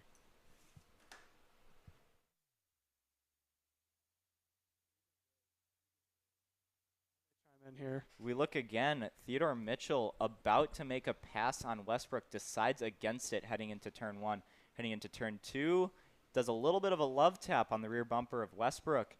They head now into turn 3. Looks like Westbrook is not really under a lot of pressure from Mitchell, even though Mitchell is sure trying to put the pressure on Westbrook. They head through the chicane now down the back stretch. It's like Westbrook is not able to make a move yet, but we will anticipate that he's going to try and make a move here heading into the final minutes. We are at 7 minutes and 30 seconds. Oh, would you look at that? We have Mitchell side by side with Westbrook heading into the chicanes on the backstretch. Mitchell decides against it as he slots back into that second place position right behind Westbrook. They now head down the front stretch. Westbrook right behind, or no, my bad, Mitchell right behind Westbrook as they head into turn 1 here. It's going to be this lap until they have 2 to go. So it looks like we're on 3rd lap to go here. Mitchell on that rear bumper of Westbrook like he has been for the majority of this race, just waiting for an opportunity to get by Westbrook to reclaim that lead. Looks like, we had a little bit of a mishap. We had Mitchell having a little bit of a problem. We have, looks to be Ahmed and Jennings getting past that lap cart. They are able to get by safely and continue their battle. Looks like Jennings not able to get by Ahmed despite desperately trying. We have a little bit of a bobble back behind them. Got 1 and 2. Looks like Westbrook has pulled a big gap back to Mitchell, but probably about a second. Is Mitchell going to be able to close that up with 2 laps to go? We're going to have to see here. Yeah, so good battle happening out in front with all of your kid karts. And again, this is the entry level of karting. You can't get any more entry level than this. These kiddos are just here cutting their teeth and figuring out how they like karting or not. Some of them are going to take to it well and decide that this is something they have to pursue long term. Others maybe enjoy their time doing it, but will be happy doing some other sports. But right now these kiddos are on track, again, developing the racecraft, trying to figure out the basics of karting. This is what it's all about. Parents trying to get their kids in young, see if they like it or not, and they can make their way through if they do or don't. As we continue to watch, there's Westbrook out in front over Mitchell running in P2. Mitchell able to close back up significantly amount as he is now within toe distance of your leaders and make their way down to the start-finish straight. It's going to be the white flag this time by. Closing up on the back bumper, has looked to the inside line, look for a possible pass going into turn 1. He is right there, but not quite quick enough as going into turn 1, he thought about it. Backs it off and stays in the toe, making the way out of turn 1. Now can put a turn 2. Let's see what he does here. He's on the back bumper. Does he continue to push? He does so. When's he going to make his move? He's got just a little bit more speed. That's Mitchell, that is, in P2 over Westbrook out in front, making the way out of turn number 3, heading up into the 4-5 chicane complex. There's a quick snap of the right, followed by the snap of the left, coming down to that hairpin, and it looks like Mitchell not going to be close enough to make a move. This may seal the deal for Westbrook. Making the way now into turn 6. Looks like that was Mitchell has a little bit of run over Westbrook as he comes down. Thought about trying to make a move coming into the chicane of 6 and 7. Out of 6 and 7, now coming on to the final time. It may be side by side to line. If Mitchell can get a good run, he keeps it low, but it's not going to be enough. Checkered flag is going to be out. Heat race number 1 is going to go to Duchik Westbrook is going to take the win here this afternoon. Sorry, that is Dutch Westbrook. Too many names to keep in my mind. Dutch Westbrook is going to take the checkered flag. That's going to be Theodore Mitchell in P number 2, Jace Jennings in P3, Marcelo Florence in P number 4. P number 5 goes to Andrew Anastiato. So when we go away on commercial break, I'm going to take another quick English course. When we come back, KA100 Jr. is still yet to come. USA, a top-level performance team with unmatched hospitality.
Welcome back. We're getting underway here with our K100 Junior, sponsored by 4T Concrete Pumping. Our front row is looking like Oscar Iliff, Landon Skinner. Then our second row, Cooper Shipman and Diego Giout. They're going to be lining up here, heading down through the straightaway. We're going to see if they're going to get a green flag this time by here, Caleb. Yeah, making their way out of the final corner and now making the way down the start-finish straight. Green flag is out down into turn number 1. Oscar Iliff is going to roll the inside line right behind him. Looked like Landon Skinner decides to follow. a couple of incidences happening out of turn number 1. We got one off into the trees, one spun out on the inside line. They all make it through relatively clean as they're now working their way into turns 4 and 5, staying single file in the tow. Why don't you take it away here? Definitely. So we have Iliff and what looks to be maybe Shipman heading down into the hairpin. We had a move there for third. Not able to see what number that is, but we have one cart off a little bit farther back in the chicane. Looking farther ahead, it seems like we still have Iliff out in front. We have a big line of carts here. Let's look here. We have Iliff followed by Shipman. We have a pass there for what looks to be about 5th. Oh, we have a driver off in turn 1 into the tire wall here, maybe into the pit lane. Not great there. We have a move in for 2nd. That is going to make it stick on the inside of Shipman. That looked like it might have been Justin Music, that number 852 cart. Heading down into the hairpin, we have a move for the lead. Oh, not the lead. My bad. That was 2nd. Seems like your leader, Oscar Iliff, is already out of range of our cameras with a little bit of a gap back to what looks to be the number 2. And that is, we're coming across the line. We have Iliff out in front. Then we have a 3-car train. Oh, never mind. It's Shipman out in front. Then we have a 3-car train of Iliff, Music, and Rivera. That is your... Oh, now we have what looks to be Rivera and Music going side by side here through turn 2 here, Caleb. Yeah, passing happened all over. This is going to be a good precursor. What's yet to see in the K100 senior class. A little bit of a break so far. Cooper Shipman out in front, opening up a huge lead. But his teammate of Oscar Iliff running in 2nd is holding off the cavalry of carts of Justin Music and Company, followed by Ernesto Rivera, Joey Friend, and Sebastian Trigeau running in P number 6. Last time by, Joey Friend went purple. He is 5th fastest. Elio Mays also in the mix in P7. So they're all in that mid-pack, continue to battle back and forth as we just saw Iliff lose one position to Justin Music going into turn number 2. And this passing back and forth has allowed Shipman to continue to open up his gap. Right now he's sitting at 1 second, roughly, a little bit over 1 second. So he continues to pull farther and farther away. If the second pack of 4 settles down a little bit, decides to work with each other and not push each other and not race each other, I should say, that gap will continuously start to close because they have the draft to their advantage. As we saw the 3rd placement now of Oscar Iliff taking a peek back to see how everyone stacks up this last time by. They have closed it down by 1/10 as we have yellow flags are out over in turn 1 and turn 2. Looks like a couple of carts may have gone off there just a little bit on exit. And we have full course caution so far. So we're going to back the field back down. Not quite sure what the incident was. Hopefully we can find it for you guys here soon. Cooper Shipman is definitely not going to like this full course caution. He had a 1 second gap all the way out in front by himself. He almost had the entire race sealed. He almost had that win guaranteed in the books in this heat race. But now he has Justin Music, Oscar Iliff, and the like right behind him again as they're going to come around with this full course caution and start thinking about taking the green flag here again. Yeah, now this is when strategy comes into play when it comes to full course cautions. Everyone's bunched up, and now it is on Cooper Shipman, your leader. When to go, because we have to wait for all of whatever was the crash was to be cleared before the green flag will drop. We're looking on the starter stand. It looks like they're not going to go green this time by. They're going to go one more time by for a possible green next lap. But again, this is when the restart cones come into effect. As we were talking about before, we mentioned it just a little bit. You have the one cone out in front. That's the acceleration cone. You can start accelerating at the line, but you have a gap between that first cone and the second cone. So at any point, once you cross that cone, you can then start to try to stretch your lead out and accelerate. If you go before then, that could be considered a jump start. Something else to keep in mind. They do not do 2x2 restarts like you see in NASCAR, IndyCar, however it may be. This is all like Formula One, where it's a single file, single cart restart. So it is all down to Cooper Shipman. If you're Justin Music, Oscar Iliff, or Ernesto Rivera inside that top 4, look for them to be on the back bumper of each other, because as soon as that cart goes, they're going to be hammering down on the gas pedal trying to see if they can't get by Shipman. Shipman may have to drag the brake just a little bit to try to keep them at bay, making their way down. They're about to get the restart this time, if I'm not mistaken. There's the acceleration with the acceleration cone. Look at the train of carts all coming down to the line into turn 1. They're all going to go low to defend. Now Cooper Shipman's going to have to go on the defensive. He defends going into turn 2. Music is going to go high. Here comes Iliff trying to get his nose into it. Iliff gets a little bit of help there from Rivera. Snaking their way now over into turn 3. They're side by side for third. And just like that, Iliff is under attack. And that is going to be Music and Shipman opening up a little bit of a gap as they continue to stretch out going into turn number 6. We had a bobble in the back there for what looked to be about 5th. That was a little bit of a detrimental factor there, that driver falling a few karts back. We still have Shipman out in front, followed by the likes of what looks to be Justin Music and Oscar Iliff. They're battling here down through turn 1. Green flag out. Seems like we are going to have a few laps left in this race. Now, an interesting thing about that competition caution is that still counts into your 8-minute race. So we are now going to have Justin Music on the rear bumper of Cooper Shipman, that 814 kart, heading through the chicane and down the backstretch. Will Justin Music think about making a pass? I don't think he will be close enough. Now, these junior karts, they are still very fast compared to some of the likes of the K100 seniors and maybe even X30s. They're fast, but as these drivers get older and keep perfecting their skills, they need to be able to battle with faster karts, and that's why these K100 juniors are very good practice for these drivers here. Cooper Shipman still out in front, followed by Justin Music. You look a little bit farther back, you have Oscar Iliff in third. He is 1 second back from your leader, Cooper Shipman, and Helio Maza looks to be up 4 positions here. He went purple last time by here, Caleb. Yeah, Elio Meza, who's also running on one of the IROC karts, is having a very good race. He went purple last time by. Typically, it's someone you see inside the top 2, battling it out for the lead. But one of his teammates at Cooper Shipman is currently doing that with Justin Music running in P2. This time by, we're working 6 minutes and 30 seconds at the line. So roughly still 1 minute and 30 to go before they get 2 to go down into turn 1. These two continue to almost pull away from the field. They're sitting at about a second difference between the two of them before you get to Iliff in third, followed by Meza in fourth. So it's currently IROC out in front, and then you have Justin Music running in P2. He finds himself as a privateer, and then you get to Oscar Iliff, who again is running under the Tony kart in the IROC, and then side by side for the lead here. Here comes P2 of Music all over the back bumper of Shipman. Trevor was just indicating to me that he saw him bump drafting the entire time down. Quick pick back from your leader of Cooper Shipman, as hopefully what Trevor's indicating of skating off in the distance isn't going to happen as they continue to push each other going into turn 2. Again, Music all over the back bumper, trying to force Shipman into making a mistake. You don't really have to push the issue. You just have to get in their head a little bit until they get a little overwhelmed to make a mistake. These drivers here, Justin Music all over the rear bumper of Shipman. That is a thing you like to see here in KA.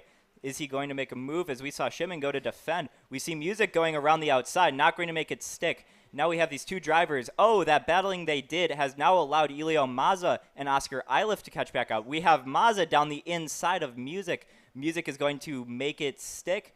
Oh, we have another driver going through, and that looks to be Oscar Iliff. Oscar Iliff through. We have Music all the way down to fourth now. That let Shipman get about a 6/10 gap back to that 3-kart train now. Second, third, and fourth. Meza, Music, Iliff all running down here into the chicane. We had a little bit of a bobble that looked to be Meza dropping a little bit of a tire, going to defend.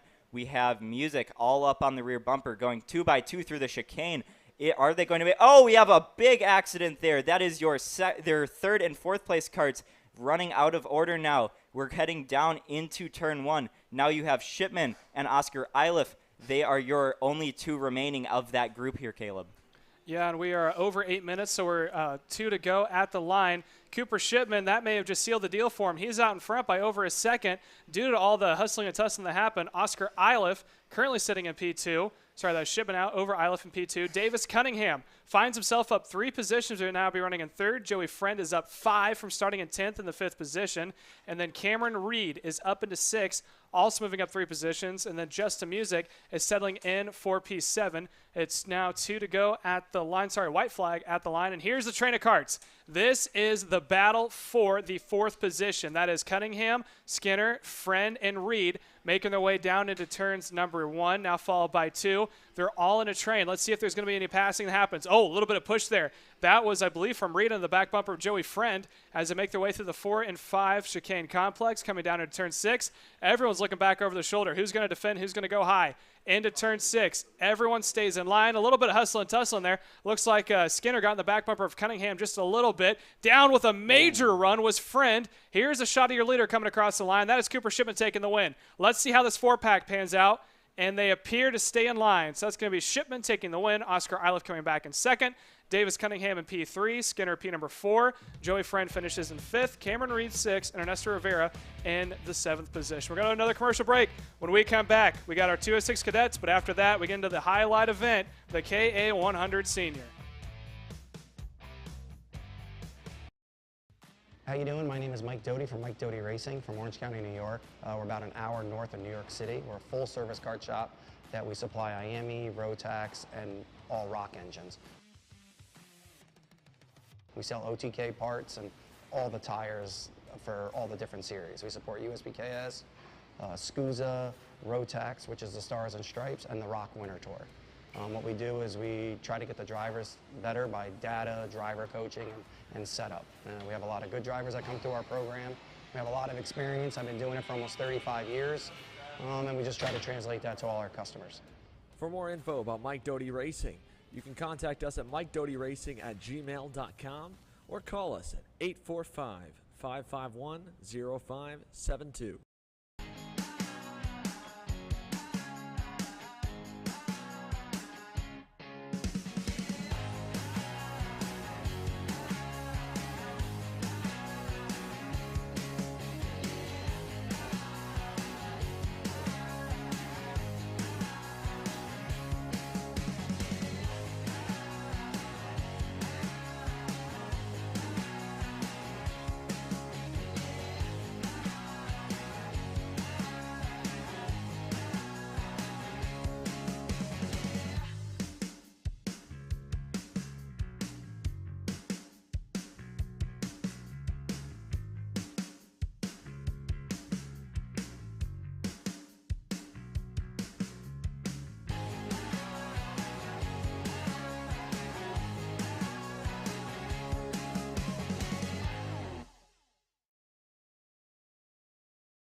And we're back here with our 206 Cadet, sponsored by Ferris Motors, making the way into turn number 1. That is Eddles out in front. P number 2 of Chambers has fallen down to the order. He has to settle into 4th, making the way now out of turn number 2, now heading up into turn 3. Top 4 nose to tail, but it looks like a little breakaway there from Eddles has opened up a 3 or 4 cart length gap so far. A little side-by-side through chicane, never hurt anybody in that mid-pack. Now coming down to turn number 6, looks like here's a pass for 3rd. That is going to be Paxton Dyson losing 1 spot. We got 1 cart turned around somewhere off in the distance in that beautiful sunset here on this hot Texas day. It is roughly 100-some degrees here, as our lead weatherman of Trevor Blue tells us it is 102 degrees out, which is actually more than my paycheck from this weekend. As they make their way down into turn number 1 with that big banking, everyone's still going nose to tail. It's a 2-cart pack-up. It is Eddles out in front of Jackson Young in P2. Paxton Dyson running in 3rd. Right behind him, Joey Chambers. So that is the top 4. And then way off, or I shouldn't say way off, but just into camera view is Ashton Wyatt and Thomas Smith, who are in 6th and 7th, trying to see if they can't crack the top 4 as they make their way down into turn number 6. A little bit of push there. Never hurt anybody, and they're going to make their way through. Exactly, Caleb. We have Young right on the backside of Eddles here. They're heading through that last chicane back onto the straightaway. I'm going to need to see if Young and Eddles are going to work together here, if they're going to try and pull a gap back to Paxton Dyson. It looks like we have a move there. We have Chambers on the inside of Dyson. It looks like he's going to make it stick down through turn 1. So that is a change in position for your 3rd place. We still have Eddles out in front, Young in 2nd. They're going to stay nose to tail as they head through our chicane down the back straight here, running it down. I don't think there's going to be a move. Yeah, there it is. They're bump drafting here into the hairpin in the back.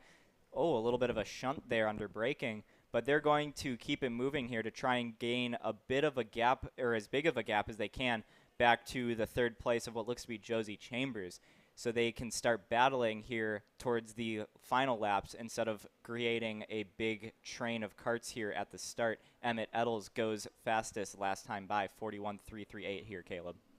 Yeah, there's still major passing. Like, oh, we got one way off mowing the lawn, making their way into the, I believe that was the pit in, as they're now come to a stop. Thankfully, they are okay. That could have been a horrible incident, but they have come to a stop. They did not hit anything. They're trying to get back on the way to their own power. Hopefully, we can get them going after that. So the yellow flag is going to be out into turn number 1. Here is the battle. That is Paxton Dyson, who is running in the 4th position. Right behind him is Ashton Wyatt, as they're making the way now through turns 6 and 7 complex, coming on to that straightaway. That is the main stretch.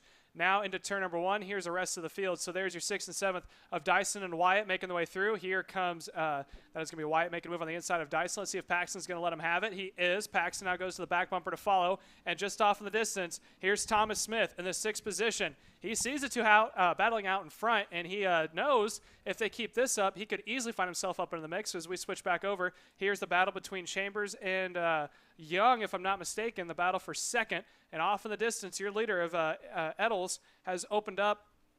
Actually, sorry, this is the battle for the lead. This is Emmett Eddles and Jackson Young, who are going nose to tail in 1 and 2. Then there's a break to the 3rd placeman of Joey Chambers, who is trailing by 1.2 seconds. So down across the line, there's Eddles out in front over Chambers in P2 out of turn number 1. Now they make their way into corner number 2 here, as we are now working. We are 3 minutes and 40 seconds in, so still plenty of time. We're not halfway over on time. There's got 2 laps to go once we hit the 8-minute mark. They're going to continue to push each other. Let's see if there's going to be a pass here from Young, making the way into turn 6. Looks like he's going to stay in line, and nothing's going to happen in this one. Still nose to tail. Good thing to note, Emmett Eddles and Jackson Young here, they seem to be catching up to the back end of what could be lap traffic or just a slower cart. Is that lap traffic going to pull out of the way? I'm not really sure. But Josie Chambers here, he is not too far off of Young and Eddles. Seems like he's able to hold his position pretty well. We see that lap traffic kind of looking over his shoulder, trying to find the best position to let our 2 leaders by here. We get a little bit lost on the camera. We're all good. Now, ooh, they're right on the back end of this back marker. We're going to have to keep them lined up. We have Eddles down on the inside. Young is going to follow. Chambers is going to catch up a little bit during this interaction, but not enough to catch all the way up. Looks like Jackson Young went fastest lap time last time by, 41.055. I would like to bet that Jackson Young is going to wait until about 2 laps to go, maybe last lap, and then try to make a passing opportunity in on Eddles. Doesn't really see the need to make a pass yet, but he's going to stay right on the bumper, maybe waiting for Eddles to make a mistake that's going to let Young by. Josie Chambers still looks to be 1.6 seconds back. Not enough to make a move, but close enough to where enough battling will be able to let Chambers catch up to the back end of Young here, Caleb. Yeah, they now make their way onto that main straight. Here is the battle for 5th to 7th, down to the inside to make a move. I believe that is going to be Derek Wargo getting on the inside of Thomas Smith as they make their way through. We'll find out when they come across the line this time through the final corner, but they are leading a cavalry of carts from behind. There's your two leaders going down into turn number 1 as we are now working 5 minutes and 30 seconds in, and I was correct. That was Smith and Dyson, actually, who are off in the mid-pack as we're watching the battle for the 5th place take place as they make their way through turns number 2. They're continuing to bunch back and forth, but look at how much of a lead the two guys have out in front of both Young and Etzel. They have pulled away from the field now as, we got one turned around. That is a 224. Trying to see if we can't get a number for you guys here shortly. That's going to be in the mid-pack towards the back parts of the field. That was Chris Tracy. So Chris Tracy is now going to have to be registered at the back of the field, unfortunately. But here's the two leaders coming across the line. That is Etzel and Young down into turn 1. Jackson Young, still the fastest card on track register with the 41.055. But as we know, lap times mean about nothing here if you're in the middle of a race. So you can have the fastest card on track, but if you're in the mid-pack, you got to be able to get up to the front. So these two is going to be the name of the game and seeing how it's going to pan out for the rest of the field. We're now at 6 minutes and 30 seconds in, roughly less than 2 minutes to go, and we got one slowing off over into turn number 6. That looks to be what might be your leader. No, it is not. That's Derek Wargo pulling off track there. Seems like he has – oh, no, that was your leader. That's Emmett Eddles off track here, and it looks like he is retiring with a mechanical failure. That is going to leave your new leader, Jackson Young, a massive gap back to your new second-place leader of Josie Chambers. Looks like Young almost has this guaranteed here. That's very unfortunate to see here for Eddles, as now he is going to have to take the points of starting in the back, and he is going to have to fight with that all weekend. Jackson Young definitely making up that place from that position. Just like I was saying before, he was just sitting right there just waiting to see if Eddles was going to make a mistake, and it seems like that paid off for him here, Caleb. Yeah, that's something you unfortunately don't want to see. And again, how the heat races pan out, he's going to have a good heat race for tomorrow in order to save himself and to get a good run and hopefully get probably about a mid to upper mid pack starting point. And then he's going to have to race his way through. What we're watching right now is the battle for 3rd. That is between Smith, Wargo, Dyson, Wyatt, Kemper Jr., and Barsh in that order as they are side by side on the exit of turn number 1, heading up into turn 2. As they make their way out of turn 2, Tyrone Kemper Jr., I believe, is up one more place. That was Ashton Wyatt up one more place. Kemper Jr. was falling from behind. And Paxton Dyson, who was up in the top 2, now finds himself all the way back in the 7th position. So he's fallen back through the field, trying to stay now onto the back bumper of Kemper Jr., making the way into turn number 6. We had a very close battle there between our 3rd and about 6th place drivers. After that big shunting battle they had there through turn 1 and 3, we had a little bit of an issue. Seems like we have a cart number 267. Seems to be having a little bit of an issue in the back. He gets going again. So we are currently watching that green helmet and suit. That is the number, not sure, but that looks to be about Aston Wyatt or Tyrone Kemper Jr. back there battling that number 2 here. Yes, there's action happening all over the track. A little bit of a confusion from the driver's standpoint, especially if you're in that mid-pack. You don't know where you're at with everyone pulling off or having issues. There's a good view right now with Tyrone Kemper Jr., who is ahead of Paxton Dyson, making their way into turns number 6 and 7, now coming onto the main straight. They are running in the 3rd and 4th position now, coming across the line here as the white flag is out this time as we are over 8 minutes. Your two leaders making their way into turn 1. They're out of turn 1. They're now making their way into turn number 3. Again, that is Young out in front over Chambers running in P2. All Young's got to do is make it back about a half a lap. He's got a 2-second gap to his name right now, so he can burn a little bit of time here. He better be safe than sorry, but as long as he doesn't have a major mistake coming out of turn 6 or heading into 7 and 8, he should have a good starting spot for your heat race tomorrow, mid-pack at least, even if he goes all the way to the back of the field. Out of the final corner, coming down to the checkered flag, that is going to be Jackson Young taking the win here this afternoon for heat race number 1. Joey Chambers comes across in 2nd, Thomas Smith in 3rd. Derek Wargo is actually going to go to 3rd. Thomas Smith at the line falls back to 4th, and Ashton Wyatt rounds out your top 5. Going to go to yet another commercial break. When we come back, we got your two headline events, both heat races for your KA 100 Senior.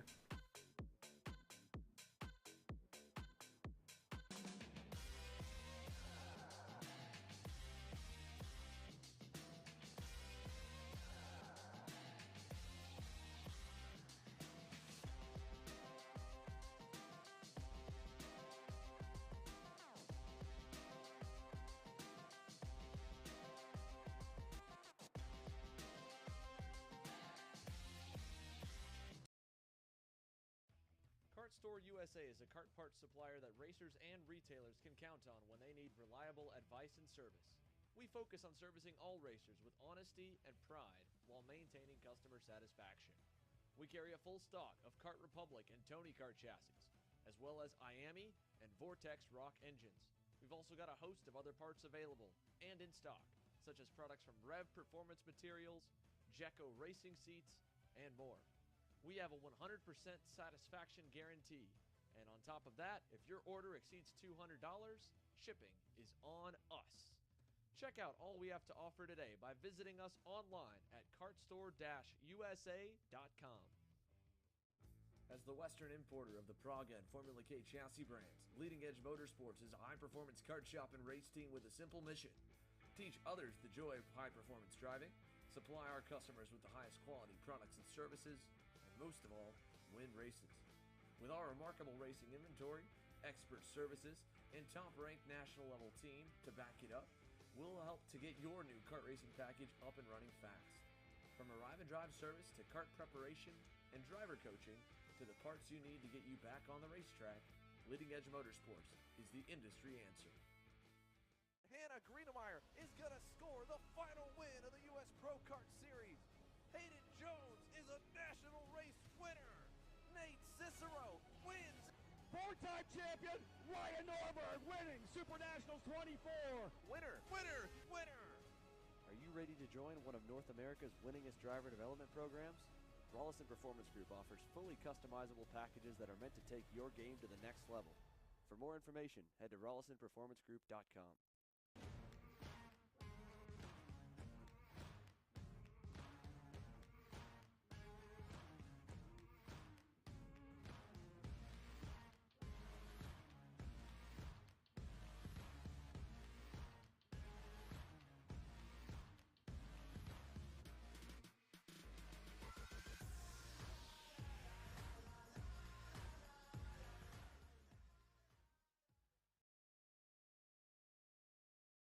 If you're looking for top-grade equipment, look no further than Rev Performance Materials, engine mounts, sprockets, and arcade chains.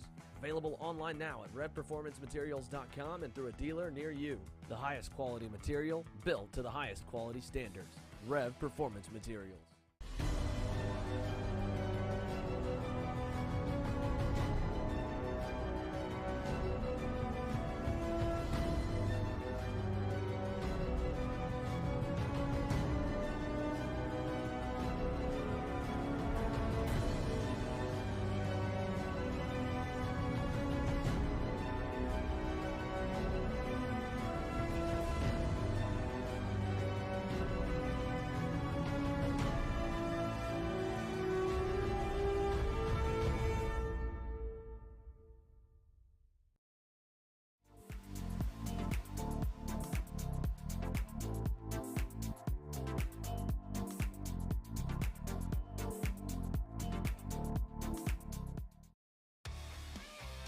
And we're back racing here in Texas with our K100 Senior, sponsored by Exertech. Our front row is Alex Stanfield and Nicholas Stauffer. Then we got Vinny Muskelis, Aiden Rudolph, Ken Okadina, Peyton Phillips, Josiah Tracy, and Jarrett Fuller. Looks like they're heading back. We're going to have to see if Stauffer is able to make it stick around the outside here on Stanfield. If we can maybe see Rudolph also make a lunge from the outside. We're going to have to see as they come down through our chicane. Very good start here. Looks like Stanfield and Stauffer are able to keep the speed down for our 18 karts starting in our A and B heat here, Caleb. Yeah, they're just not coming down the line again. Your front row is going to be Stanfield and Stauffer as they make their way down. Stauffer again, lead grammar expert of Trevor Blue, correcting me as always. Making the way down the line, let's see how this start's going to pan out there. Side by side, Stouffer and Stanfield coming down to it, leading the pack. You can see Stouffer, he's pointing him down as the green flag is out into turn number 1. Looks like it's going to be Stanfield put away by a significant margin. Has about 2 kart lengths over the field down into turn number 2 this time. A little bit of hustle and tussle there in the mid-pack. A couple of guys bobbing on the outside line. And relatively smooth goes your front half of the field. Aiden Rudolph was in fourth. Oh, we got one up and over and into the tire barriers. Multiple karts involved up in that mix. I don't think it was any of the front runners. Phillips was involved. He started kind of farther back in the field, if I'm not mistaken. So a couple of drivers involved. He was in the 6th position from the start. But as I was saying before that happened, Rudolph has moved up a couple positions. He started in P4. He fell back a decent amount because he was in the outside line. Now finds himself on the tail end of that front 4-pack in the 4th position. So the rest of the field making the way through. Stanfield, Muskelis, Stouffer, and Rudolph is your top 4. Josiah Tracy running in the P number 5 with Noah Murphy in the 6th position. So it seems like Stanfield has pulled a little bit of a gap back to Muskelis, Stouffer, and Rudolph. And we have Stouffer down on the inside. Rudolph's going to follow suit. And it looks like we have Muskelis going from 2nd back to 4th here. Rudolph sending a deep dive bomb in on the inside of Stouffer into that hairpin, or into the chicane, my bad. That is the first time we've seen anybody pass in that chicane here, Caleb. Yeah, he didn't want to play the waiting game. He wanted to get to the front of that pack and try to lead, as now he is in the 2nd place. Stouffer right behind NP number 3. So now let's see if those two are going to race each other out or if they're going to try to catch back up. Again, your leader of Alex Stanfield holds about a 1.3-second gap with the rest of the field.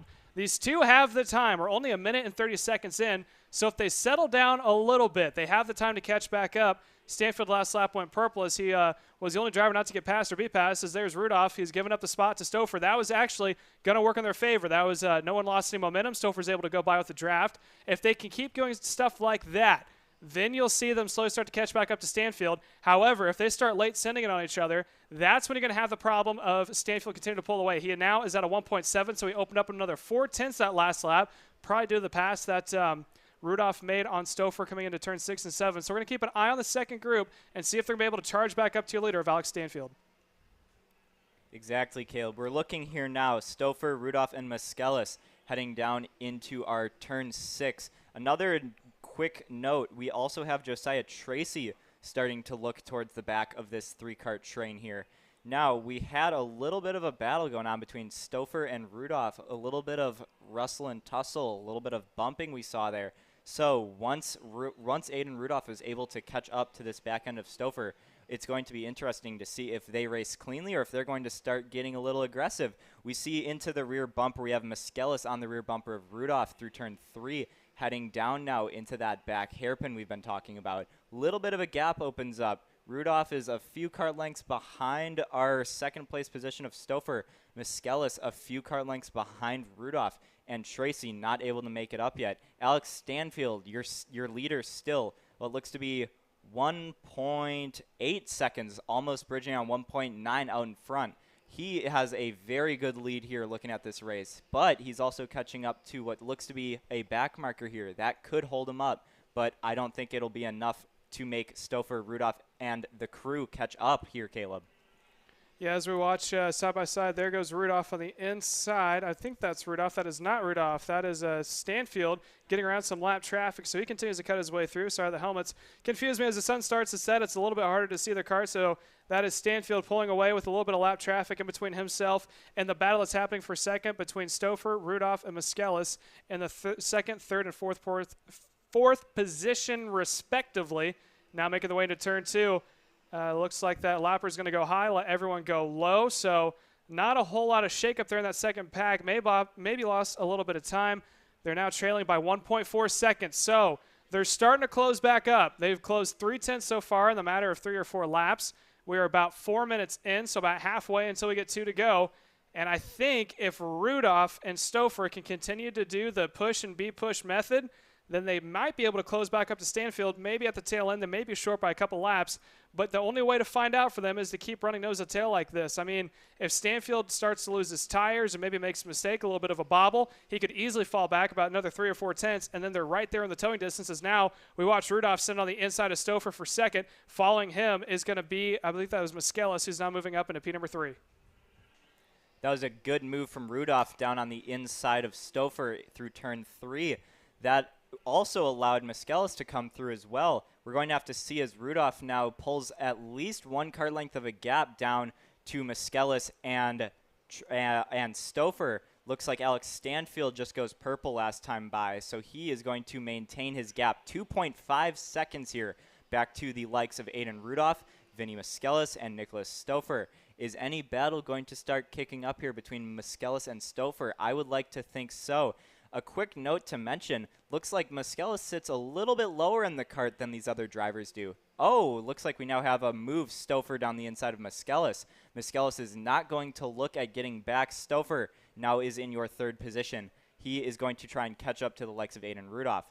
Back to what I was saying about Miskellis, he sits a little lower, which is going to be to his advantage at this track when it starts gripping up. These taller drivers start leaning over the edges of their carts, and it can start being detrimental to the tire wear. So Miskellis has a little bit on the positive side there. Stouffer, Rudolph, Stanfield, your top three here, Caleb.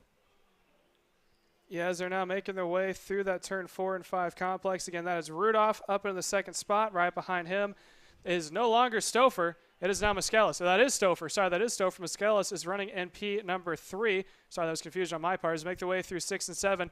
Coming down to it, it is now 6 minutes and 20 seconds will be in the books. So we're under 2 minutes to go until we get 2 to go. So roughly about 5, maybe 6 laps left. There's the turn number 2, one of the most famous corners here with a high-speed corner into the banking, followed by turn number 3. And now, slowly but surely, looks like Miskellis is starting to fall off the pace. Last time by, Stouffer went purple. He went a 37.104. Again, he is the driver right behind that Burrell Art of Aiden Levy running in the second spot as they make their way. Or sorry, that's not Aiden Levy. That is Aiden Rudolph as they make their way down into turn number 6. As they now make their way into turn 7 and 8, make their way to start-finish line. Again, this is now going to be 7 laps in the books at the line. 7 laps in the book. Looks like we have 2 minutes left here until we get that 2 to go. So these drivers are going to get about 4 or 5 more laps here. We have Stouffer right on the backside of Aiden Rudolph. We know that Stouffer is fast. We know that Rudolph is fast as well. So we are going to have to see, is Stouffer going to look for a passing opportunity here? I believe he will as we start looking down to the hairpin. You can see those green gloves of Stouffer hammering on that steering wheel as he's trying to find just enough speed to get by the likes of Aiden Rudolph. Not going to be enough, though. Miskellis has fallen off a little bit. Stanfield way out in front, 2.7 seconds. I would like to say that Stanfield almost has this race guaranteed as long as he does not have a mechanical failure. We look back here. Rudolph, still your second-place position. Stouffer looks down the inside, not going to make it happen. He's going to slot back into that third position. Miskellis hanging on there. Then we have Tracy in your 5th position. Is Stouffer going to go for the dive bomb attempt into the hairpin? Looks like he has a run, but is not going to make it happen. Looks like Aiden Rudolph is starting to go a little bit on the defensive side here as we tune in to Alex Stanfield, your leader, 2.8 seconds out in front. Ducking, he's just trying to set a fast lap out here, Caleb. He doesn't really have any battles going on now. Yeah, I think he's just trying to build up a gap, and that last time by, looks like there was a wreck happening into turn number 2, but it wasn't anyone in the top 5, so we weren't able to cover it for you guys. There's a shot of your second placement of Rudolph. Right behind him is Stouffer, and it looks like slow but surely Miskellis is starting to close back up. You said that Stanfield was going for purple times, but that last time by, Miskellis went purple as well. So he's got the pace. The question is, does he have the time? We're in the closing stages of this heat race. Number 1, it looked like Stouffer got into the back bumper there of Levy, give him a little hustle and tussling. Sorry, that is Rudolph as they now make their way through turns number 7 and 8. Rudolph defending for all it's worth. Now coming down into turn 1. Rudolph with the 2-car length advantage into turn number 1 as they now make their way through. Coming onto it. We have 1 lap to go. 1 lap to go as they now make their way out of turn number 2. Now coming up into the 3rd corner. And here, let's see what the defensive looks like from Rudolph. Oh, they're both sawing at the wheel. A little bit of push there from Stouffer as they make their way down into turn number 6. Let's see how this is going to pan out. Rudolph now defends the inside line. Let's see if he's going to swing wide. Takes normal racing line. Stouffer loses a little bit of time. Coming down to line there, there's your winner. Alex Stanfield is going to take the win here this afternoon. Let's see how it's going to pan out. Rudolph is going to have met the mark. Aiden Rudolph finishes in P2, Stouffer in P3, Miskellis in P number 4. That was the closest race to the top half of the field. Stanfield comes across with the win of a 36.950 of his fastest time on his last lap. That was group number 1 out of the way. We're going to go to group number 2, and it's going to be the final race here this afternoon. Odenthal Racing Products, your #1 producer in engine mounts since 1992, along with our leading-edge designs and product development, such as the Odenthal Racing Products EasyGP camera mount, which comes in 4 different styles and can be used on any karting platform. To see our products online, go to odenthalracing.com.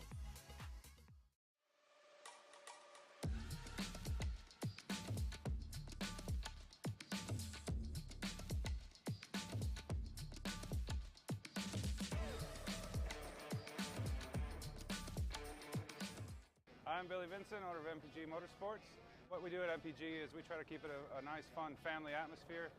Try to combine sort of the bigger things and of the bigger teams and the professionalism down with sort of some of the fun, sort of family-oriented atmosphere. We try to not only develop drivers, but also the parents and the families for just in knowledge in general in motorsports. It all starts in karting. What we try to do is try to help the drivers, the moms, the dads understand the sport of motorsports in general, not just karting, but what it takes to get all the way up through.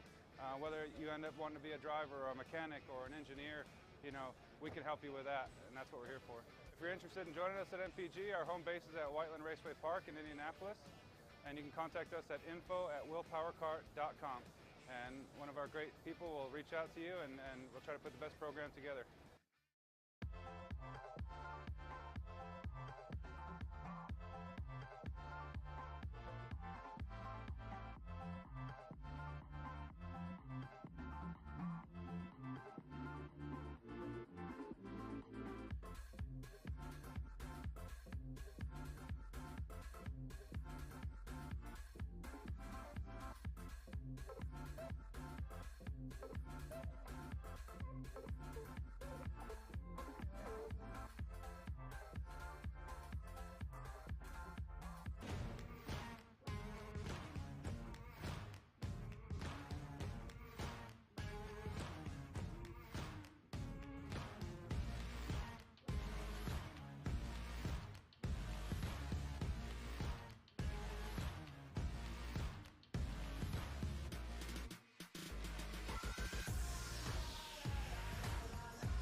How you doing? My name is Mike Doty from Mike Doty Racing from Orange County, New York. We're about an hour north of New York City. We're a full-service kart shop that we supply IAME, Rotax, and all rock engines.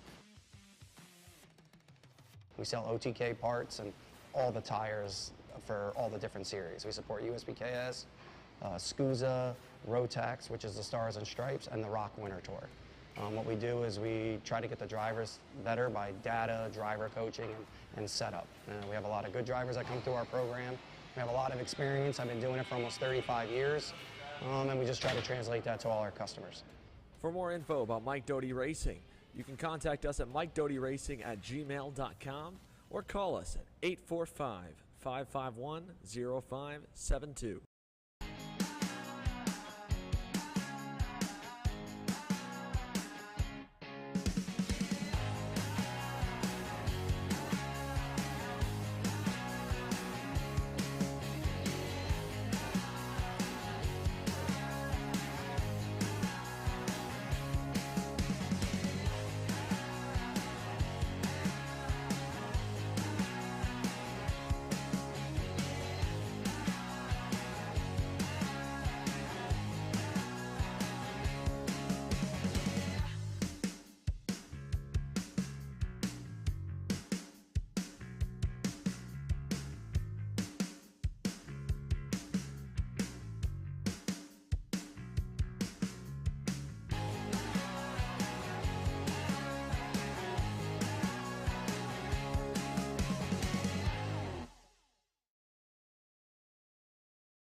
USA, a top-level performance team with unmatched hospitality, offering a full-service driver development program with year-round testing available in Miami, Florida, and the official North America racing team of Parolin Racing Chassis. Chassis and parts available at ParolinUSA.com.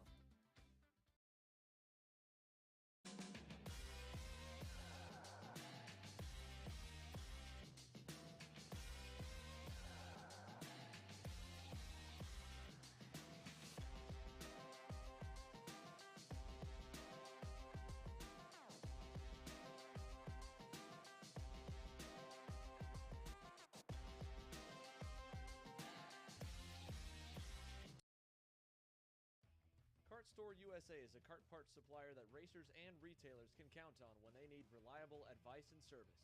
We focus on servicing all racers with honesty and pride while maintaining customer satisfaction. We carry a full stock of Kart Republic and Tony Kart chassis, as well as IAMI and Vortex Rock engines. We've also got a host of other parts available and in stock, such as products from Rev Performance Materials, Jekko Racing Seats, and more. We have a 100% satisfaction guarantee. And on top of that, if your order exceeds $200, shipping is on us.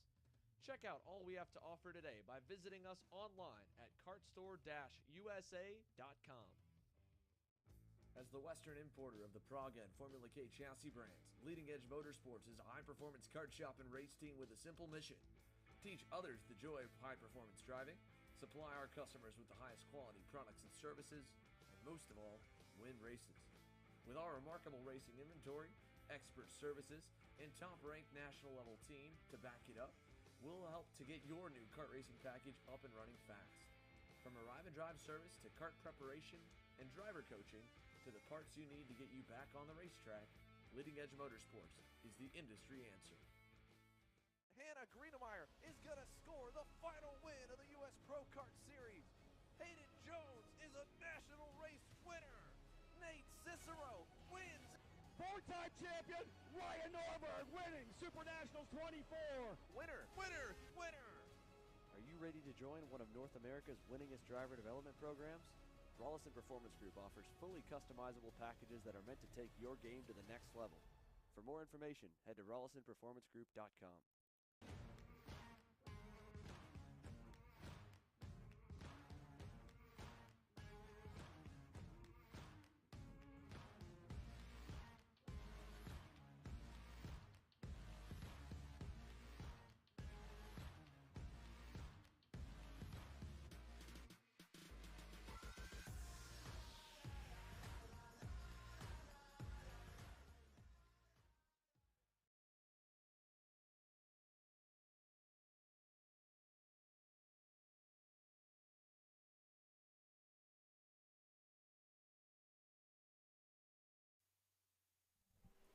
Welcome back. Here we have the second group of K100 Senior Heats today. This is the C and D group sponsored by Exertech. Looks like our front row is going to be the number 972 of Drew Chappell and the number 916 of Adrian Cruz. Then we got JD Lamping, Dylan Town, Braden Robertson in your 5th position, Massimo Sanchez Lara in 6th, Tyler Stevens, Ian Howell, Logan McDonald, and Ruben Asensio rounds out your top 10 here, Caleb. Yeah, so that's your field set, ready to go as they make their way now down towards the start-finish straight. Your top 2 leading the field is Drew Chappell along with Adrian Cruz is going to be your front 2. Let's see how this one's going to pan out. This is the last race of the afternoon. You can see him starting to slow back down, making their way to the start-finish straight. Let's see if they get the green this time by. Green flag is out. We're going to roll into turn number 1. Let's see how the inside line works out for him. That is Chappell going to roll the inside line. Cruz to the outside. Outside line doesn't really have the best of abilities here when it comes to the start, and it looks like he's going to have to try to settle in for P3. Gets his nose in there. He is going to settle down for 3rd. And now we got a long string of carts. They're going to go 2 by 2 in that mid-pack through the quick little crossover again. A little side-by-side, and chicane, never hurt anybody. As they make their way down to turn number 6. Let's see how it's if anyone's going to try to make a move here on the inside line. They're all going to try to stay bunched up relatively so. Someone tried the outside move there and then farther backs to the field. Through the chicane of turns 6 and 7 to complete lap number 1. Again, 8 minutes plus 2 laps. 1 lap is in the books. 1 lap in the books. Just like you said, Caleb, we have Drew Chappell out in front, followed by JD Lamping is your second place position, and Adrian Cruz rounding out your top 3. Looks like Cruz is getting some pressure from Robertson and Stevens. Robertson in that orange CRG cart. Let's see if he's going to make a move in on Cruz. We have Chappell out in front, a little bit of a gap. We have Adrian Cruz looking down the inside of Lamping, and he's going to make it stick. Robertson goes through as well. Adrian Cruz now leading your second pack with Braden Robertson right behind him. Looks like Adrian Cruz is not yet close enough to Chappell to make a move, but is definitely closing up as Adrian Cruz goes purple last time by, just like I was thinking. Oh, Dylan Town goes the fastest last time by, back in 6th. We have a pass here. That is the red speed 905. That is Tyler Stevens in on Dylan Town. So we have Adrian Cruz in your second place position, followed by what looks to be Braden Robertson in 3rd. Drew Chappell, still your leader here, Caleb. Yeah, everyone's getting themselves sorted out again. It's kind of have to filter in the faster guys to the front and the ones that maybe need a little bit of drafting help towards the back. And once that happens, then you have your quickest ones run away like we're seeing right now. Your leader out in front is Chappell. P2 is Cruz. Right behind him is Robertson in that CRG, a part of the CRG rebirth, as he is now in the 3rd position right behind Cruz. Last time by, Cruz went purple 37.411. So Cruz has got the speed. He's got Robertson there behind if he needs it. But now he is in the towing distance of Chappell out in front, making their way again through that chicane down towards that back straightaway of turn number 6. Cruz on the inside of Chappell. He's clear, but let's see if Chappell's going to try for a crossover. Not going to happen. He tucks in right behind Robertson in P3. I think he's liking this. He knows that they're staying bunched up. It's bringing the race back to him. And someone else who's liking this out in front is that red speed in the 4th position of Tyler Stevens. He wants the top 3 to battle out back and forth. He's got about a 5 cart length deficit he has to make back up. So if they continue to go back and forth like this, backing the field up and costing him a 10th or 2 every time they pass, he quickly will find himself inside that top 4 and the contingency to possibly battle it out with the leaders as they make their way through the turns 4 and 5 complex. Oh, up in the air. That was a red speed of, that was Robertson. The CRG of Robertson got 2 wheels up in the air, able to recover, and there's a pass for the lead.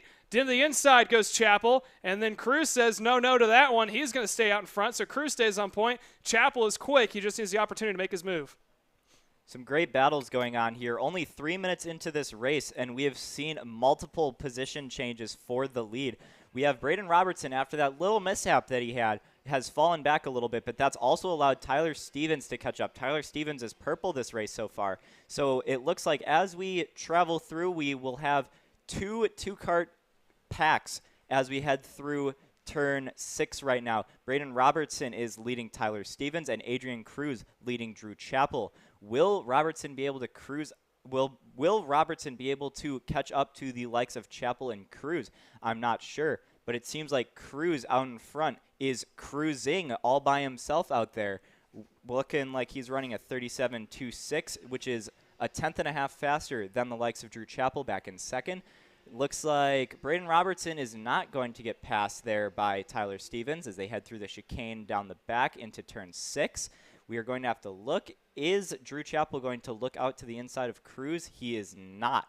Now we have, mainly we're staying in line here, but these drivers are very close together. So there hasn't been a pass yet within this front 4. Ooh, we have Tyler Stevens dropping a tire there on exit of turn 8. That is going to hurt him as it's going to ruin his exit speed down that front straight. Adrian Cruz out in front. So goes purple last time by, but not fast enough to pull away from Drew Chappell, Braden Robertson. A little bit from Tyler Stevens, but not too much of a worry here for Adrian Cruz. That was Tristan Farby, the father of the dad jokes, as we are now making their way down into turn number 6. Let's see how much Cruz is cruising into turns 6 and 7 as they make their way onto that main straightaway, coming down to complete one more lap. Time in the books right now as we are currently sitting at 4 minutes and 57 seconds, so 5 minutes across the line. Let's see if Chappell has anything to get by Cruz as he makes his way through turn 1 on the back bumper. It looks like we got a cart turned off into the distance here. That was on the exit, if I'm not mistaken, of the chicane of turns 4 and 5. So unfortunately that driver is out. We couldn't get a name on that cart. Sorry, we got another yellow. There's another guy turned around on the exit of turn number 1. The leaders are already through, so that is not going to affect them that much as they are now make their way out of turn number 6. Cruz with a wide exit of turn 6 tries to get as much momentum as he can through the chicane. Right behind him, there's Chappell. Let's see if he's able to use that toe. Right behind him off the distance at CRG is Roberts. He isn't close enough to make a move, But if something were to happen this front two, he's right there to capitalize off of any mistakes. As we're looking now, Chapel is deciding to push Cruz, so he's trying to get them that gap that they need. So in the final couple of laps, when they decide to go back and forth, they'll have that little bit of insurance, if you want to call it, so they can afford to make a couple of passes and not lose any more spots. As they're making their way to turn 6, one more lap's about to the books as we're over halfway. Those two incidents we had in the last lap, that's the 909 of Massimo Sanchez Lara, who started what looks to be up and about 5th, and then 970 of Dylan Town. They are out of the race from that last lap. Adrian Cruz is still your leader with Drew Chappell here in 2nd. Now Braden Robertson has a little bit of a gap. He is back in 3rd. Seems to be 7/10 off of Drew Chappell. Now Tyler Stevens also a little bit farther back. Seems like that little tire drop he had on the exit was leading to a whole bunch of other mistakes that he might have made, and that is now putting him 1.1 seconds behind the likes of the CRG Braden Robertson. Adrian Cruz and Drew Chappell out in front here by themselves. Not close enough to start battling here for the lead, but definitely close enough to where it could evolve into a battle for the lead here. We are 6 minutes and 50 seconds in. We are going to have what looks to be about 1 lap here, maybe 2 laps until we get our 2. Drew Chappell's able to catch up, which seems like not yet. Adrian Cruz, that's a pretty cool-looking helmet and cart he's got on in the front there. Nice and beautiful out leading Drew Chappell out in 2nd. They're ducking down the straightaway, trying to get those few tenths out of their go-kart. Ducking down, trying to get that little bit of aerodynamic effect, getting that slipstream, trying to get anything he can off that rear end of Adrian Cruz in that 916, Caleb. Yeah, so as you're alluding to before, the top 3 have been very stagnant here in the past couple laps. It looks like Cruz continues to pull away as he is still the fastest car on track. Hasn't been able to improve his time that last time, but he is one of the quicker ones. They have stayed about the same in all honesty. That's been the same gap of the distance from the top 3 from about 5 or 6 laps ago on. So right now it's just the top 3. If you are Chappell or Robertson, you are hoping that there's a mistake made in the front, as there's a view now of the 5th placeman in that red speed. If I'm not mistaken, that was Logan McDonald running in P number 5. But I was saying before, if you're anyone but Cruz inside the top 5, you're hoping that Cruz makes a mistake. And especially if you're the 3rd placeman right now in the CRG of Braden Robertson, you are hoping that 2nd and 3rd are able to catch back up. They can battle each other back out, back the race up to you, and then you are able to get around them and hold on to it. As we have a glimpse at the time right now, we are now working 8 minutes and 30 seconds to go, so look for 2 to go at the line. Next time by is going to be the white flag. So just 2 more laps right now for that young man, Adrian Cruz, making his way across the line. He's got to hold on just a little bit longer. Did a great job of getting a good gap from the start. He had a fantastic start from that inside line, and he almost had a perfect day. A little bit of hustle and tussle back and forth with Chappell as he was able to drive around him. And now he's just got to hold on for a lap and a half, and we're going to have our own Tristan Farber going to take him all the way to the checkered. Exactly. Adrian Cruz here pretty much finishing off the race without any hassle from that 2nd place of Drew Chappell. Looks like he's going to go through the turn 7 and 8 complex here and head into the checkered flag. So your winner in Heat 1 K100 Senior C and D group is going to be Adrian Cruz. Looks like Cruz has also set fast lap this race with a 36.749, so that's good for him.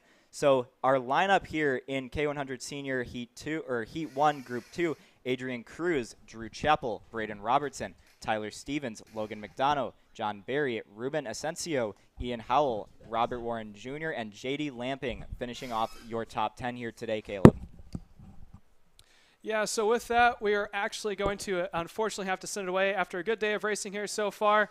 And make sure that you remember, if you are not yet, sign up for YouTube Premium here for Kart Chaser so you can see all the main events that are happening tomorrow. Tomorrow, if you are not a premium subscriber, you will see Heat Race number 2. But if you want to see all that action this afternoon, make sure you subscribe on YouTube. If you have an Android, you can do that from any smartphone, laptop, computer, whatever it may be. If you're on Apple, it will charge you $2 extra, something that Apple does for them, and we don't see any of the money. So if you'd like to do that, please support us. From myself, Tristan Farber, for his first time in the booth, we're going to see you guys here tomorrow. Thank you.